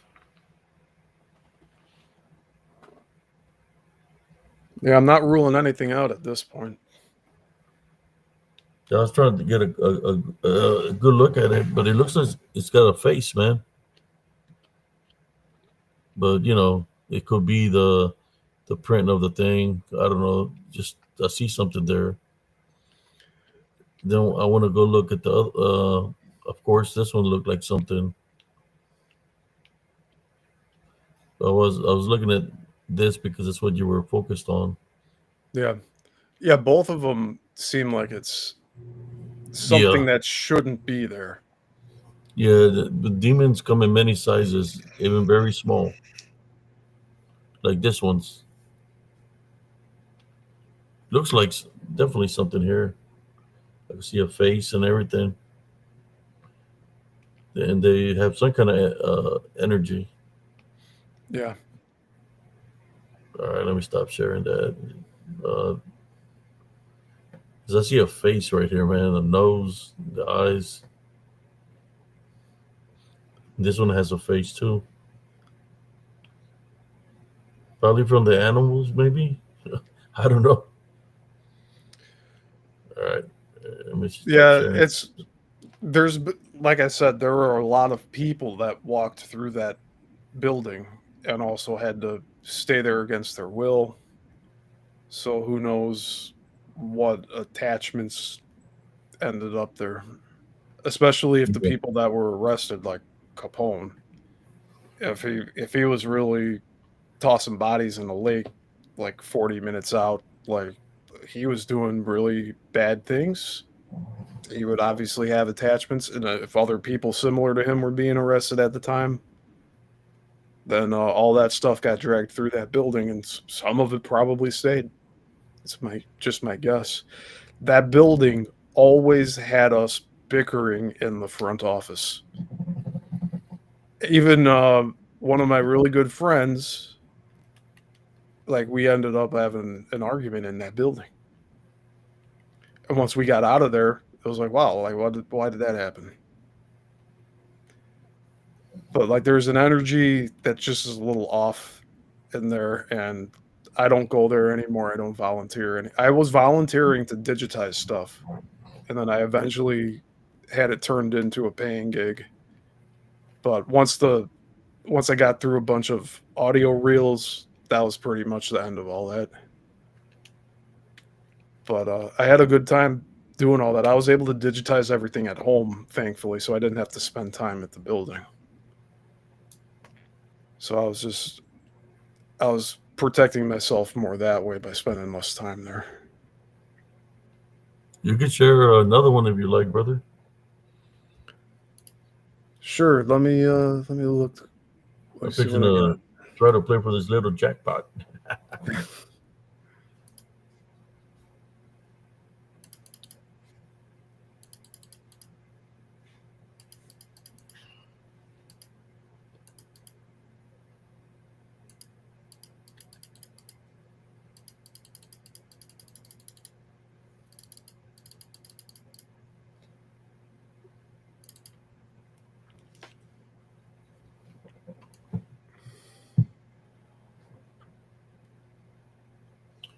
If you want to, I'll let you share some stuff. I'm gonna take a little quick little break. You can share Okay, whatever you want to share. Pictures from wherever you've done investigations. sure. I'll Yeah, that be right sounds back. good.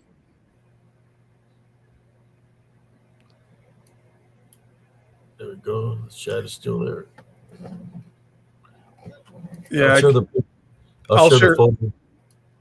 Yeah, I love. Let me get this set up here. I'll Sorry. wait for you.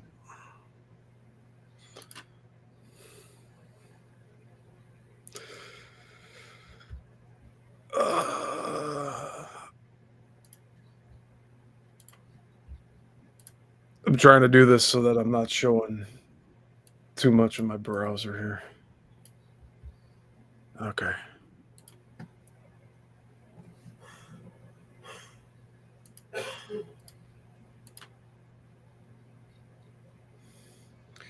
I got photos from Shawnee National Forest.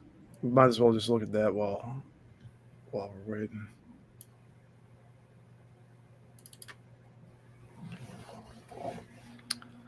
So I don't know what anybody's gonna see here because I haven't even looked through these that much. But I was taking pictures of the forest at dusk. Shawnee National Forest is it's basically like there's drop offs. It's almost like a canyon edge of the state of Illinois. So you see like just sprawling forests, but there's also a lot of stone that's exposed. But this was around the area where we were camping too. I was camping out in the open. And there were a lot of bugs flying around, so I think I kind of wrote off a lot of this stuff, like these little specks here. But who knows? They might have been something. But I'm under the assumption those are bugs. That's just me trying to have my own discernment from this because we were getting bit up pretty bad.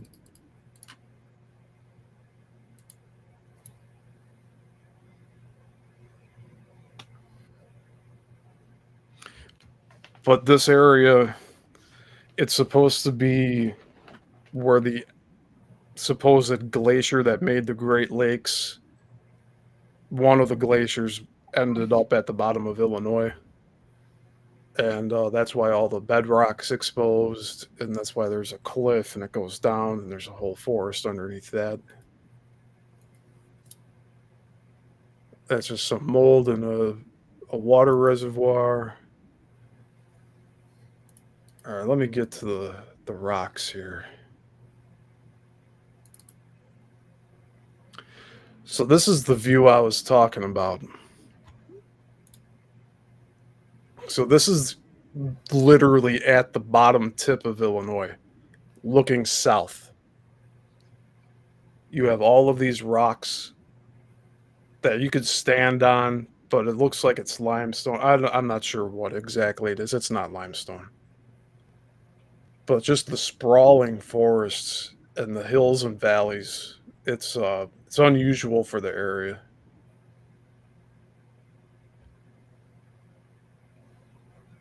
There's some higher exposure ones.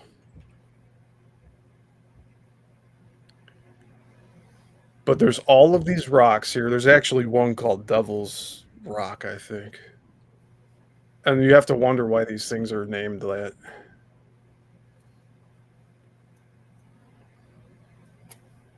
Right. And I went here for the eclipse, the solar eclipse in 2017, I think it was. Let me see if I can find that other one.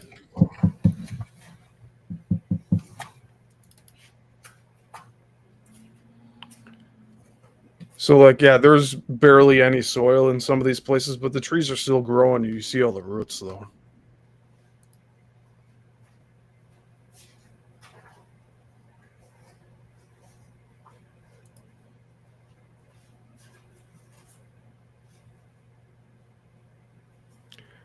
And really, I'm not sure if we're going to see anything in here, honestly. But all of this, I question what makes these rock formations now. Because this looks like mud stacks to me that eventually turned into rock.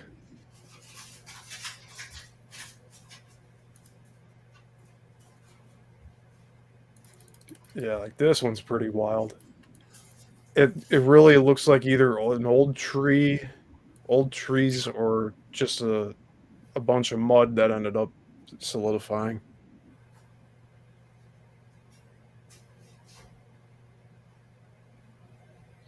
Yeah, Joel, I'll ask Abe if he can show that picture again.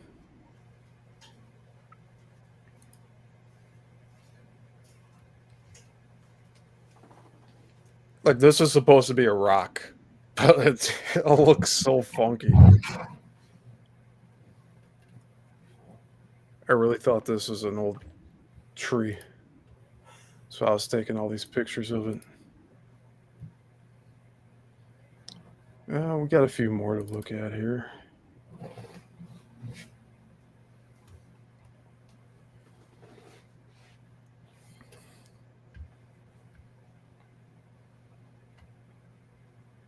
But you see the size of these things compared to the people. So these things are really large. And it's all solid now. So I'm thinking that it used to be soft, and that's how it was able to stack up like this. Or it's something else entirely that we can't explain right now.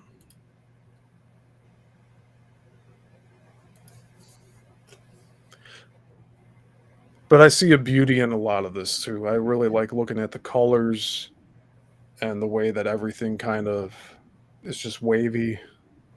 See all the moss growing on this.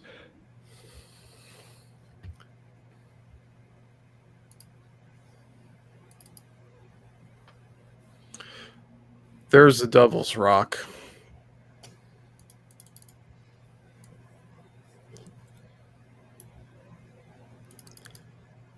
And I don't know why it's called that. That's just what it's called there. But all of this exposed rock, like this almost looks like these. Talking about like these megalithic structures. This looks like something that got softened up and then re-solidified, or it got cooked. Not from a deluge of water coming in, because you'd think, like, how high would this water had to have been, and now all of this is dry and there's forest here? It doesn't make too much sense to me to think of it in that way.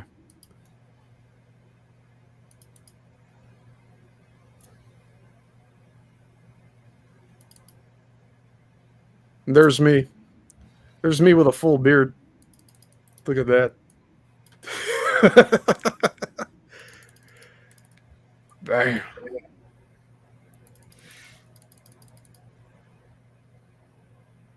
So this was an area where a lot of people were taking pictures.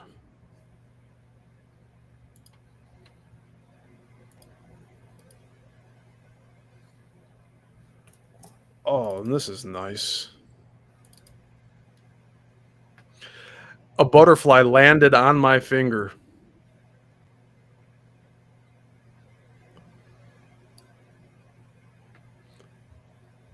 I thought that was a really cool moment. I'll play it again.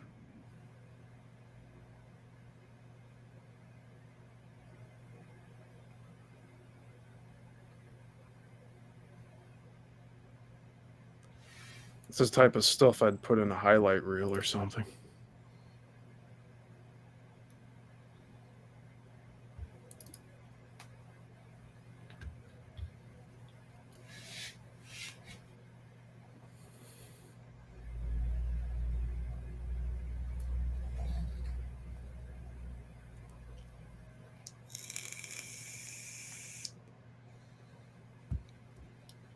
And he stayed there for a while, too. I thought it was going to fly away before I was able to film it. But it's just chilling. It's hanging on tight to my finger.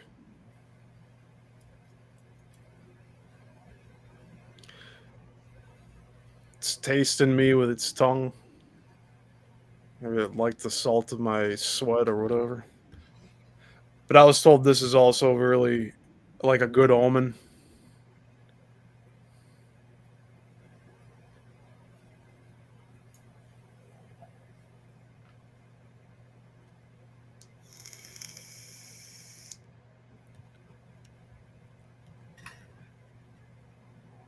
It's like, hey, you're pretty cool, big person. I'm gonna just sit on here. Gonna inspect your fingernail here.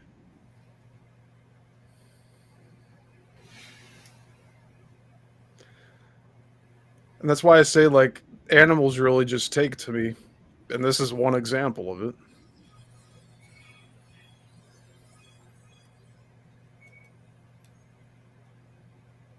It's actually a lot longer clip than I thought it was. This is like 5 minutes. This thing just sat with me on my finger.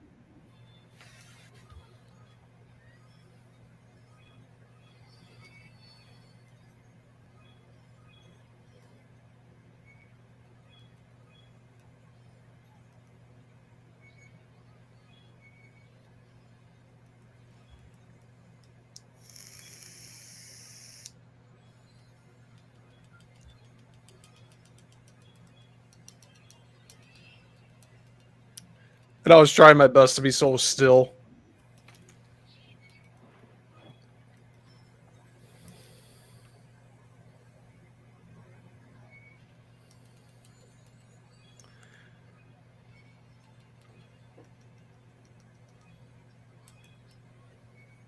Yeah, that's a good shot right there.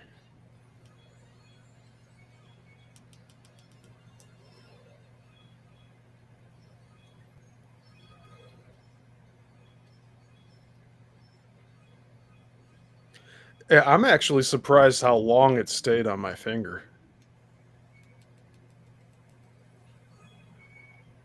Oh, that's the focus on the camera. Kind of did something really weird there. It's like I turned transparent, right? It's phasing me out, bro.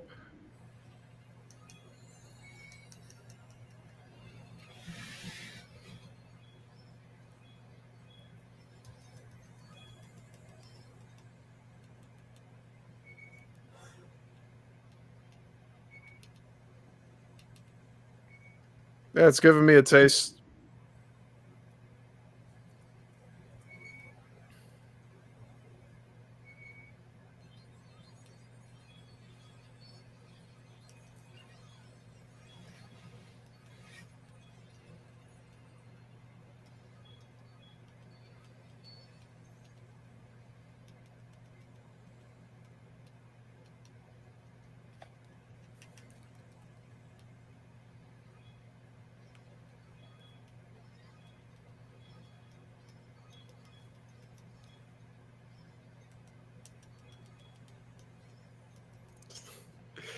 Sound of a vehicle made it fly. I'm pretty sure that's what happened.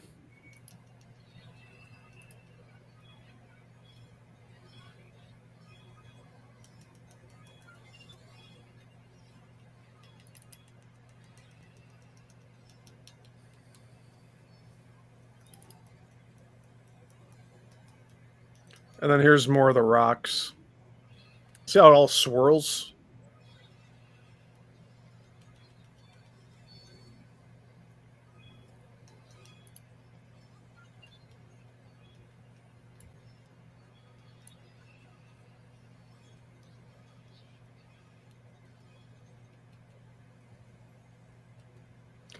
Oh. So this is, I think, the largest cross in the Midwest. Or it was at one point. And I actually passed the same cross when I was going to that Civil War reenactment where all the coyotes were howling at night. So this is further down South Illinois. But it's supposed to be one of the largest crosses.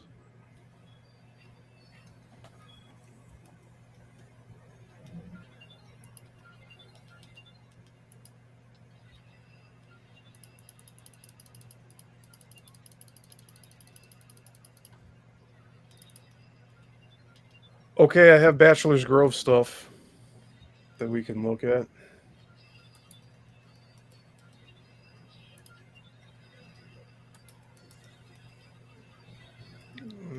Sort by type. Okay.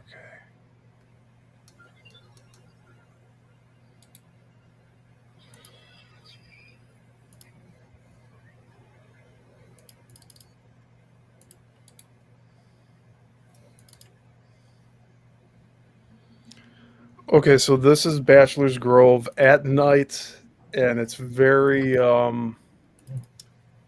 don't know how to say it. Why can't I go full screen?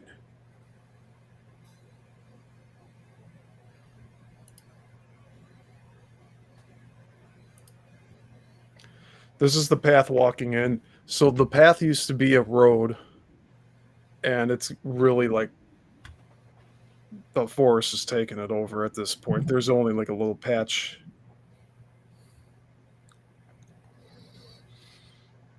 But this night in particular, it had a bunch of people here because it was a planned night approved by the forest preserve. Yeah, you see, there's already an orb here. See that?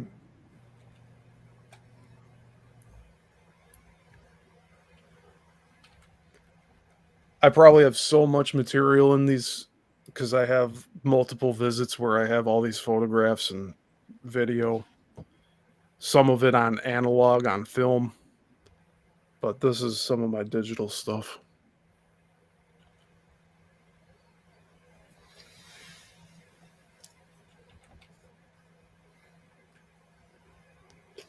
There's probably a lot more here. Like there's a red one up. Might be something up there. I'm thinking that's just a leaf, though. I tend to write off a lot of what might pop up on these. I'm a very harsh critic. But you never see this many people at this location. This is really unusual. So this is walking in the front gates, looking to the left.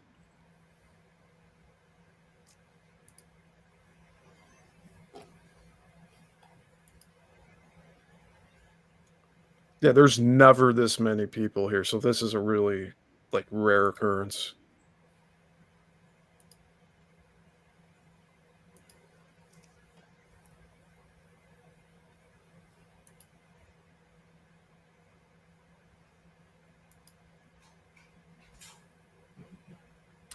Here there's a smaller grave marker here that just says infant daughter. People leave peace offerings here. I wouldn't do that today. I'm not sure, Jaime. I don't know if there's cryptid sightings here.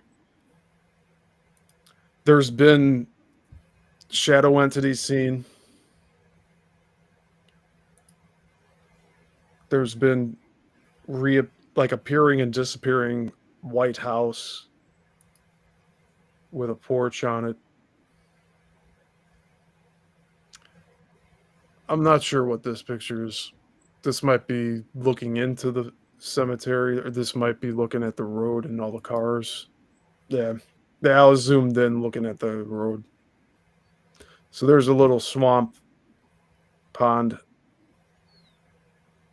And this road was the new road that they built to decommission the other one that's now the pathway to the cemetery.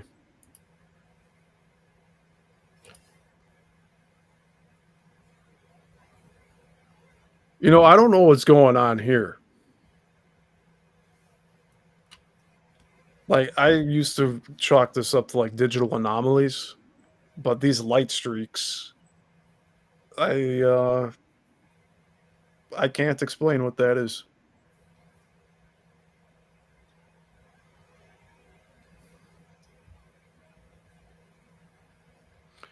But you see there's an orb here on the bottom.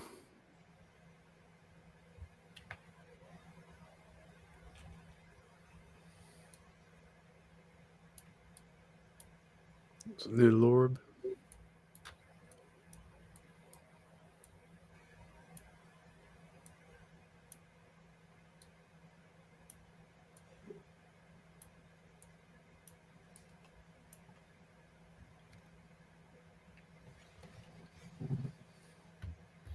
Yeah, looking back at these now, there's a lot more that I'm spotting out that I used to not see.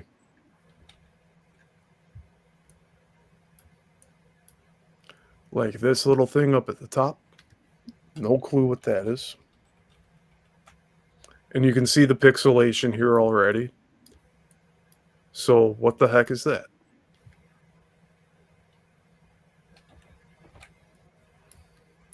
Oh. Yeah, I tried to zoom in and it zoomed out on me.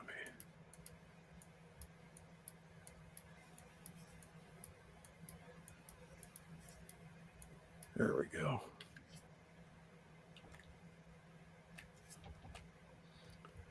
That's as close as I can make it.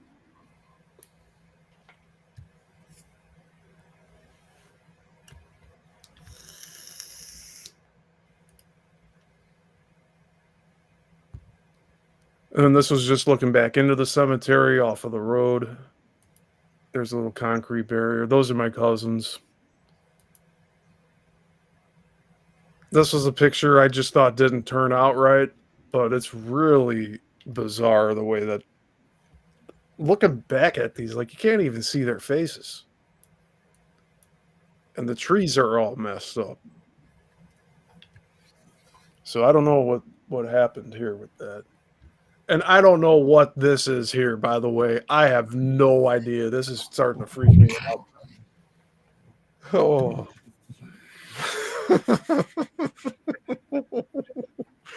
Are you seeing the same? Yeah, I'm seeing it. I don't know what that is on the left side. It looks like it's. It's like a head poking out on the side, Yeah. like with their hair hanging down. There was no one there. It was just my two cousins. I'd have to That's play crazy. around. The Yeah. head looks freaked out. Yeah. Like considering you can barely see their faces, this looks like it could be a face sideways. And the hair hanging down. I'm getting goosebumps looking at this one. Yeah, it looks freaked out. Oh, it's me. Oh, it's you. There you go. So that was me. Okay. So that was something. Don't even recognize myself. But you see how black my eyes are? Like, what's going on there? Yeah. I thought I had seen something over there by the fence in the background. Like over here. Yeah. Oh. And right in between your cousins, it looks like something's leaning by the fence. Yeah. No, zoom right up. Yeah. So it looked like something was by the fence. Yeah, Right it's there kind of on your cousin's hair. Go right. See something there? He's yeah. up on top, right there. It's just I don't know if it's coming from the fence back there or if it's on your cousin's hair. Yeah, I don't think there's anything back there to even make something like a straight That's line. what I'm trying to say. That I think that image is from the fence because it's not your cousin's hair. Yeah. It's just creepy. I don't know why it turned out like that either. Like the exposure on it. And then this is just completely dark. Yeah, okay.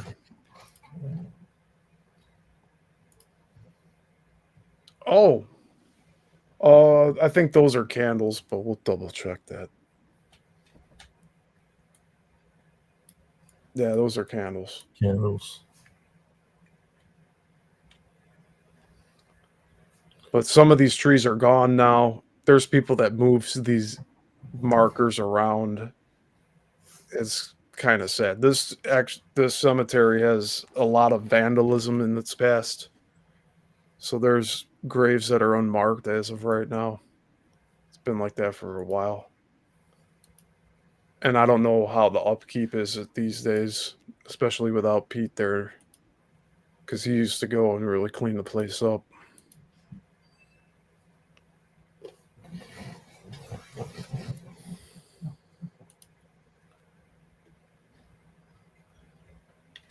The path right there looks kind of great. Reminds me of Elm's Grove. Yeah, and I don't know what this is here. Yeah, the forest kind of grew around everything. And this used to be a vehicle road.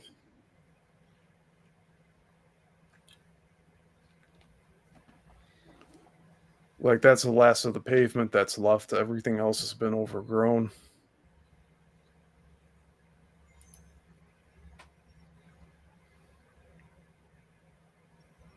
And I haven't really studied these shots either. I was just pointing the camera to take pictures into the forest.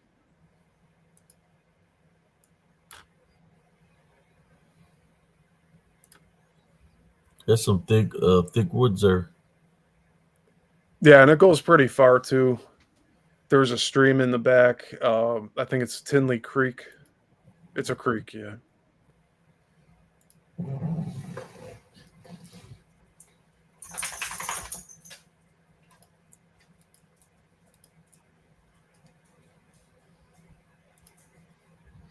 Here I was recording people talking.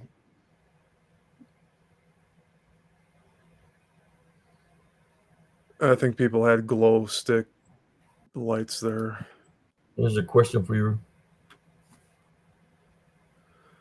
Yeah, if you keep taking that trail, if you don't turn right into the cemetery, if you keep going straight, there's a creek, and then beyond that creek, there's even more forest, and it goes for like about a mile and a half. So it's not, I guess it's not that far, but it's very like untouched. And there's supposed to be a foundation of the house nearby there where I think I found it at a different visit.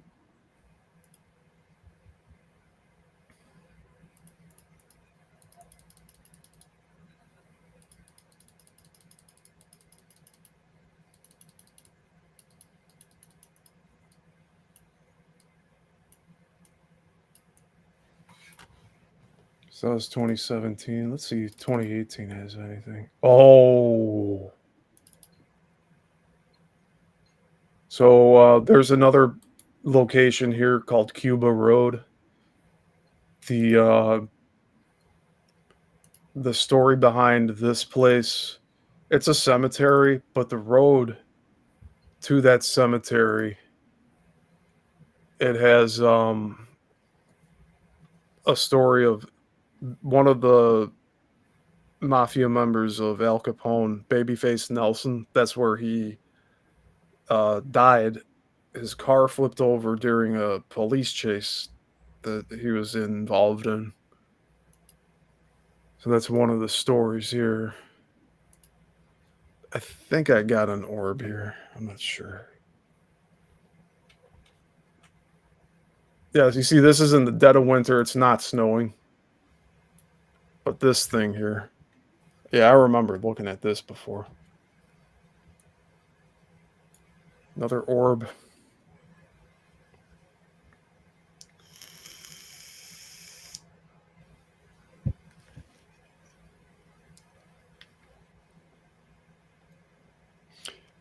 Yeah, Joel, that's you're right. I think he was talking about the one where your eyes were black. That picture that you had, Abe. Oh, he's talking. Yeah. My picture I showed with my cousins that looked similar. Yeah, with my eyes just being Yeah. completely black.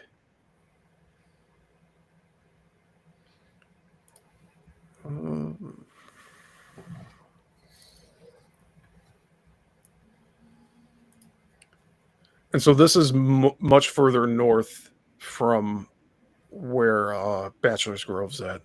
This is like a little more west, but a lot more north.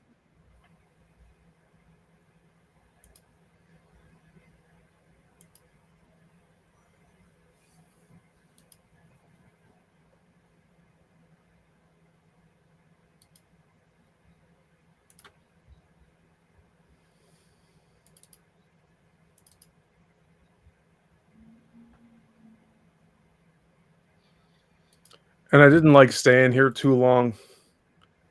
I was happy I got some pictures. And then that was about it.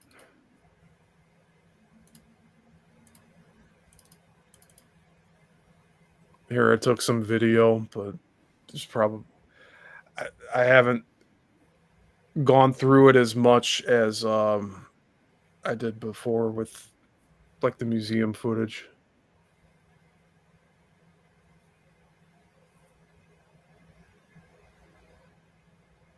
And that might be me standing there.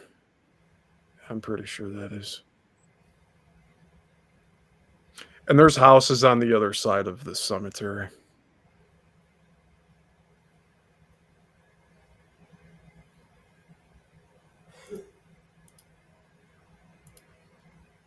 So we got there just at dusk.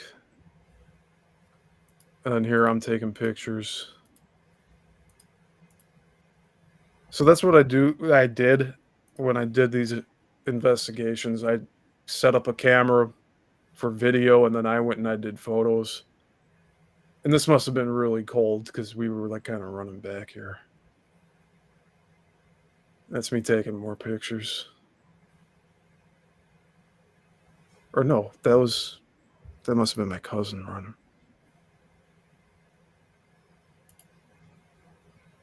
Okay, yeah. That's me right there.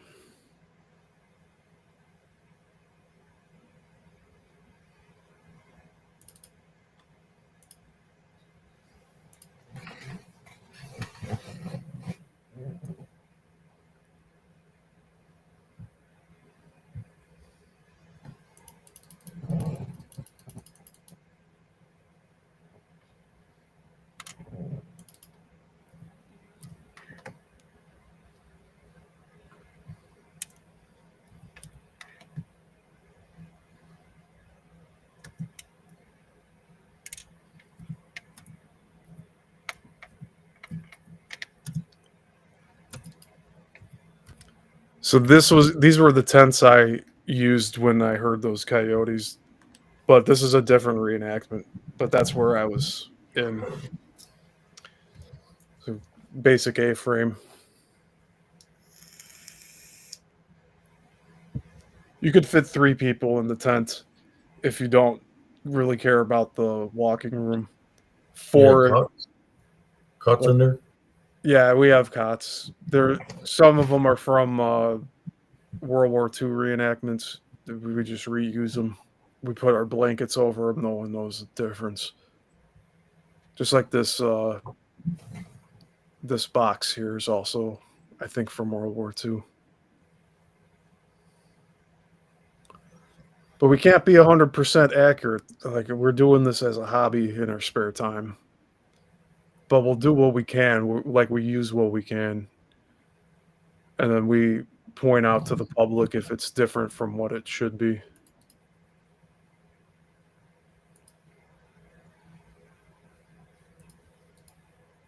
And these are all my pictures, so I'm not in them. I wanted to show me in my uniform, but it's fine.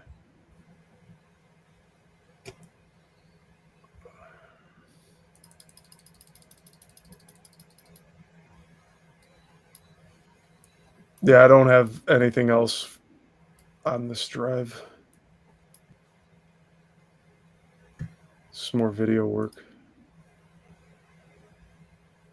All right, I'm done sharing.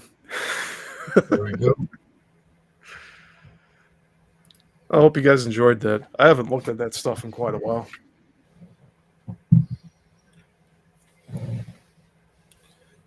Yeah, I think I'm about to call it, brother. Sounds good.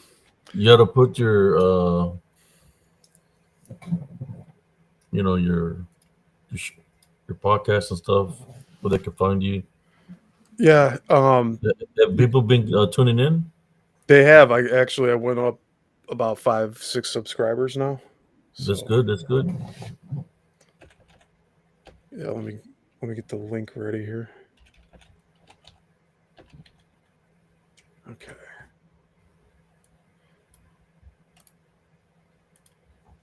Yeah, my channel, I'm not covering too much of the cryptid stuff just yet. Yeah. But I will be. I have a bunch of Bigfoot books. Stuff from the East Coast. So I'm going to be looking at that eventually. And then the alien stuff. Oh, yeah.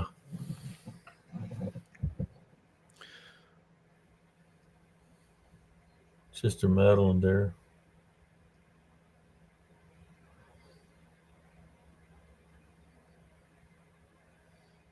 Yeah, I always enjoy being here.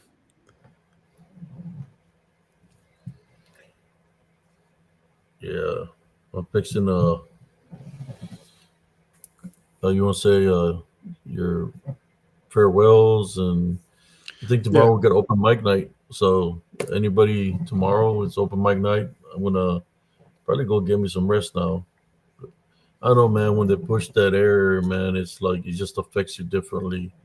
Air going into your lungs or whatever, wherever the air goes to, and Not a Have you good feeling. slept yet? Have you slept since you left there? No, I no. think a rest will do you good from that. A Yeah, normal sleep instead of being hooked up to all that. yeah. Well, I thank you, Heavenly Father, for uh, providing us with this time and opportunity to share our stories. And thank you for your protection. And please continue offering your protection to us and everyone here. And please watch over Abe so that he gets a restful sleep. And hopefully he'll be feeling more in alignment since this really uh, it affected you in a negative way. So I hope you recover from it soon. Yeah, I'm trying to just, continue to stay. I've been rebuking a lot of things and just praying. You know, uh, I got to go tomorrow, but I don't know if I'm going to go tomorrow or just wait till Monday. I don't even got an appointment tomorrow, so I don't know why they're trying to draw blood out of me when I it would looks say like wait because that praying. also lowers that like your body's going to be working to recover all that blood too. If you go do that, I would probably Yeah, wait a few days. And hey, Big Island Beach. Big Island Beach is from they were watching a lot of my stuff before, so thank you for hopping over here. They were always watching my lives, so it was awesome. awesome. But yeah, I'll get going. Thank you again, Abe, for having me. No And problem, brother. I'll see y'all soon. I'll probably be here tomorrow night, but Alrighty, brother. I'll see how I feel. But yeah, but thank you. Y'all have a good night. Thank you, brother.